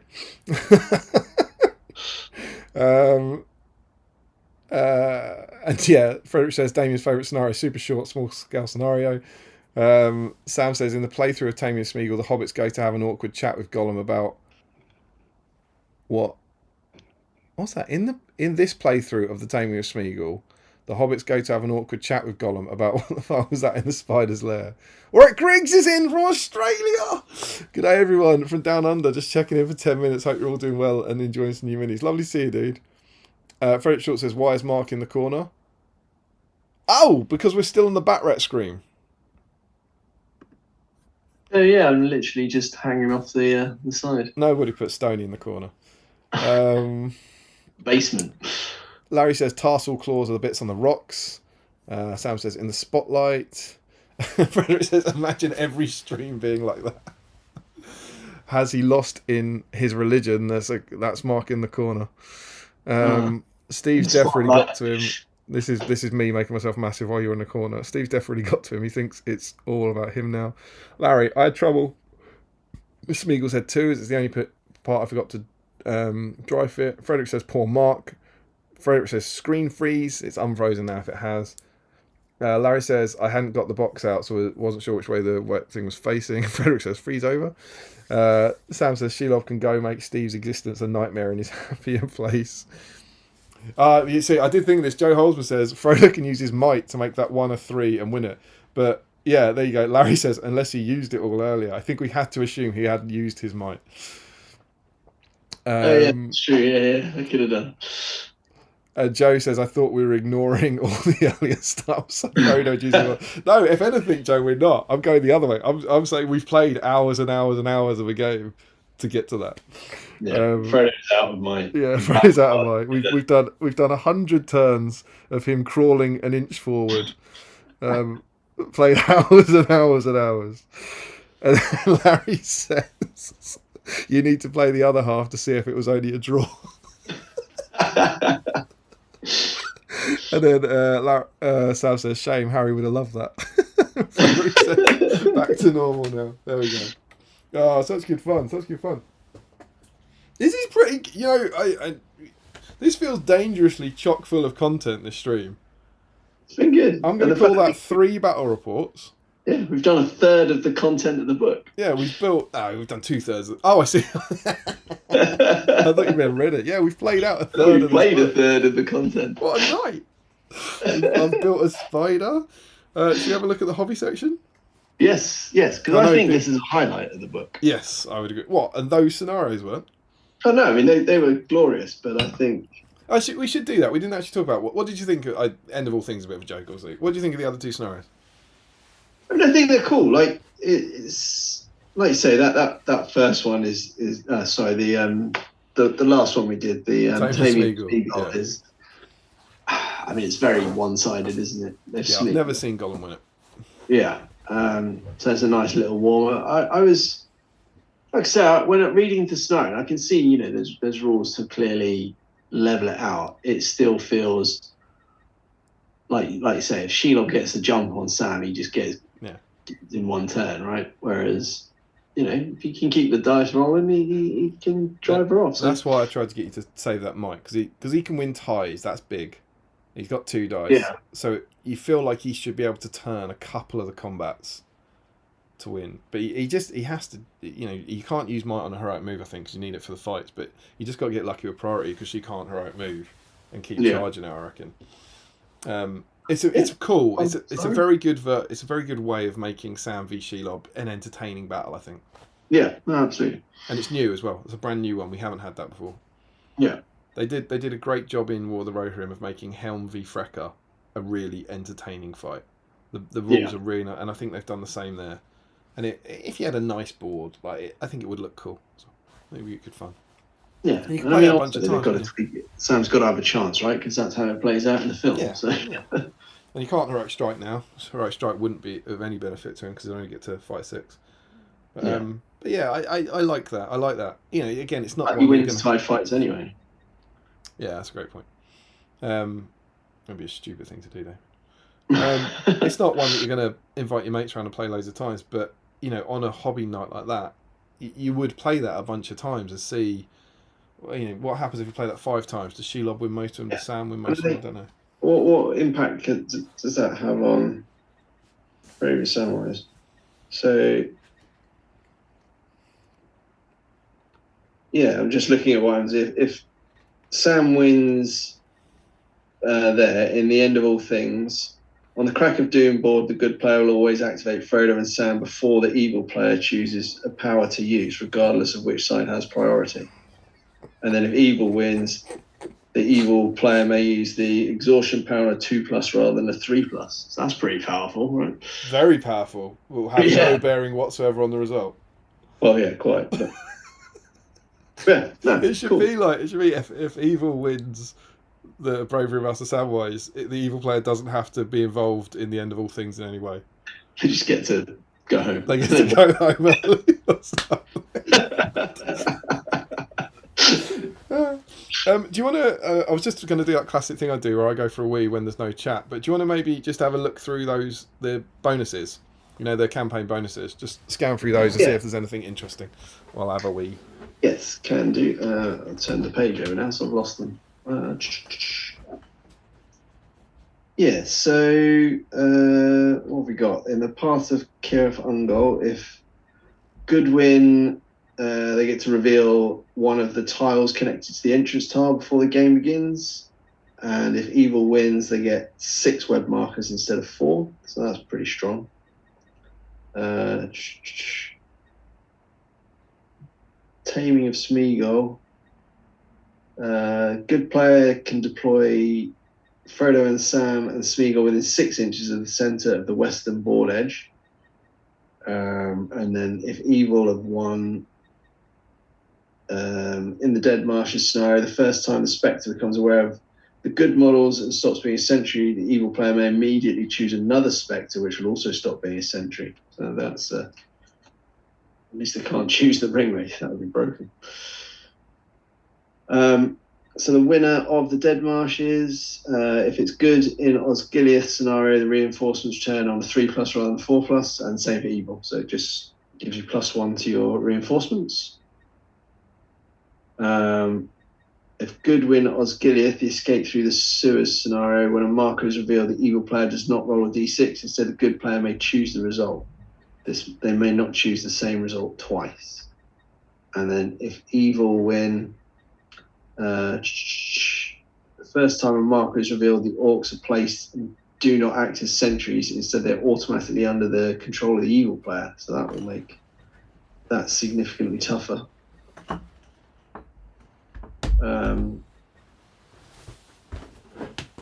Is there good juice inside?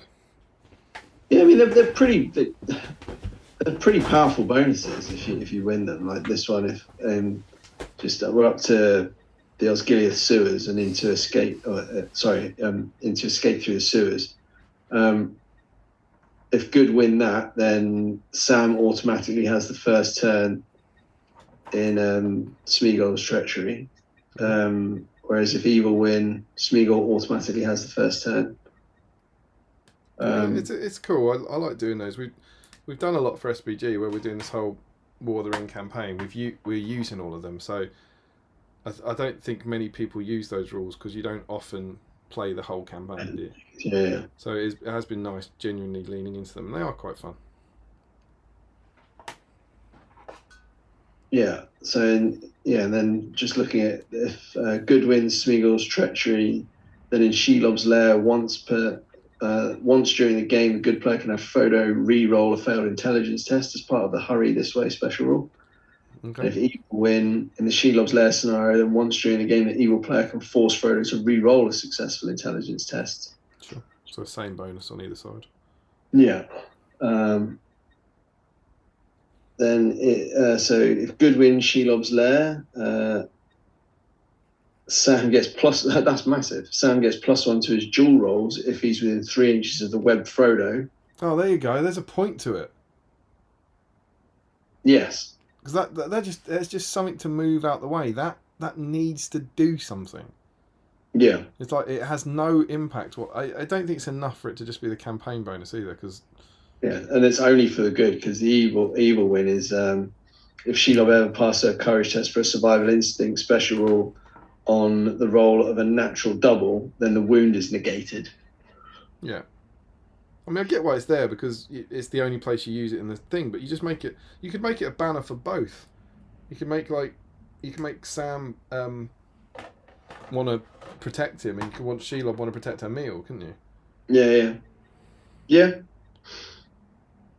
And then we went through the Cool. the Bravery of Master Samwise bonuses.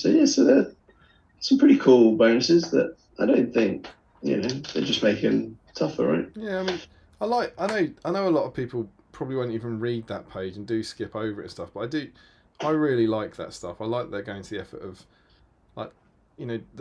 they've done this for the whole last edition of the game. They're keeping it going. That the narrative scenarios here they're not an afterthought.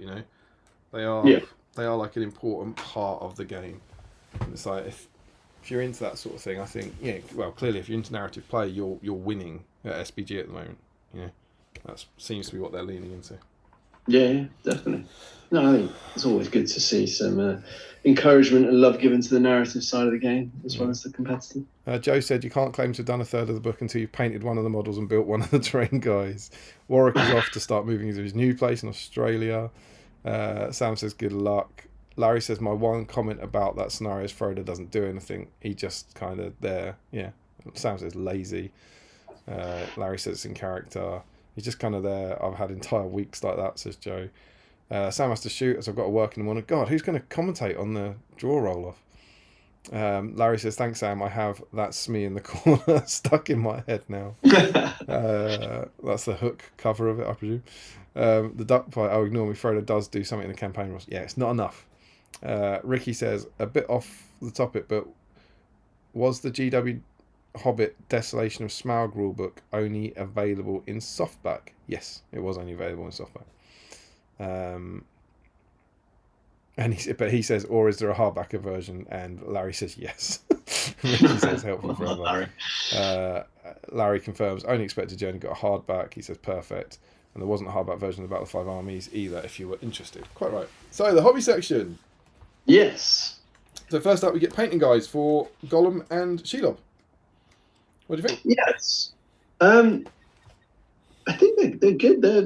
They're detailed paint guides by GW standards. I think the Gollum one in particular is very good. It's not often you see GW paint guides going into sort of full mixes. Normally, it's just the sort of the straight Citadel color scheme, color system, right? Whereas you've got mixes, and then you're doing mixes of the mixes to get all the shading and highlighting. And I think, it's a step up from a typical GW painting guide. I mean, I know you play more other systems than me. I only play SBG. I've never seen this in a GW guide. Yeah, so not to this extent. I've seen the odd one that has, do a mix, particularly with shades when making shades, but I've not seen one that's like a full detail on this. So you prepare a skin mix, which is 3 colours, a shade mix, which is 2 colours, a hair mix, which is a mix of one of the other mixes and black. And then once you've got those mixes, you apply a shade, 3-to-1 of the skin mix and the shade mix. It's like, I don't know, it's really weird. Maybe it's a great way to paint them, but I found that utterly disconcerting, if I'm honest. I mean, what? I mean, I'm perhaps showing my naivety as not a particularly fantastic painter, but it feels that's a lot more complicated. Like, you can probably get similar results without having to worry quite so much about all those mixes, I would have thought. I would agree entirely. But I still think it's cool that if that is exactly how the box art model was painted, it's cool that they're giving you that exact guide. Because I know in the past they've sort of done that and almost used the end picture that actually is a different model that hasn't really used the guide, right? Well, this is also, I don't know if it's true, but this is saying this is what the heavy metal team did. Yeah. So look at old O'Byrne and Stone on the internet talking about how rubbish this is, And they're going, I think we're better than you, and they probably are. But I so you base coat, like the one that gets me is you base coat the skin, and you don't base coat it with Racar flesh. You base coat the skin with a mix of 3 paints, right? That seems really unnecessary to me. And then you shade that with a mix of 5 paints. Yeah. I mean, it's involved, right? There's a lot I don't think you need to. No. I just think I can make whatever shade colour that is. I reckon I can make that with 1 or 2 paints. Yeah. Perhaps this is a swing too far the other way from the bit that used to normally. I don't think they do it anymore, but when you buy like a box of models and it says you need like these 4 paints to like you've got heavy metal box art on there. There are 4 colours you cannot see on this model. Yeah. Why not buy them? Yeah. So I'm like, those are 2 extremes of this, right? There's that versus this. I think there's a happy place in the middle. I've painted, they're all out because I've got them out. I've painted 3 Gollums in my time, and I think they're all right. I think I'm pretty good at painting Gollum, but I was actually looking forward to a Gollum painting guide. I was genuinely like, oh, I wonder what colours they're using and this has made me go, I'm not going to do any of this. I'm not. Yeah, I totally get what you're coming. I'm the same. I'm highly unlikely to do it, but it's nice. In devil's advocate, it's nice to know that if that's genuinely how they did it, they're telling you, and that you can have a genuine crack at replicating the box art. That made me giggle. That from stage 2 to stage, let's say stage 3 to stage 9, he looks the same, and you're literally somewhere in the region of 40 paints in. Yeah. I mean, So- that's it. Yeah, like stage 6 is a 1-to-1 mix of the skin mix and shade mix as a shade. So I mean, that's So that's five. That's 5 paints. 5 paints for a shade. But that's what 3 is. Look at 3. 3's a 3-to-1 mix of the skin mix and the shade mix. Yeah. And But then the you- next step after 6 is obviously 7. look at That's look at- then using the shade mix that you've used in the previous mix to shade it again. But also look at point 2 of 3. Once apply a shade using a 1-1 mix of the skin mix and shade mix. So step 3 is genuinely 10 paints. Just for step 3. I don't know, man. Yeah, it's involved. I ain't gonna do it. No, but like I say, I think it's just a massive step beyond what I've seen from. That From would a be game significantly easier, I'd say this, to those good painters who use wet palettes, right? Because Yeah. once you've mixed the paints up, you've just got those 3 paints, and suddenly, I'm being glib here. You're not mixing 10, you're mixing 3. Yeah, And I will say again, if I haven't done it already, I want to say a massive shout out to Josh Crosby, who gave me a wet palette for Christmas. I use one. I'm still not great at mixing, but I just find it's easier than constantly dipping, and you get a better consistency of your paint. As you can see, Josh Crosby seems to be making it his life's work to make me a better hobbyist at the moment.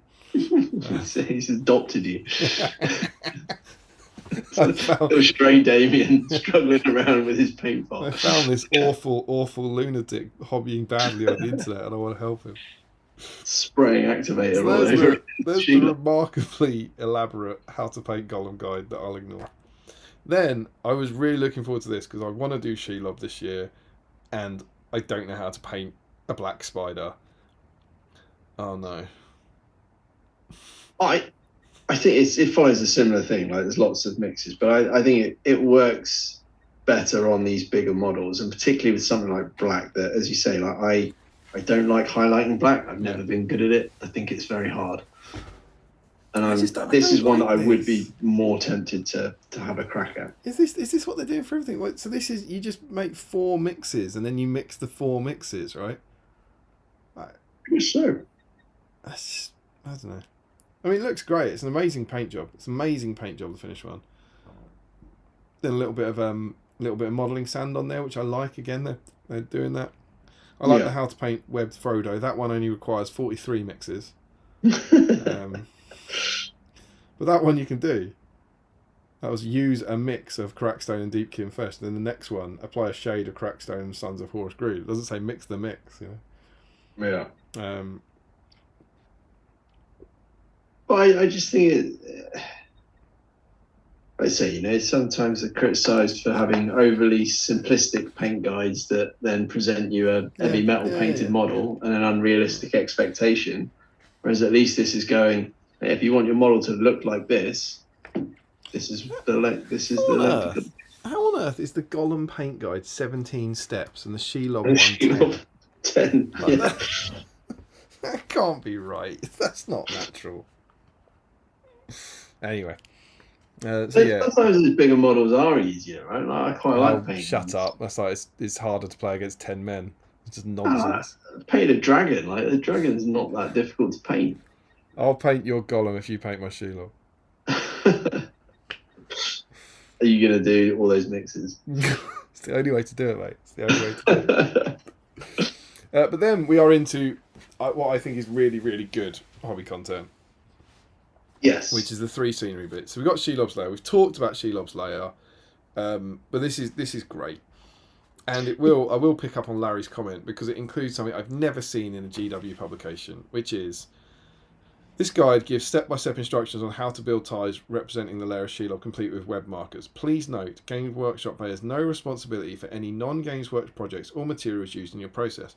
Please ensure when selecting products or materials in your build that you consider who will use your project and how they will use it, then seek out appropriate materials from a reputable supplier to ensure safety. Yeah, it's a little bit of legalese, right? Fair enough. If that's what we have to suffer to get these proper modelling guys back in the stuff, Yeah, I'm all for it. I'm all yeah. for it. It feels weird. It feels like editorial intrusion to me. It's not. It's clearly not written by the people who wrote the guides, you know. But No, it's not, right? they are talking about real stuff in it. I think it's the resin. You know, Yeah. they're talking about pouring resin, and so clearly someone's gone. We need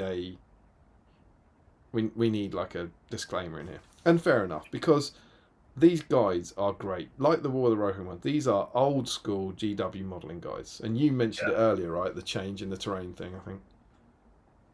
Yeah, and I think, you know, since for most of their systems, you know, GW have been producing terrain, and I think that's why you've seen sort of the death of these sorts of guides in White Dwarf and the like. Yeah. Whereas to see it come back, and you know, with a vengeance, to be honest, like, I think these are good guides, right? Yeah. Things like, you know, it's like how to do the webs and stuff. I'd never even would have thought of using like a dryer sheet and PVA glue to then stretch it and create web.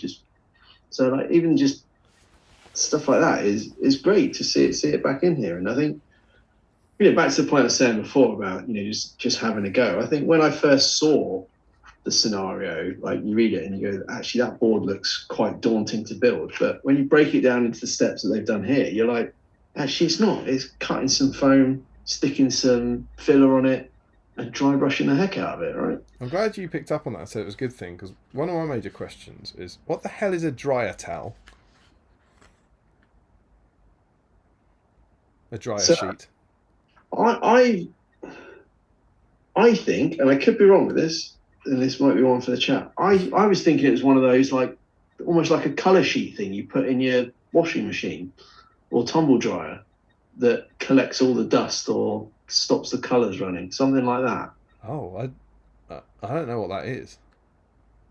They're like, I don't know, they're kind of a papery material. So that I could be completely wrong. I could just be. Well, that sounds like you know something called a dryer sheet, and I don't use those, so you might well be right.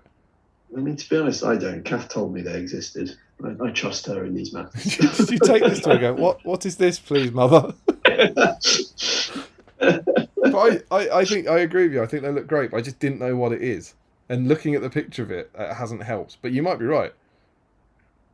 Yeah, it was, because if you look at where I thought it was, is step one on how to make webs. Yeah. That's what they look like. They're like little bits of fabric material, papery stuff that you stick in your tumble dryer. And I think they're designed to collect like the fluff and crap off your clothes.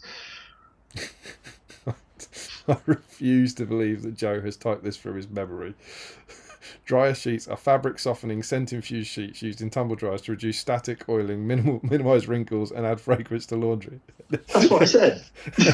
Also says Google AI, which, as we well know, is never wrong. Yeah, there you go. Thanks, Joe. So yeah, you're obviously right about that. So great, because I didn't know they exist, and I certainly wouldn't have picked them. But I also love that the other thing, so I don't think they mention it here. They say detail elements such as bones from the ruins of Dol Guldur kit, and this kit is like, get some bits from Goblin Town, get some bits from old models, get some bits from Dol Guldur, and use them in this. Or is it saying, if you're going to build this, go and buy the Dol Guldur kit because you're going to need the bones? That's the cynical one, isn't it? Why not buy a Dol Guldur set for a small set of bones? But you basically carve little, you know, you're trying to make these walkways. I'll put a little picture up there. You're making that's a 12-inch by 12-inch tile that you put in like a little maze of walkways on. You put corner pieces in. You carve it to look like foam. You cover it in filler. You paint it, and then they've got like, you know, plastic mortar or orcs there, and it says you know, cut off their limbs, remove protruding leans, and wrap them in a dryer sheet. And then, you know, like little bits, put bits over it. I think it's wonderful. I think it's absolutely brilliant. And I thought this in the War of the Rohirrim guide. I think it's fantastic. I love that they're doing them, and it's original. There was one board like this in White Dwarf, but it wasn't modular. There was a 4x4 Shelob board very similar to this, you know, 20 years ago. But this again is brand new. This is brand new scenery guide for brand new designed scenarios, and I think that's awesome. But I think it's, you know, it's achievable as well. I think it's not. Yeah. It breaks it down. It doesn't look as daunting. It's not like, I think it was one of the streams you did with the ships coming in. It's like step one, build a ship. Yeah, we've had some good ones like that, isn't it? What was I can't remember what it was called, the outpost on the garrison. Step 1, make a plan. Step 2, look at your completed garrison. You know, Yeah, it's like, look at your outpost. wow, that's an So good, I'm escalation. so glad I made that plan.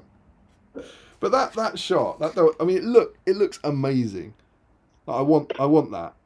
Yeah, I want that, and it's wicked.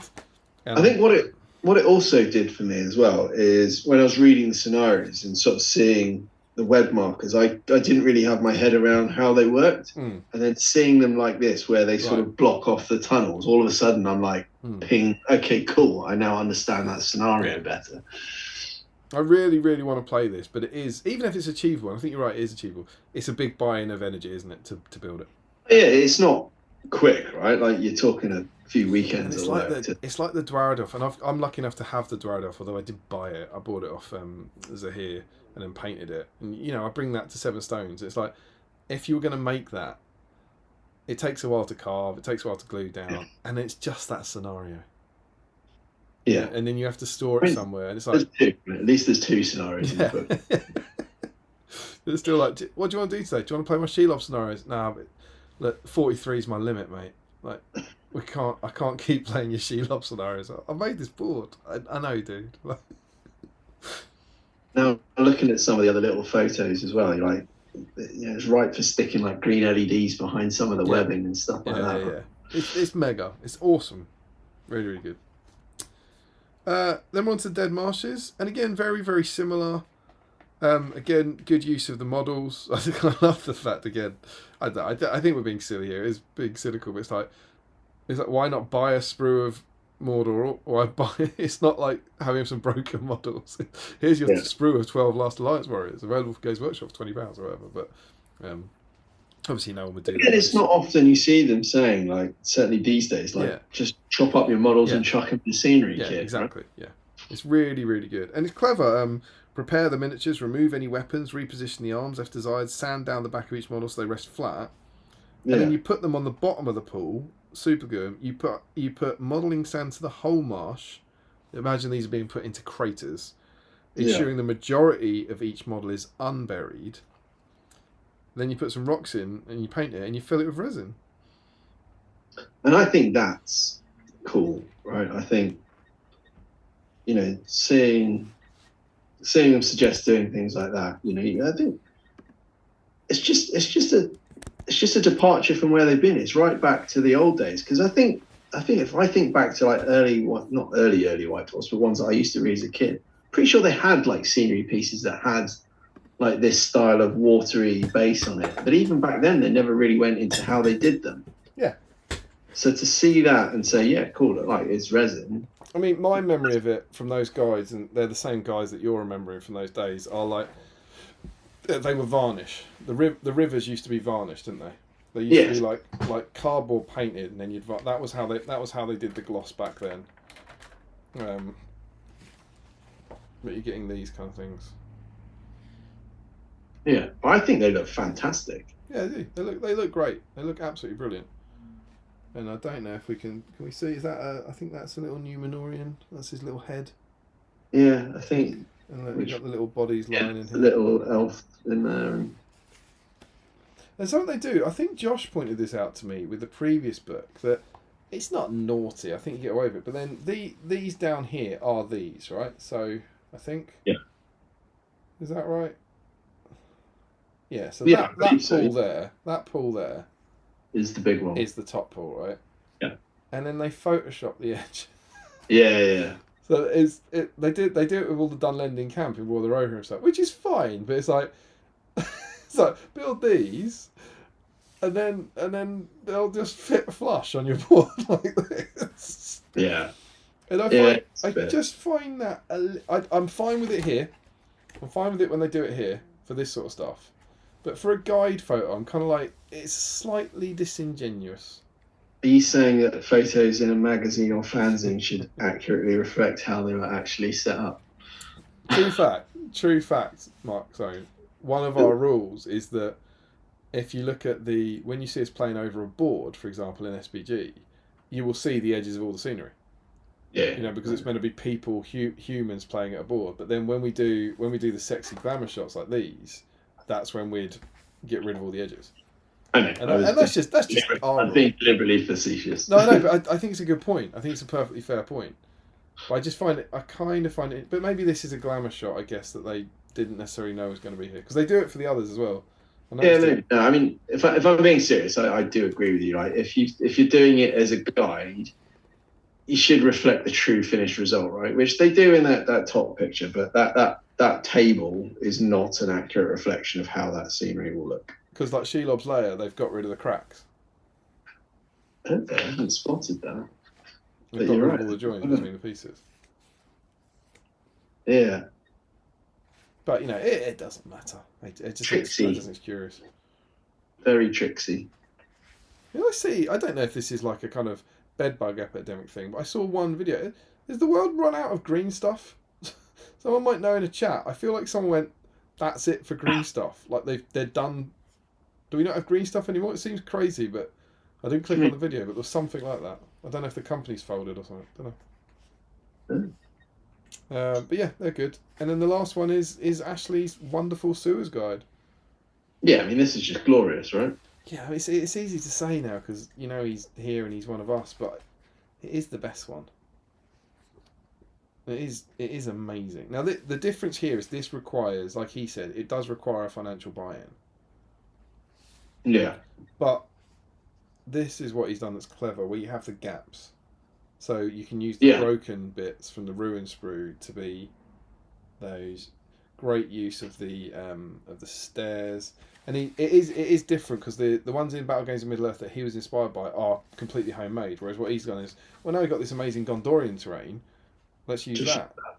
And so look, you can save money on having walls by having collapsed walls, that kind of stuff.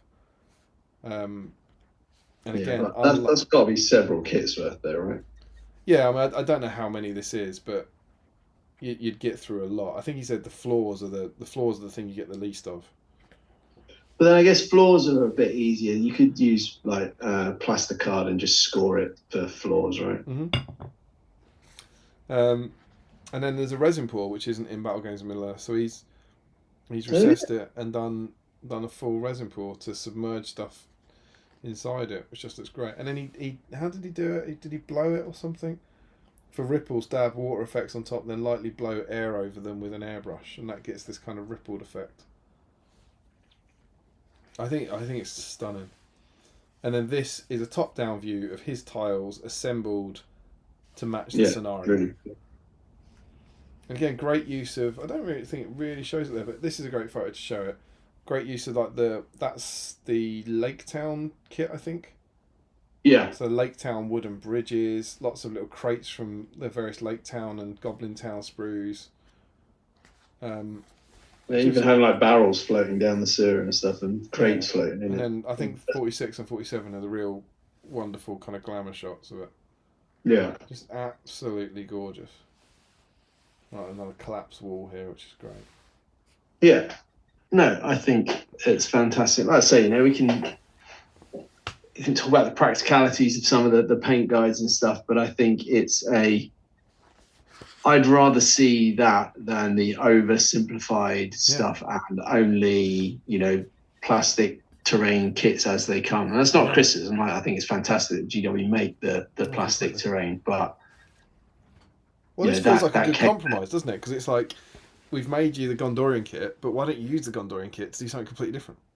Yeah. Whereas, and that's what I mean when that's a bit of a break from where I've seen the sort of the direction of travel for them be. It's like, we've made these Gondorian kits. This is how you build them. This is how you play on them. Yeah. Like very prescriptive, very organized fun. Yeah. I think that's been like one of my sort of criticisms, or perhaps bits that I don't quite like the way that certainly GW's been taking the hobby. Is it's become a lot more prescriptive. Yeah. You read like Rogue Trader, 3rd edition, Fancy. It's all about, hey, find what you can, make it work, right? Creativity is key. Whereas I think, more recently it's buy our boxes and this is how you build them and you can only play with them this way. Kind of linked to what you're saying about third-party pieces, like the your Space Marines are built and they now look like this, as opposed to here are all the parts. They'll That's look it. however you put them together. Again, I don't want to dwell on other sort of systems and stuff, but it's even where they've shifted rules in things like 40k, in that instead of it being like, and they've done it a bit with Middle Earth, to be fair, so there is a parallel to draw, but if you now buy a box of Imperial Guardsmen, you can only equip them with the weapons that come in the box. You can't pay points for your flamer if the box doesn't come with a flamer, right? Yeah. And that's kind of where this edition's gone a bit, right, with the way the lists are. Is you can buy these war gear options because that's what we've made models for. Yeah. So overall, what do we think of this? What are our overall thoughts on this? I think it's great. I think it's a really good, but I think it's cool scenarios. The hobby stuff's great. I think, we're not going to change it. It's where it goes. I think my heart still prefers like the hardbacks. I think I personally would rather see fewer, bigger hardback books, but I'm a bit of a klepto when it comes to that. I love the look and feel of them. But if it means we get, again, to misquote them, more content more often, then I'm all for it, right? Yes. I'll take the hit on the shiny fancy books that I love for, seeing more regular and practical tools to the game.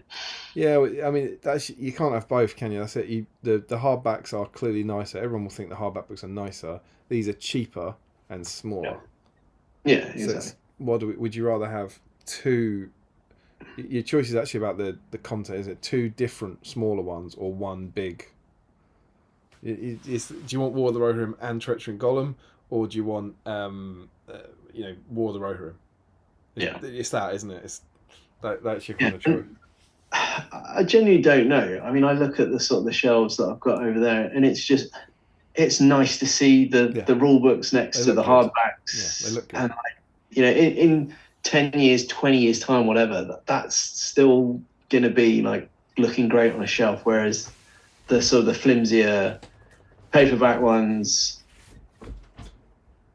to me, they're not as sort of collectible. Like, I'll be less inclined to have that on display or go in a cupboard or something when we're on the next edition. Although, more like, I'm just looking at my little shelf over here. Don't forget the first 11 years of the game were all paperback. Yeah, no, but I get that. I like the hardback ones. Yeah, I'm with you. I agree with you. And I fully appreciate, that they cost more, and I think particularly these days where updates come a bit more frequently, perhaps the direction is, well, we don't want to make people pay best part of 40 quid for a hardback book that we're going to FAQ in 2 months' time and invalidate the content, right? Because that irritates. Well, let's be clear. This isn't the size of the hardback, so it's like this is softback because it's smaller. So it's not the issue. Isn't they haven't changed hardbacks to softbacks? What they've changed is the size of supplements. Yeah. So that's the kind of that's what we should be. Hardback and softback is almost a result of the page count. It's not the other way around. So I think we should be saying, why have they changed the size of them, and do we like to change the size? And then, unfortunately, because they're smaller, they're softback. But I think that's certainly an element of that will be a business decision on, like, the operational side as opposed to the gaming content side, right? Because I think these are the same page count as the old world journal books, right? Yeah, they are. Yeah. No, so they've clearly got a cookie cutter setup that they can go, right, these are books we can produce. If it's all the same size, we bring the cost down so we can do more of them. So that's the trade-off, right? You're getting more content more often, keep saying that, but it's such a shill. Sacrifice a bit of that quality for me. Like, and that I guess, being an older gamer, I like my hardback Rogue Traeger. It's still on my shelf. I like my hardback 3rd edition fancy book. It's still on my shelf. Those are more tactile and just mean a bit more to me. Yeah, no, I'm with you. As a hobbyist and a collector, as opposed to like a hardcore gamer. I kind of agree with everything you said there. I love the content.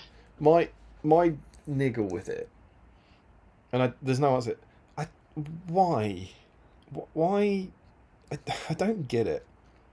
Like, I get War of the Rohirrim, that makes perfect sense. And they go, what are you going to do next? Well, we're obviously going to do the Treachery of Gollum, and it's only going to have Gollum and Shelob scenarios. I don't... And then, like we've talked about, if it was Return of the King, and they release Shelob, Yeah. cool, I'm with it. But like other people have said throughout the chat, you can't now do the Plains of Gororoth or Cirith Ungol because they would have been in here. Do you think it's a hangover from like the Angmar sort of stuff at the end of the last edition, and that sort of Shelob was going to come alongside those sort of releases? I don't think they're really similar. I don't. The interesting is the model, right? Because they've made it. It's called the Treachery of Gollum, but I think we can safely assume they've made a new Shelob, right? They've made a new Shelob and put Gollum on the sprue. They haven't made a new Gollum and put Shelob on the sprue. Right? Yeah. Do you see what I mean?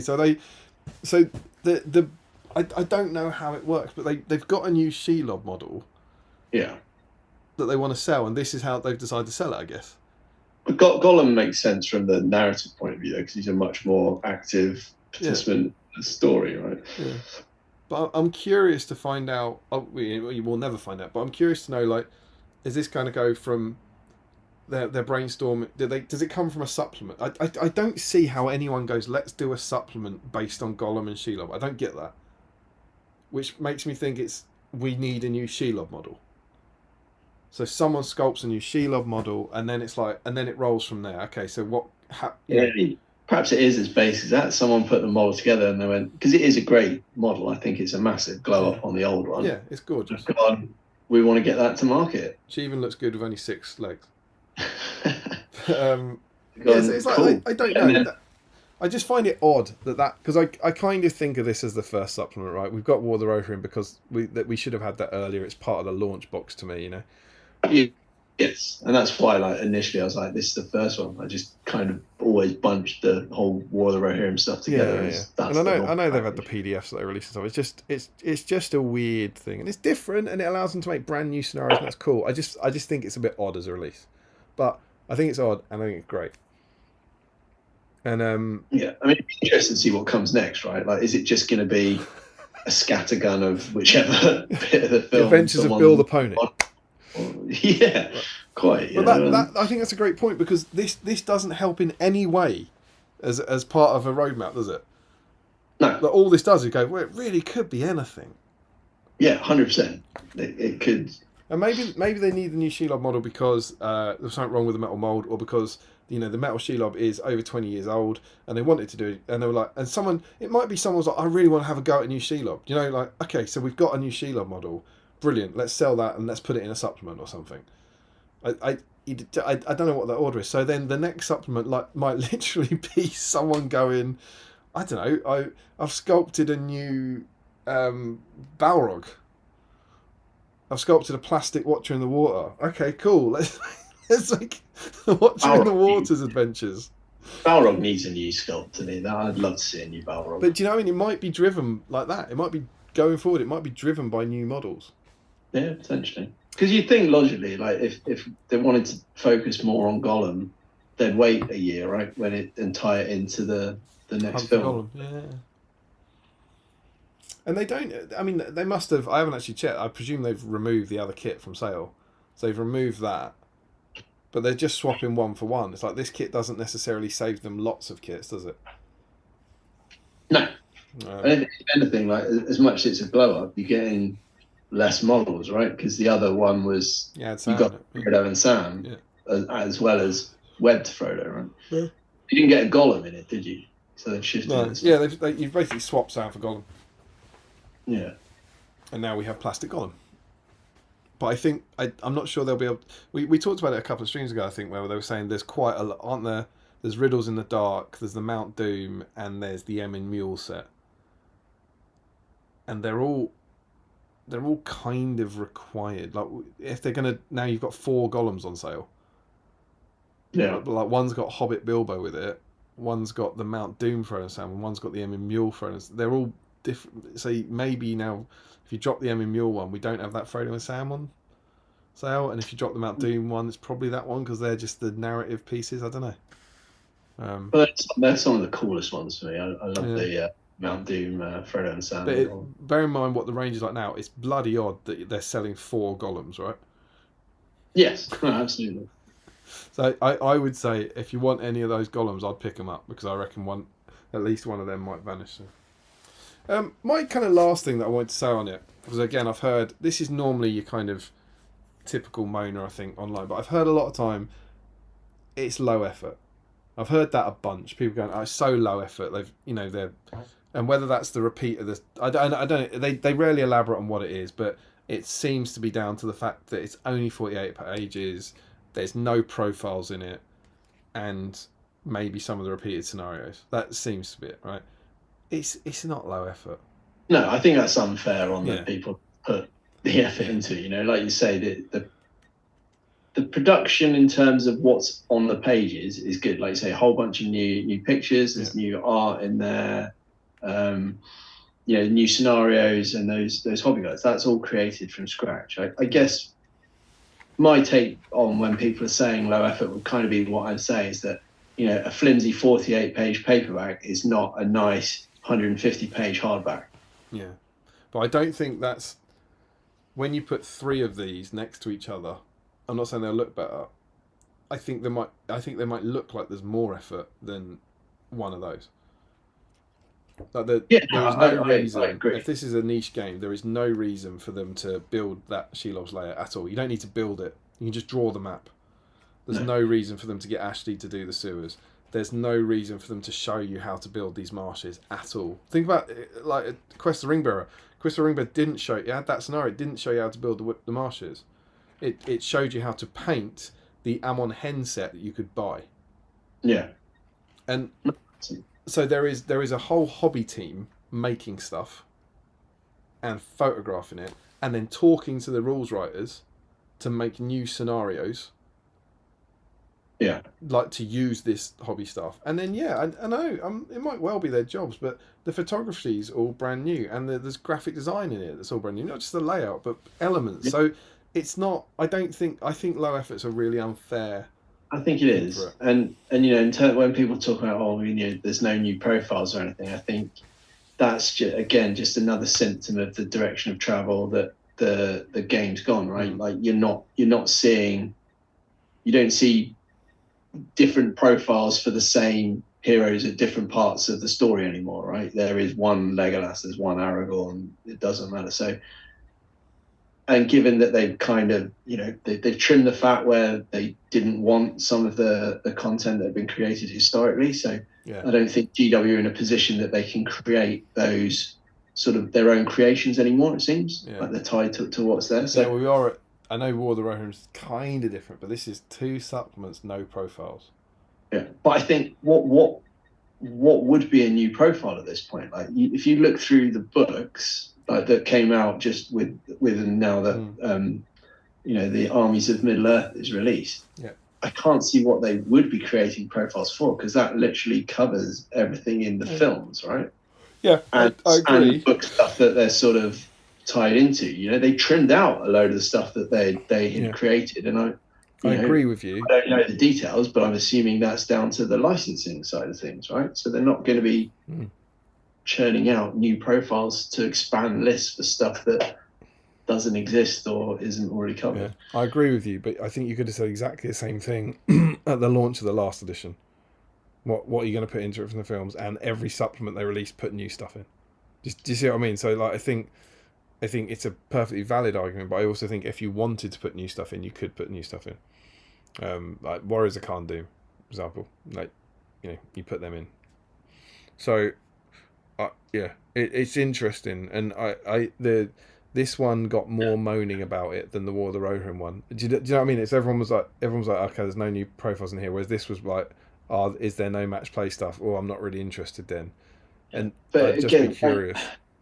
So just to dwell on those models, like the Warriors of Khan'Dûm is a good example, but I also wonder that, I don't know if this is cynical or anti-cynical, those survived the sort of the range cull because they were new, and even G wouldn't be dicks enough to say, hey, these are stuff we invented, we only released them 3 months ago, we're going to legacy them, because that would be awful. But I reckon if they were 5 years old, I don't reckon they would have been in there. Yeah, absolutely. Don't know, but I'd be curious. Like, when's the next match play one coming? That's what I've been, and I don't really care. It doesn't really interest me. I've got more than enough to be playing with, but I feel like every time they release a supplement without profiles, it will bubble a little bit more. Yeah. I think what they could do, and I guess, back on the point that this was only Shelob and Gollum, but if it did cover like Kirith Ungol, they could have done variations on, army lists and things like that, or additional rules. So you're not necessarily putting new profiles on new models, but you can, new combinations to use the existing range.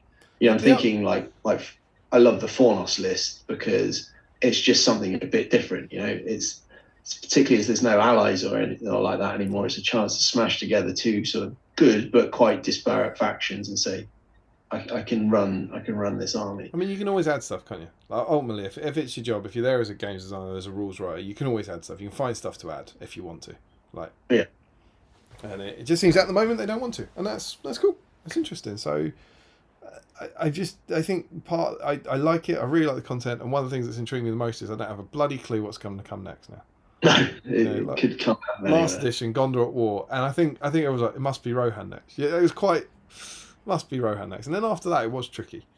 But it's like, oh, they're doing that, they're doing the big one. If this was Fellowship of the Ring, well, it's 2 Towers next. This is Treachery Gollum. Oh, I'm glad I have a bloody clue.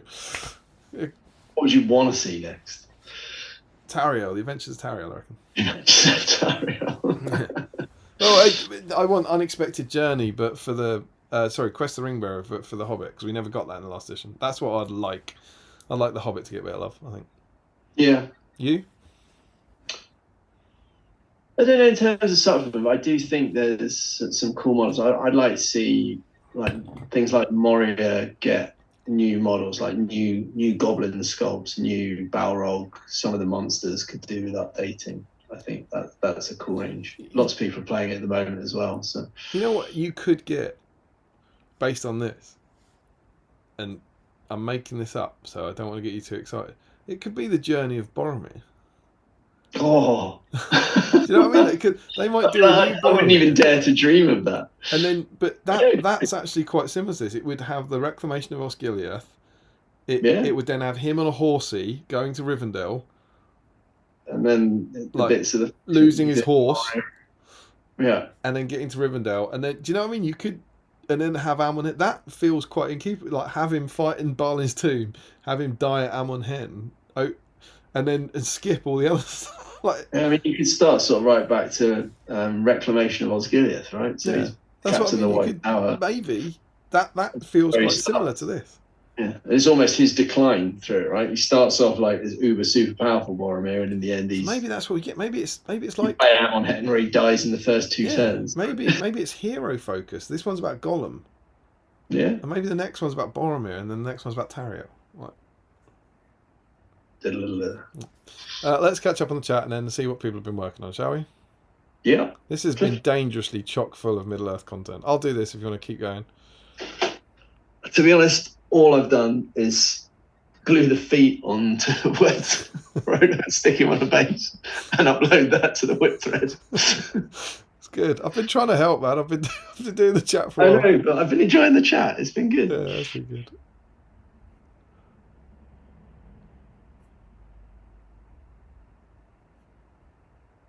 Oh God, there's loads. That's good. You want engagement. Yeah, absolutely. I mean, there's absolutely tons. What the hell? Everyone's woken up at 1 a.m.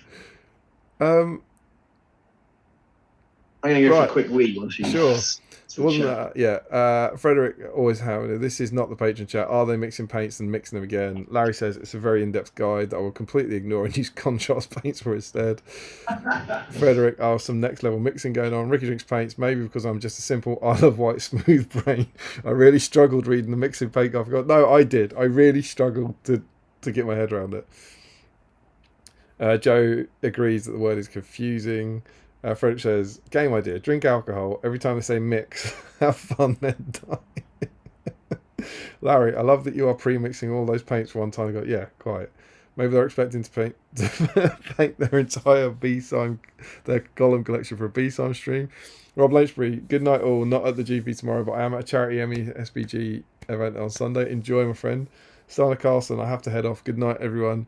Sorry, I have sent my entry to the Battle Streams email. Very short. Have we considered they're just trying to show off with a paint guide or just taking the piss? And he then asked why Josh didn't dry the palette before giving it to me for Christmas. Why was it wet?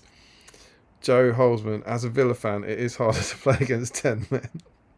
Very short. Maybe the Gollum paint guide was I have to hit the word count on this essay situation. Larry, did you gloss past the 6-stage webbed Frodo guide? We didn't gloss past it. I think we were quite positive about the webbed Frodo. Yeah, 6 steps is a bit much, isn't it? And he said for a model, it's just one thing. I love that they do it at the start of each guide. The disclaimer, yeah. Asking about the disclaimer. And Joe says, I also think that statement is misinterpreted. It's easier to play against 10 men, but it's often harder to beat them if they sit deep and defend instead of trying to play and leaving spaces. Even if you're right, Joe, and you might be right, they do it in all sport. They do it about injury as well. It's harder to play against the opponent when they're injured, and I just don't buy it for any of them. They do it in tennis all the time. It's harder to play when your opponent's injured because you get distracted and you start thinking about their injury. So, no, it's definitely not. No, and if it was harder to play against 10 men, are you allowed to sub a man? You must be allowed to just take. You just take one off, right? Yeah, you take one off because it's harder to play against them. It's. I get there might be interesting difficulties about playing against an injured opponent or 10, but it can't be harder. Frederick says it's in here several times. That's the disclaimer. Larry says I'm so relieved. Joe says it's what you start. The dryer towel is what you start with before you use it. Then it becomes a wetter sheet. Then his AI answer. Larry, I thought I was being an idiot by not knowing what a dryer sheet was. It happens, mate. Danny G. Ross, a dryer sheet is what happens when you leave a baby wipe out for far too long. That's true. Larry might need some of those at some point, obviously from a reputable supplier to ensure safety. What's a reputable supplier of dryer sheets? I don't know. Larry encourages him not to eat them because they don't contain glass or rotten chicken. Ashley, I've just ordered some of the materials to make the tunnels, determined to get it done for 7 stones. Oh, glorious. Absolutely. I'll be playing on that. Definitely have a go on that. I'll have a smashed up Shelob. It looks amazing. Doesn't look like it's made out of tiles. Yeah, well, that's because they photoshopped it. Frederick Schultz, step 1, mix 40 paints. Step 2, dryer sheets. Step 3, death by Shelob assembly. Step 4, GW lawyer blames it on unreliable supplier. He says, are they using broken models, not the Orca? Yeah, they are using broken models. He says, but why? Real hobbyists make water from ceiling tiles. Yeah, they do. And Larry says they're doing that because they don't normally sell the casualties. But it says they Photoshop edges quite often. And then suggests they could use the Orc casualties from the Ent kit. It says, Joe says, just seen Ian McKellen has officially confirmed he's going to be Gandalf in Hunt for Gollum. He did that ages ago.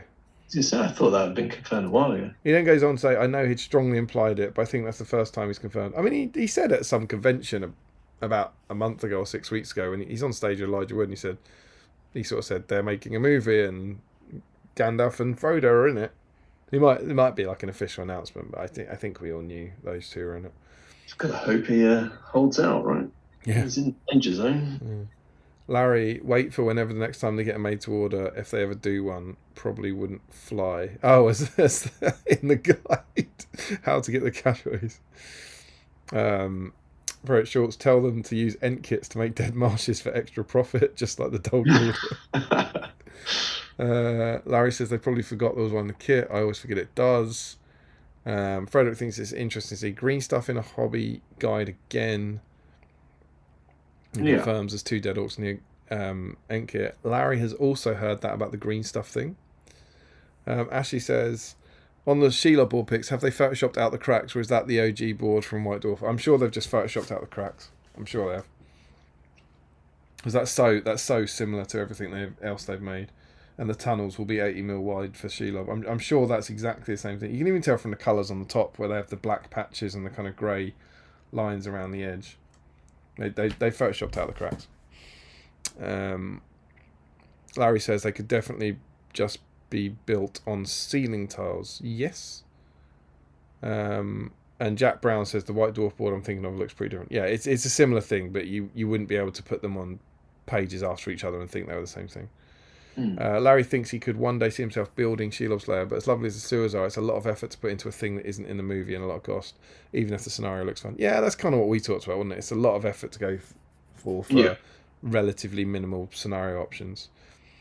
Frederick, the sewers are in the film, but the scenario is not. So you don't really get to see them go in. True, but it is in the film, and there's not anything happening in there.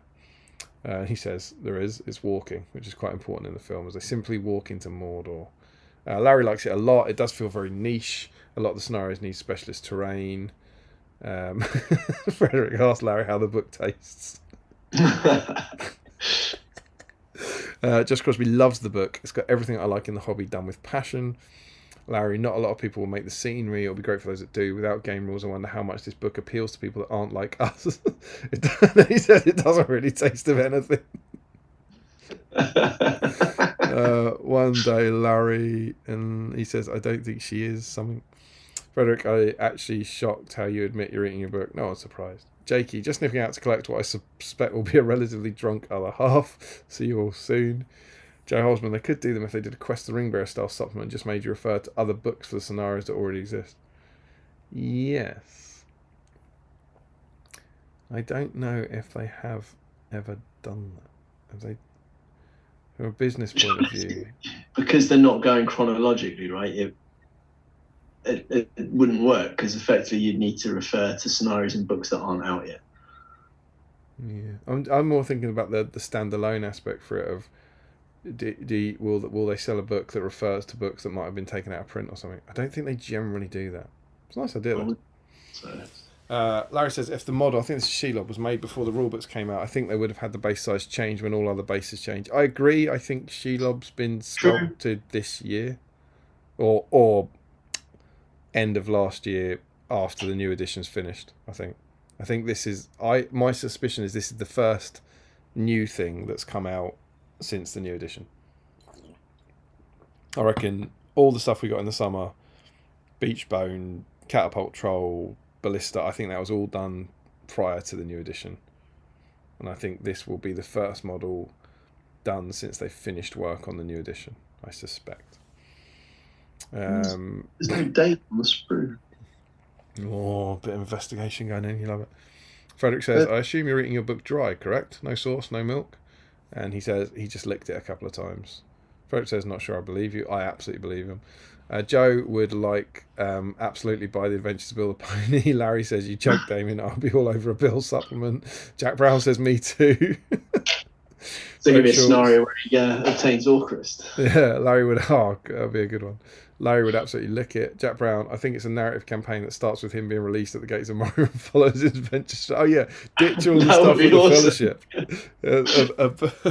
A Bill the Pony book. Bill's journey home. It just involves him ending up at Tom Bombadil's house. Larry says maybe we can finally get the Gulliver's Travels supplements. I've been dreaming of Gulliver's Travels is good. That is good. I like that. Frederick Schultz. So now we actually have to look at rulebooks, journals, supplements, and Battle Games Middle Earth magazines and Larry's whip picks in a new light. It's not hobby content, it's a stream snack. Woo. Joe says the old Shelob's still on sale. Frederick thinks that's interesting. Maybe they've been selling all those Gollums, so you have to use so many paints. Once you paint them all at once. All 4 are still on the website. The new one's currently out of stock. Josh, I'll only accept a low effort argument from someone who can knock out all that terrain themselves and understand the work goes into it. Quite. Couldn't agree more. Yeah. And Larry says, and someone who can mix all of their paints in a big pot to paint their Gollum. Larry says, not everything in the films we need middle management or... Oh, this is what's missing. The middle management or... I think that's the one who says to Sarah, tries to explain to Saruman about being able to pull down the trees and everything. Joe Holzman, Reclamation of Skiliath, losing his horse, finding a new horse to ride to Rivendell in. Yeah, I think I've nailed it. Travels of Boromir, cool supplement, brand new shiny Boromir model. That would be glorious. Boromir does need a new model. Yeah.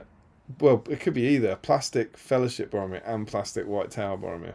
White Tower Boromir. That's the only Boromir. And you could do it like you can't. He's in a completely different outfit, but you could save the heads. You could do multiple heads. It could be all of them. Yeah, it's nice. And Larry, when you said you haven't made much process, he said you didn't even do your 12-piece rocks. Did we? What bit? Sorry. You didn't even do your 12-piece rocks. And he's asking, can someone get a bonus entry if they've pre-mixed a dozen paints for their Gollum? Frederick just thinks they should add Taskmasters to the Isengard list. Josh played against someone with a sprained ankle today. Marking him was extremely easy. This is football. I was going to say, for sure, having a sprained ankle is detrimental to your SBG performance. It should be harder to play against him, mate. It should be harder. Should be harder. Larry says, I hope Ashley went to a reputable supplier to ensure safety. Jack Brown, I think it'd be hard to play MESBG against 10 men, basically largely on time to wait between terms. Larry just realised we haven't mentioned the Minas Tirith leaks yet. That's true. I haven't seen those. It's the Lego set. Oh, no, I've seen the logo. So good. It is good. So good. I'm not buying Lego. I spend enough money on. Look at all that space you have in that room, man. You've got what we all need. I've almost filled up the house that is next to my house with Warhammer. I'm very tempted by that. Joe Holzman said, Quest of the Ringbearer did it exactly that. They did it in Quest of the Ringbearer. I didn't say referring to books out of print. Did they? It said you could play the scenarios from Gondor at War, or whatever the Rohan was called. Okay. Did it? What bit? I'm sure you're right because you're both saying it. But what bit in the book did it say that? What was it? What was it saying?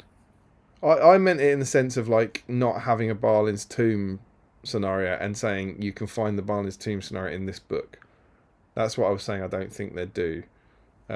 Potentially, they might say, there's a Quest of Ringbearer say, when you get to here, this is the end of the journey for them. You can then go and get War in the Rohan, possibly, which is referring to another book in print, I suppose. Joe Holzman said, I meant they could do Cirith Ungol and Plains of Gorgoroth in another book like Quest of Ringbearer and make you refer to this book for the Shelob Gollum scenarios and campaign. Yeah, I don't know. They just seem, I think they seem odd. It seems odd to pull those two out in another supplement, I think. But it would be like the Quest to Mordor or something. Well, how do you put, I don't know. Maybe, I don't know, maybe. You might be right. Larry says there's 26 on the sprue. Oh, there's a 26. There is like, it's in brackets. So I did wonder if that was sort of the year reference, and it probably is. It says like S26 in brackets on the sprue. Might also be the part number for the rocks. Yeah, it could be. And Larry says Gulliver needs a new model. He's an important and beloved character. Jack Brown, there was a nice set of White Dwarf scenarios of the Ring Race Journey to the Shire over 4 scenarios. There was, I remember those. That'd make a great supplement. Yeah, the Wraith Hunt would be good. That would be good. Like almost, it wouldn't even. I mean, that would be great kind of intro stuff. But the idea of the journey to Rivendell, the road to Rivendell, that's a supplement. That's a really nice, neat supplement, I think. And he says, Mark, you're the Minas Tirith guy. Surely you, of all people, have to get this. I know, but I don't buy Lego for myself. The boys have got tons of it, but it's just, I've got enough money pits in my life without getting into collecting Lego as well. Oh, it's in the campaign section. Joe says the Quest of the Ringbearer campaign had every scenario from all of the Reese supplements. Oh, fair enough. Yeah. Cool. Then said you could also include those scenarios from the other book if you want. Maybe you would remember that if you actually finished the campaign. There we go. Wonderful stuff. Pretty positive, I think, about this. But I think we like the book. Yeah, I think it's definitely a thumbs up. People seem positive. So, last item of the night, which happens to be a bloody long item. Quick thread time. Absolutely.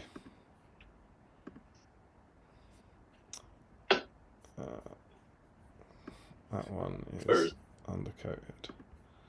I've got one email entry. Let's go stick that on.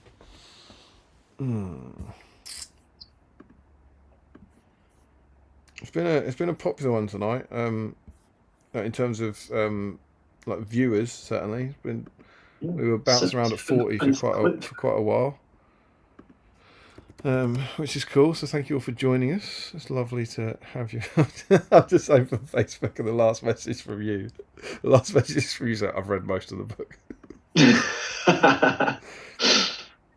Oh, that's handy. The whip thread is where I'd expect it to be.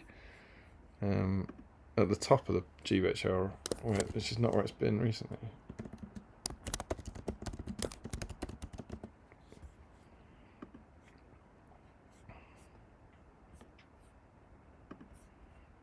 Alright, so let's see what kind of Shelob and Gollum love people have been up to. It's a popular one. It is. Chances of a black dice here are slim, I think. You said double entry for scenery, right? Double entry for scenery, but not just putting some wire on a dice and say you've started. You can decide what counts and what doesn't. Facebook.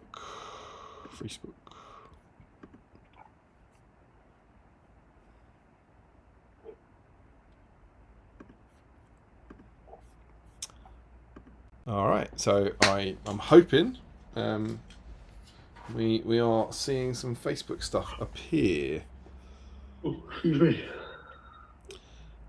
Just to confirm, I'm just seeing the chat exploding.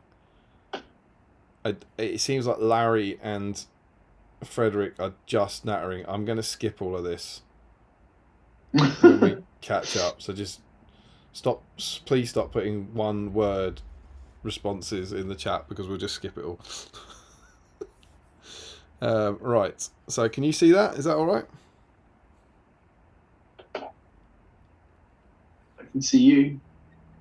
Can you see a Facebook thing? Nope. No? Oh, yeah, it's on mine. Oh, it's there.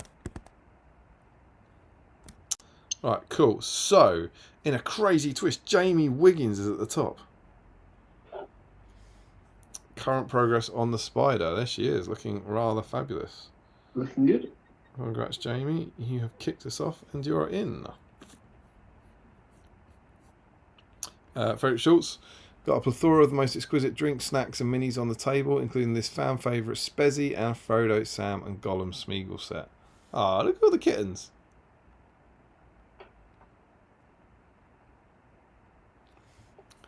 Looking very, very cool. And we have an update. Is that, are you watching it on YouTube? No, I can't. I just want to check that the pictures show. I can't see it on YouTube. I'm scrolling it as you're talking about it on Facebook. You can't see it on YouTube. No. You might. Yours might be behind. You might have to click on live because it's there for me. Fully assembled Gollum now working on some traitors and mountain trucks. Good work, Frederick. Next up, Jake Pollard is working on Gollum and then got some burst of paint. Jake Pollard is in. And we got some replies from him. Frederick says the most rock to Gollum ratio of any sculpt.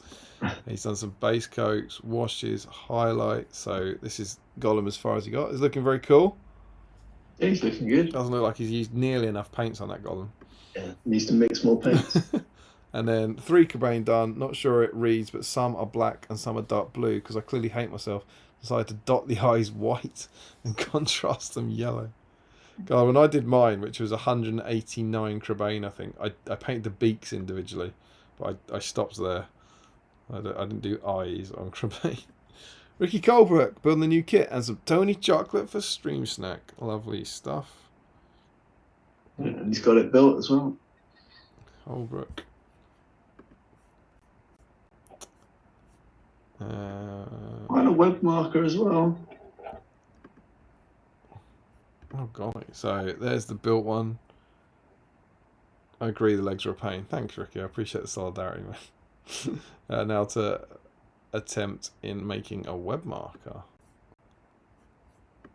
Is that a dryer sheet? Done the best I could with the materials at hand for a web marker. Hope it counts towards an extra entry mark. I mean, it's beyond the wire. I think it looks like a web. I'm happy to put it in. I think that should go in. By your rules, Yeah. I think that gets in. I think it's in. Good work, Ricky. Double entry. I've got to stop saying that. Steve Kinley says, Spider time. It's been fun working on a new supplement, 5 days after release in a fun kit. It's been Yeah. Cutting edge. and some bat reps, yeah, it's good. How'd Steve get on? Done, not the easiest build. I quite agree, my friend. Try doing it with the world watching. Did you have a nervous breakdown like Damien? Andy Clark starting to build her ladyship. Have a few streams worth of cut price mince pies in the freezer. Yes. You didn't watch a lot. I think it was the last one I was excited about mince pies. I don't think you watched it, right? No, I've not caught off on the last one. I've still got mince pies that are in date. 2.5 pence from Sainsbury's, mate. Wow. 15p for 6. 2.5 pence, my friend. And I forgot to bring one. I'm going to have one after this as a victory snack. Andy Clark didn't have an update there. Simon Glazebrook making a start, and he picked her up today. Oh, you love to see it. Yeah, he's got them primed. Spoilers. Let's say the rocks and Gollum and Frodo. So look then. So time for the leg dance, and then we've got a done. So done. If it wasn't raining, I might try and get some bits sprayed. And then I believe he does. He does. Yeah, she's on. Where's the spider? Does he know she's run off? Hope you find your spider. Oh, and a bit of paint. Love leopard spotting rocks. Do we know what? I mean, I can guess what that is, but do we know the term leopard spotting? Not me. But then we're just crap and we moan about how good painters paint. That is true. I guess. Do you think leopard spotting? Is it specifically the colours? Do you think? Is it like the yellow and orange, or do you think it's a idea of somehow blobbing dots onto things? No, because I can't see that. It must be the colours, right? Oh, it's reckless use of your new instruction sheet.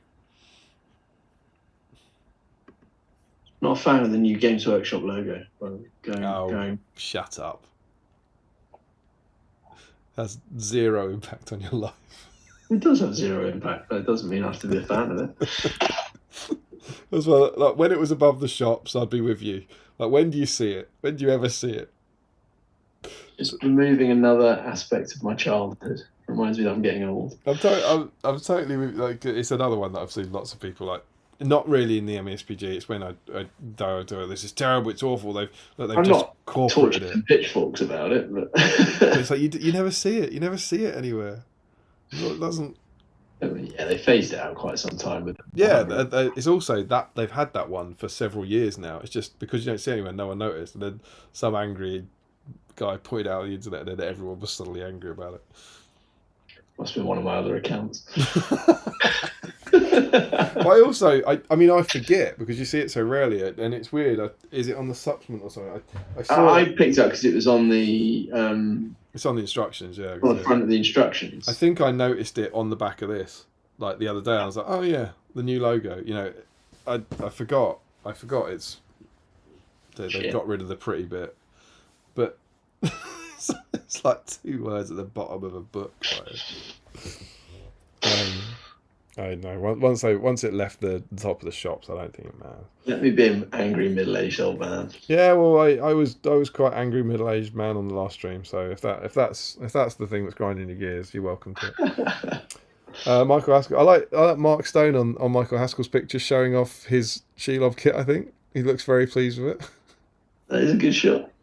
I did actually grab Stream Snack and did pick up my Sheilov Gollum goodies during the week. It's been a tough few days and I'm a bit emotionally and mentally drained. So the thought just aired by the wonderful host of Just Doing a Web Frodo might be the order of the day for me. I hope you're well, my friend, and I'm glad you were able to drop in, and I hope it gave you some form of respite. We love you lots. Do indeed. He's got a bag of chocolate mini waffle squares, which look fantastic. You look good. That's looking like all the new goodies there, which is great for Michael. Managed to get Frodo and Gollum done. Yep. Frederick's congratulating him. We've got one picture. This might be as far as I get. Need to continue listening, watching while I go downstairs to wash up. There's a towel behind this, which is for another day. See that? He is nice and dynamic, isn't he? That's a really good photo of the Gollum. Yeah. Shows how you can kind of get under him, which you never could in the older ones. After viewing Damien putting the ancient girl with the ancient 8, or was it 16 leg laid together and almost blowing up like Mount Doom on consuming the One Ring, I'm pleased I stopped when I did. Yeah, well, if it helps, the word on the street is that it's not as bad as I made it out to be. Nathan Hackman, after a long time of absence due to many reasons, one of which is the birth of my daughter Arwen, great name, a little over a year ago, I'm finally back for a session. Glad to be able to join the stream again. Great to have you, and congratulations on the arrival of the little one. Congrats. And there's a Shelob, so you're in. Congrats, dude. Lovely to have you back. What's the piggy bar? Do you know this? Is that Fit Piggy? Is that what it's called? Fit Piggy. Seems a bit weird. Sexy hog. Nathan has Chris Cooper says, congratulations on the daughter. Here's to hoping your daughter loves playing MECG with her namesake as much as Ruth loves playing with Arwen. Oh, that's sweet. Richard Clammer, I pre-assembled my Shelob earlier in the week but never glued her to a base. Seen this awesome conversion where our rocks were built up with a stair added between them, so I'm going to try and copy that tonight. Yeah, that's what you was talking about earlier on, yeah. Richard Clammer. Very cool, very cool, very cool. Classic Clammer nachos. This is the first time I've used cork, and it's way harder than I thought it would be.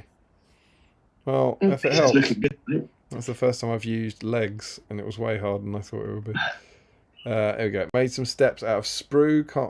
Got to wait for the PVA to dry now before I can do any power. That looks awesome, dude. Yeah, that gets in. I might be tempted to do something like that.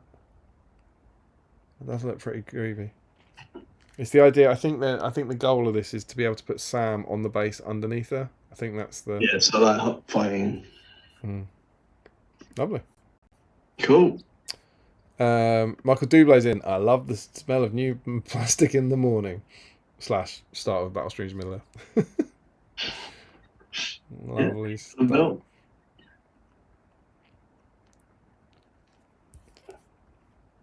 Good work. All built. Now just need to stop it raining so I can prime. A lot of rain going around tonight. Brian Pickering wasn't planning on painting tonight, but huzzah! I found them. I'm probably wrong about this. Is that the first person who's not been working on the new kit? No, Frederick was working on Athenian Gollum. Fair enough. And he's got an update along with 2 other Sams I was also working on. Lovely stuff. We haven't had an old Shelob yet, have we? No. And I do feel someone's working on them. Who was it? Was it Stephen Ryan? Someone was working on it. Was it Ricky? I feel like someone's one. I think we might get one. Larry Miller. I got the chocolate reduced from Tesco. I did not predict my win. Huge congrats. Why was that reduced? Why would they reduce a massive bar of chocolate? That's cool.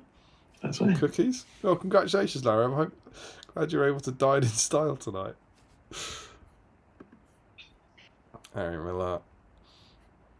Sam Huddy. Oh, he screws it. Not on theme for me, so on to GT prep. I managed to score a ticket.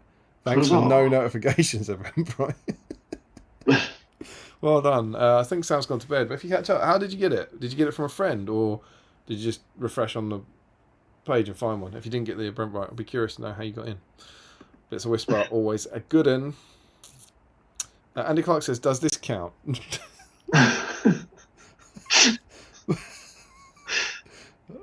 Why would, I don't even know why it would count. Why does it say... I mean, Oh, it says Sam and Sprue, right? it's him. Is it like a help message? Is that not the webbed Frodo above? Yeah. But what was he saying? I don't get it. Does it count as what? I don't know. I mean, it's not scenery, right? I mean, he's in. He's in, right? He's in for Frodo Yeah. being on. But does this count? I wonder if is this? Do you reckon he's saying we said there's no Sam in the kit? Oh, wonder right, if yeah, he's- he converted Sam from. Yeah, I Sheila. wonder if he's making a Sam from the Shelob kit.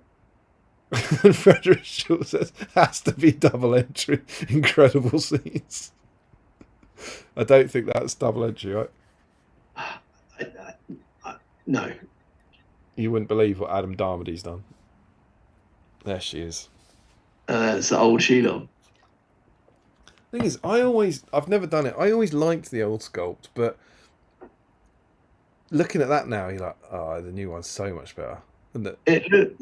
Now that you see, it looks weird that all the legs are kind of like up like this. It was I think particularly for the time, it was a very good likeness of her. It was a very good model. But it's amazing what a glow up it's had. It's one of those models that I didn't think necessarily needed a glow up, but then when you see it, you're like, oh, that's good. Yeah. That's a great choice of plastic kit to update. Chris Cooper, reduced goodies from Co-op. Oh, getting another one. Never disappoint. I fully expect to spend the evening trying to, for the remaining legs back on, shelling while successfully... Are you drunk, sir? Attaching more of my limbs to it than hers. Oh, good luck. And we've got 2 reduced Belgian ice buns. Oh, I could do with a cake or something. I only had 1 Twinkie and that was about 5 hours ago. No, update. Just Crosby, cracking open the American Skittles and the Spider tonight. Yeah, but there's some strong progress here. I was going to say, surely Crosby's got some scenery in there. He loves a double entry. Yeah, he's in twice. I thought he would be. Probably built the whole bloody board, hasn't he? In a sensible manner to paint her before attach. So, yeah. See, you can't... he says that's sensible, and you can't say it's not, given it's Josh. He's almost certainly right. What's he making? Here we go. So he's making a marsh. So let's go on to this one. Disappointing lack of resin pour, but It's looking great. Step 5. Nothing I can do until the glue dries. The airbrush will hit us alongside Shelob tomorrow night. What we got in there? Is that a last Alliance elf in the middle? A couple more rocks. yeah, looks that way. Crazy. That's a double entry. 11 dice Crosby on the way. Looks great, mate. Thanks for. You wouldn't bet against it, would you? I love seeing people do this, go for the double entry and do the scenery and stuff. It's wicked. Larry Miller, Jesus, it just makes me feel sick. Why would you do it? Why? Yeah, I mean that is just. It's just monstrous. It's just so stupid.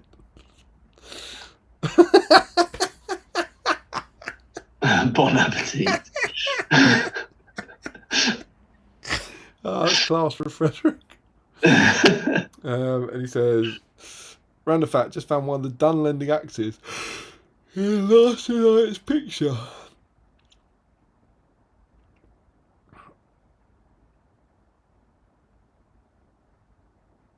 Have you? Okay. Okay. What the new done lending axes? Maybe they nicked it. Pillaged it, if you will. Rory Campbell says, it's Rory who was working on the metal one that we knew about. Yeah.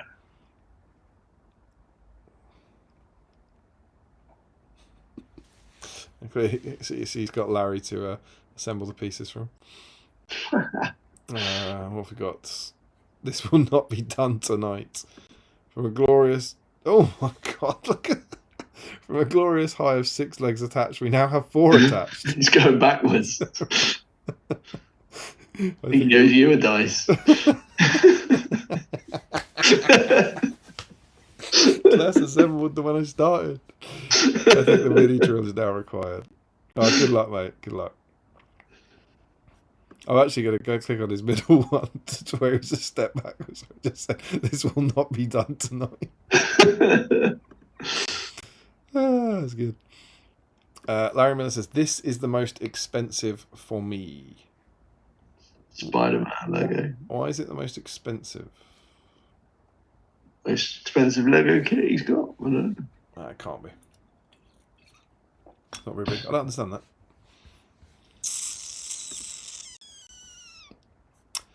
Joe Holzman, a bit late tonight. First round of my local slow go. I've got a Shelob, Gollum, and Frodo to build, and some chunky strawberry cheesecake chocolate snack. Very cool. Joe Holzman coming in at the bottom of the entries. You never see Joe down the bottom. Oh, it's the top, right? Yeah. He's out this evening, isn't How he? will that affect the game? Matthew Allen. Oh, posting on behalf of my dad, Keith Allen. Incredible stuff. Keith Allen. Thanks, Matt.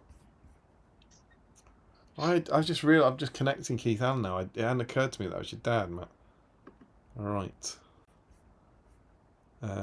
Cool. Adam Darmody, progress so far. Looking very cool. I'm pretty sure we've already got Adam in. We do indeed. Sam Huddy. Yeah, that's what I'm finally looking.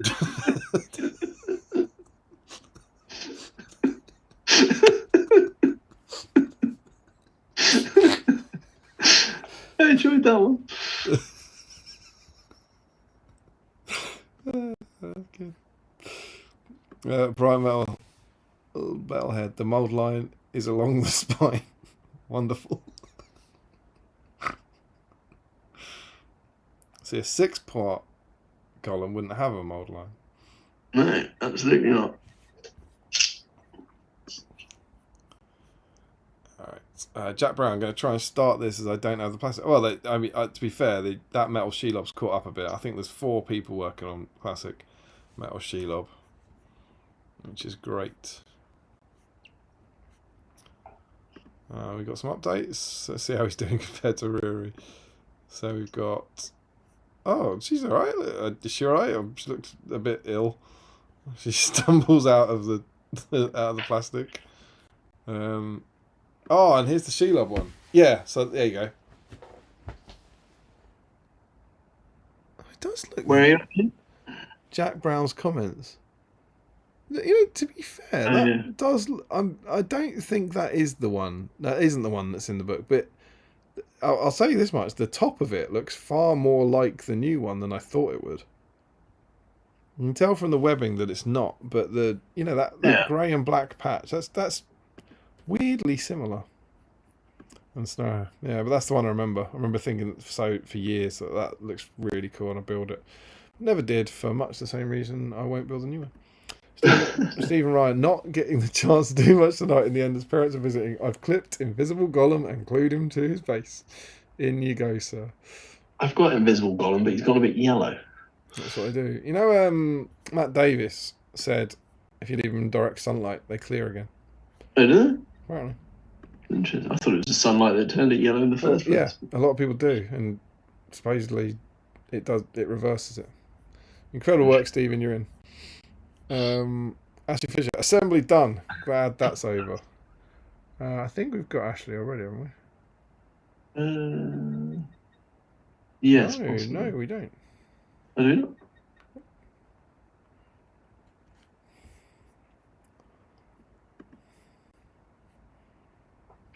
Sam Earnshaw, very little time to work on Gollum tonight, so just managed to slap on a base coat or 2. In you go, Sam. Top entry, this next one. Larry, I think that's where I'm calling it for tonight. Looking You've good, missed dude. one. Have I? From Sam to Larry. What the fucking odds I miss you? Mark's incredible work from Stone. If you want to, that's your picture. Do you want to talk us through what we got here? Yeah, it's a finely detailed bandage wrapped Frodo with detachable feet on classic GW base.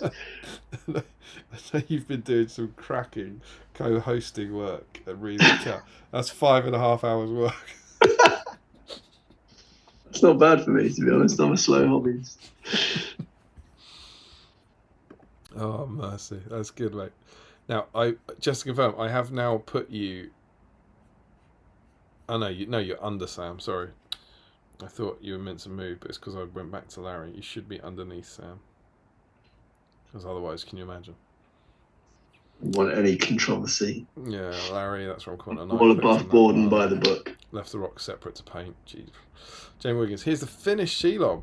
Haven't painted Samuel. Look, that looks awesome. That's dude. really good, yeah. I like the glossy eyes. Yeah, the eyes look awesome. Little pointy spikes on the mandibles, whatever they are.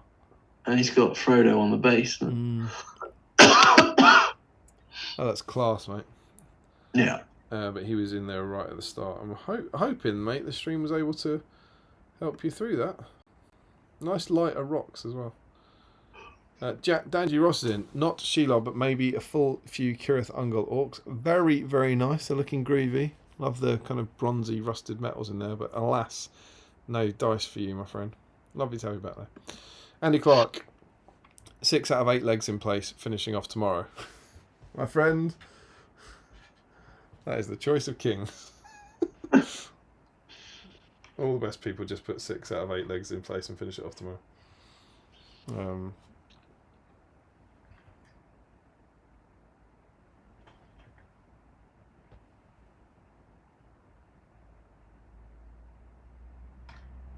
Very cool.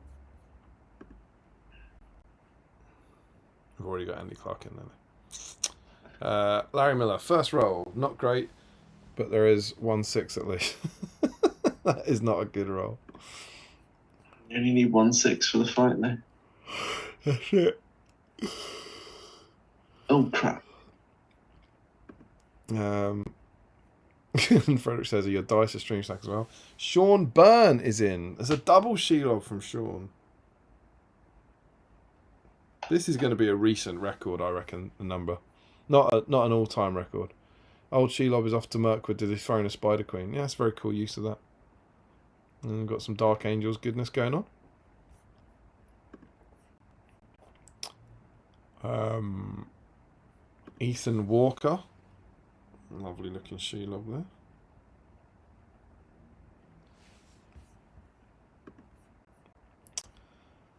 there. Joe Holzman, hobby successfully hobbied. Yeah, well done. Thank you. You've already got Joe in there, looking good. That's me in the corner. That is me in the corner. Oh, good work, Larry. And there's Smee, and that's Smee in the spotlight.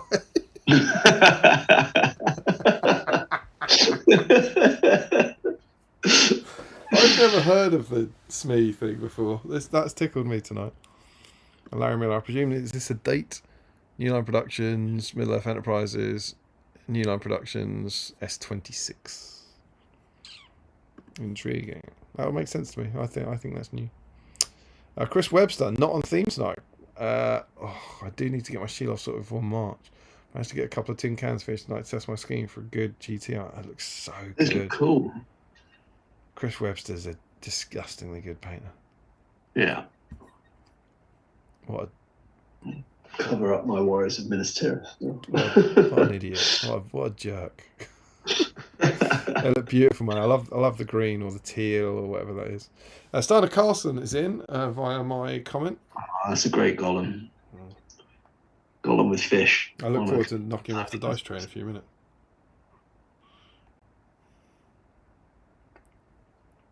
Wonderful stuff. Frederick Schultz. So he's zooming in on the pick on the Just interested to see more use of film props. I suppose they could get a bit away with it when they were doing animated ones. They could draw things they'd already made as opposed to reusing them. Oh, Joe! Look at Joe! Look at Joe sneaking at the end when he can see. Flies in, going, oh well, you know. If do that in 2 minutes. If Colebrook can get in with a web marker, I'm getting in with a web marker. Now Holzman, unlike Colebrook and unlike Crosby, he split his entry, and he might. I still think he's going to be twice in the same group. I often talk about the tactics of splitting your entry. Adam Darmody is in with a very creepy looking Shelob, but we already have him. It's looking good. There's something about him being like in the dark and under the light there that makes him look a bit real. We have another update of her looking very, very cool, and I believe That is it. that is it. I'm going to click on this. It was 77 when I started. I've seen people commenting a lot, getting notifications as I'm going. It's now on 85. It's impressive. There's another 8 comments since we started, but I'm just going to refresh and scroll all the way to the bottom and just see if there's anything under those update pictures. And no, it's Adam Darmody, so that is that. Time to make someone's dreams come true. Yeah, do you want to jump into the chat while I figure out the numbers? Yeah. We I have should no idea be. where we're at. Sure. We're about here. We're about there. Yeah, so it's Frederick. Do we think Gulliver gets a plastic model before he gets binned? Danji Ross, we need a Gandalf's moth supplement. Larry says, you don't buy a Lego for yourself yet. Ashley Fisher says, night all, catch up tomorrow. Frederick Schultz, are we doing the Facebook now? And then Larry, in my dreams he does. Dreams don't count. They somehow make him look even more jarringly out of place to annoy the haters anymore. And then we are on to that weird back and forth between Larry and Frederick. Skip that bit. You can sort of scale down. They're just arguing about Gulliver, Beach Bone supplement, Alfred Griemer. Should we start here where Larry says they better not skip all that? Yeah. Joe Olds says you're not allowed to skip chat. It's an honest sport over here. If we type it, you have to read it. They better not skip all that. That was my best ideas for next time. We read his ideas. We just didn't read all the wait. Have you found it? Yeah. Yeah. So what are we going from then? I'm going to go from... They better not skip all that. So Frederick says, what if we actually get a Hobbit focus supplement soon? They haven't really done a Hobbit supplement last edition, so maybe it's time. Yeah, I think that's what you touched on. Larry, also, I was just looking at the old Shelob. Frederick, there were Hobbit-related or adjacent books, but no full Hobbit books. Larry says, the old webbed Frodo has his face covered, so it's clearly him after Sam gets to him and rips the webs from his face. Joe Hosman says, is that a tiny bar of chocolate Choco-Looney, or is it just far away? Larry says, but Sam seems to have also uncovered his toes for some reason. Some people are into that. Frederick says, put double entry on a mug.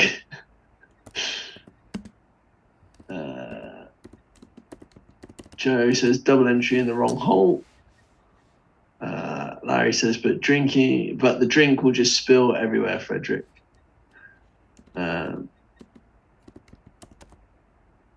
then Joe says, Mark really needs to catch up on that stream. I think the news got broken to me at the start of this one, so I don't need to watch it anymore. I'm sure I will. Frederick says, Sam tried a double exit uncovering Frodo's toes and face from the webs. Ricky Drinks Paint, it's a tiny bar. I got a selection set. I won it from the postcode lottery. Frederick says, Latchilu That's the uses first time I've leopard ever heard of spotting. anyone winning anything from the postcode lottery. Well done. Yeah. Lashy uses leopard spotting all the time on his plaster rocks for terrain builds, usually as underpainting before dark black, grey, brown rock washes. Okay. And then he says, RIP GW logo. It's not dead. Joe says, you need the new GW logo to remind you you're getting old. Yeah, because it means that a part of my childhood's disappeared, right? Larry says, speaking of name logos, the Lord of the Rings one is in that iconic font was, I can't read anymore. Lord of the Rings one in that iconic font, was that designed for the films? Yeah. Wasn't it? Because it's different, unlike the old animated sure. one. Yeah, Not that font was designed for the movies. Joe says there's been a few old Gollums. It was probably reduced because it's 6 months out of date. I think that's Larry's chocolate bar.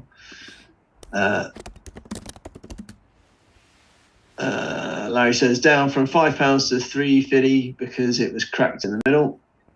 That's great. That's a good deal. Yeah, it is. Yeah, it's good until late September, Joe. You said converting Sam from the new kit. Yeah, I think we got there in the end. Yeah, we got there in the end. But I think that's not flying. Joe says that does not mean I'm wrong, Laz. Frederick says Sam made from Shelob Gollum's kit sprue counts as legit conversion. Was the logic behind that one pick, I believe. Yeah, we just covered that. Now the old Shelob doesn't hold up that well. I think it's still. It's pretty good. Still Shelob, right? It's still obviously you know what it is when you see it. Larry says didn't think the old one was that bad. Frederick said pose was probably done to fit on the then largest 60mm base. Larry says, but there was no way I was gonna buy that in metal, especially when the idea we might get a plastic one eventually entered my head when they did Treachery. Yeah. Frederick says in quotes he loves a double entry. Some people do.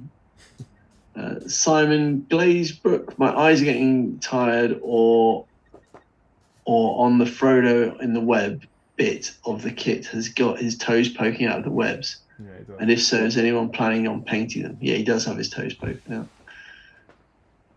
out. Frederick says the duck pie. Larry did it. Larry did the Hort's double entry.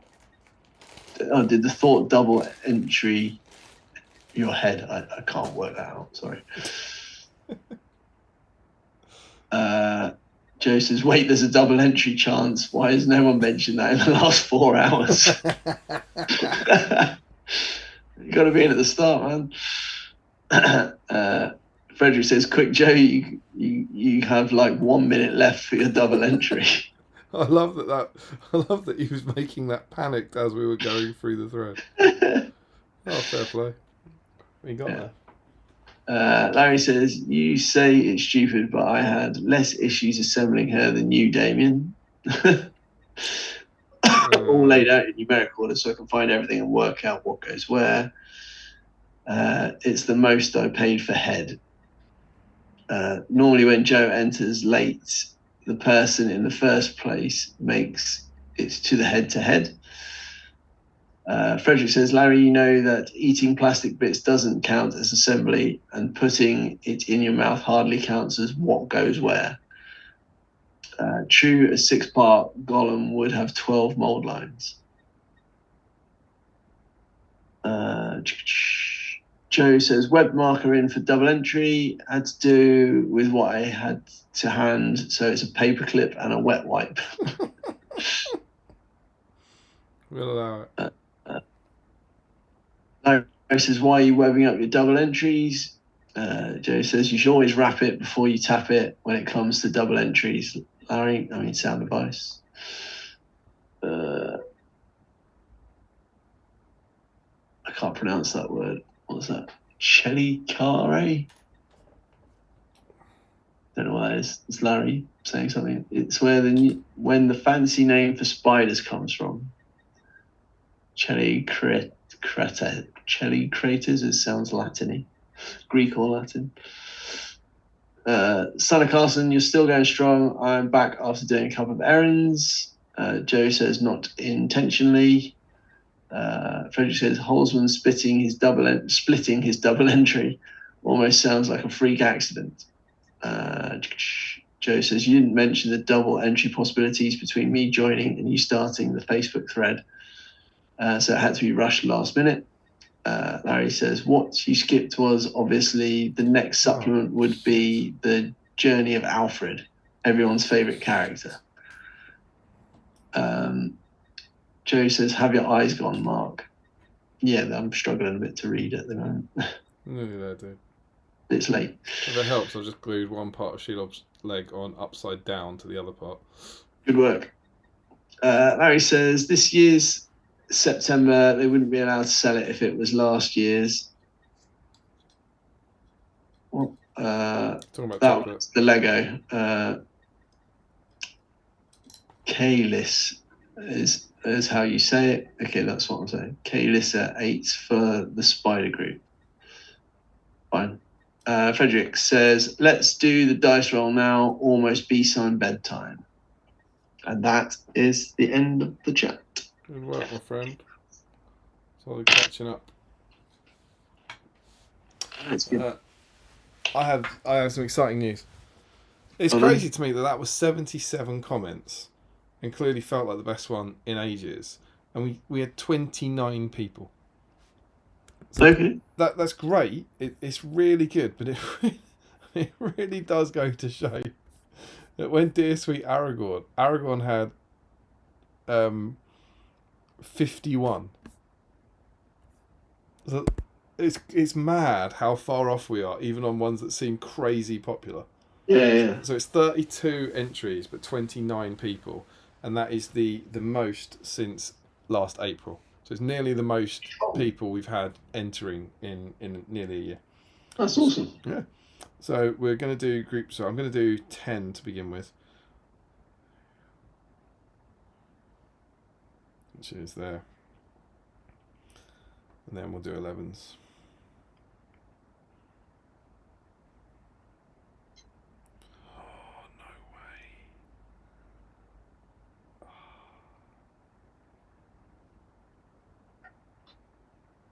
Okay, I can't change this now, but Okay. my decision to put the 10 at the start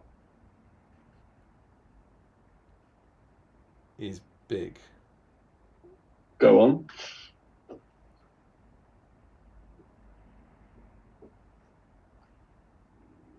No, it isn't. It isn't. but there is big news, but it's not my decision about which group, but there is big news. All right, so let's switch over to dice cam.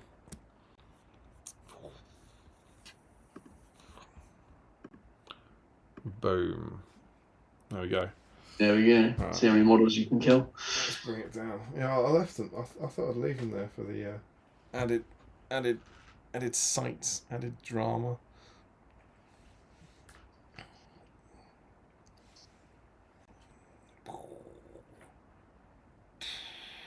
There we go. Let's not forget, we are playing for this dear lady who, if it's anything like earlier, exclusively kills golems and rolls ones. It's got to. It's going up. It's going up. That's twice as good as the last roll. That is our prize for tonight. So we're going to need a D12. It's been a while since we needed a D12. This is good. Well done, everyone. Thank you to everyone who got involved. It's very exciting. Well, we got 3 groups, have we? Yeah, always 3 groups. The first one is a group of 10. So we'll be re-rolling 11 and 12s. That is Jamie Wiggins, Frederick Schultz, Jake Pollard, Ricky Colbert, Steve Ginley, Andy Clark, Simon Glazebrook, Michael Haskell, and Nathan Hackman. We are re-rolling 11s and 12s. Over to you, Mark. Ready, go. It's a 10! That's Nathan Hackman. Strong. Nathan Hackman. Not a name I recognise as getting into the final a lot. I think Nathan was saying he was just back. It wasn't it Nathan who's had a daughter, I want to say? Yeah, I think so, yeah. Lovely, potentially lovely prize. That's it. Next up, we have Richard Clammer, Michael Dublé, Ryan Pickering, Larry Miller, Andy Clark, Adam Darmody, Chris Cooper, Josh Crosby, Rory Campbell, and Joe Holzman. Okie doke. That's the big news. He's in 2 groups. He's nailed it. He's split. He's done well there. So Yeah. we're re-rolling 12s. 11 gets Joe in, which is big for the future. Still got another chance. And 8 and 9 get Josh Crosby in. Well, why is this thing going out of focus? Ready? Hang on, I'm placing this. I'm not rolling it. I'm just trying to see if it will wake up. What are you doing? What's your issue? What's your problem? It's right there. Look at it. Down here, look. What are you? Oh, why now? Like this? Like that? Like a 3? What? Look at it. Look. Take it, dummy. Oh, no wonder you're extinct. Stick. Look, stick, stupid. I've really got to get that software that allows me to focus it. Just pull it back a little bit. Yeah, okay, that way. It was in focus, right? That's No, worse. it's right over here. Just read it. Look at that. Oh, look at that. Piece of junk camera. What's your problem? You. Oh, there you go. Told you it works. Alright, let's roll it quick Alright, you before ready? it's out of focus again. Yeah, go. Oh, isn't. Oh no. I think Is that Crosby? it's Crosby. Oh You no! put Crosby in the final, Mark. What have I done? What have you done? Oh no, Crosby. Oh my god. Right, final group. It's another 11. Keith Allen, Brian Metalhead, Jack Brown, Stephen Ryan, Ashley Fisher, Sam Earnshaw, Mark Stone, Whoa. Sean Byrne, Ethan Walker, Steiner Carlson, and Joe Holzman. So we're re-rolling a 12. And you are a 7. You're 7. hunting a 7. Come on, lucky number 7. You can get yourself into the final and sort out the Crosby-shaped mess that you've made. Put him back in his place. Go. Oh, so close. It's Sean Byrne. I'll Go just on, count those. 1, 2, 3, 4, 5, 6, 7. That is Sean Byrne. I don't think Sean Byrne or Nathan Hackman. I'm pretty confident they haven't got dice. They're not names I particularly recognise as getting to finals. 2 rookies up against the Titan. Let's have a look. Sort of sending. Sean Byrne does not have a dice. Nathan Hackman does not have a dice. This is real David and Goliath stuff. Yeah. So we have 2 first-timers searching for their first dice. Like Against terrified Titan. rabbits in the headlights. Against 10 dice Crosby. Nathan's on 1, Josh is on 2, and Sean's on 3. What do you think, Mark? Can anyone... Have they got a chance, or is this just hopeless? I mean, you got to dare to dream, right? Who are you cheering for? I mean, either of the new guys, and that's nothing against Josh, but you want to see a first timer step up. You want a bit of variety in the championships, don't you? I'm going to Absolutely. vote for Sean Byrne because my uncle's name was Sean O'Byrne. So that seems close enough. I've got a lot of Irish family called Byrne, so. Oh, poor Nathan Hackman. All right, so Nathan is on 1, Josh is on 2, and Sean's on 3. I literally can't believe this could be happening again. Go on then, let it go. Oh, Sean Byrne, Sean Byrne. Dare to dream, dare to dream. It's like when you go up against, you go like 1-0 up against City or something. And... That's it, yeah. Is he 1-0 up too early? Roll it. Oh, it's the 2 noobs. It's the 2 Both noobs. of you guys are off the mark early. Well, you can't help shake the feeling that Josh is just playing with them. Just going to do three He's straight preparing twos. himself for a 3-2 win. Let it go. Oh, here he comes. Oh, here he comes. Oh. Here he comes. Right, so that's everything. That's scratch. Everyone's got 1. Everyone's got 1. It's now the first to 2. Oh, Let it go. Sean Byrne. Sean Byrne has moved to match One point. away from glory. One away from glory. One away from taking out the Titan of the dice. Let it go. There it is! First time winner. Against every possible odd.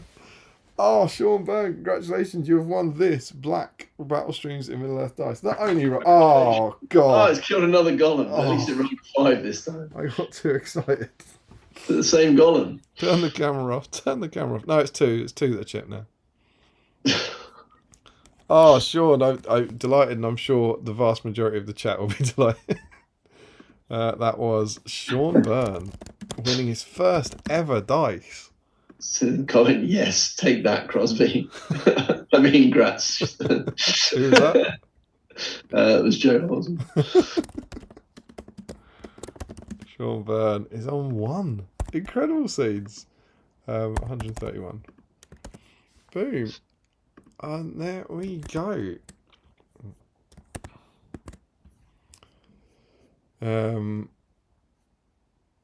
So what else we got? Let's do the dice roll now. It's bedtime. That was the most I paid for head.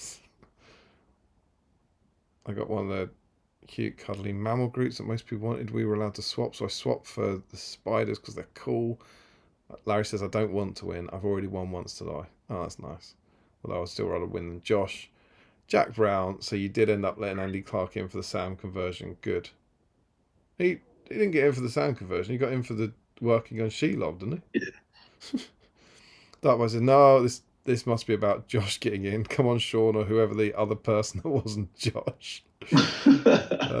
Anyone but Crosby. Hilarious show no burn pun. Bring down the big dice elite. No. Don't let him win again. Yes. Come on, Sean. Yes. Massive congrats, Sean. Get in there. Congrats, Sean. Congrats. Well done. Congratulations. And great. And congrats, Gollum destroying dice.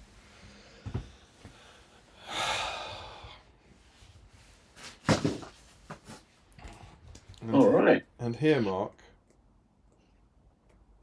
Oh, that took me longer to flip. And here, at the end of all things, we find ourselves. What a treat! What have we done?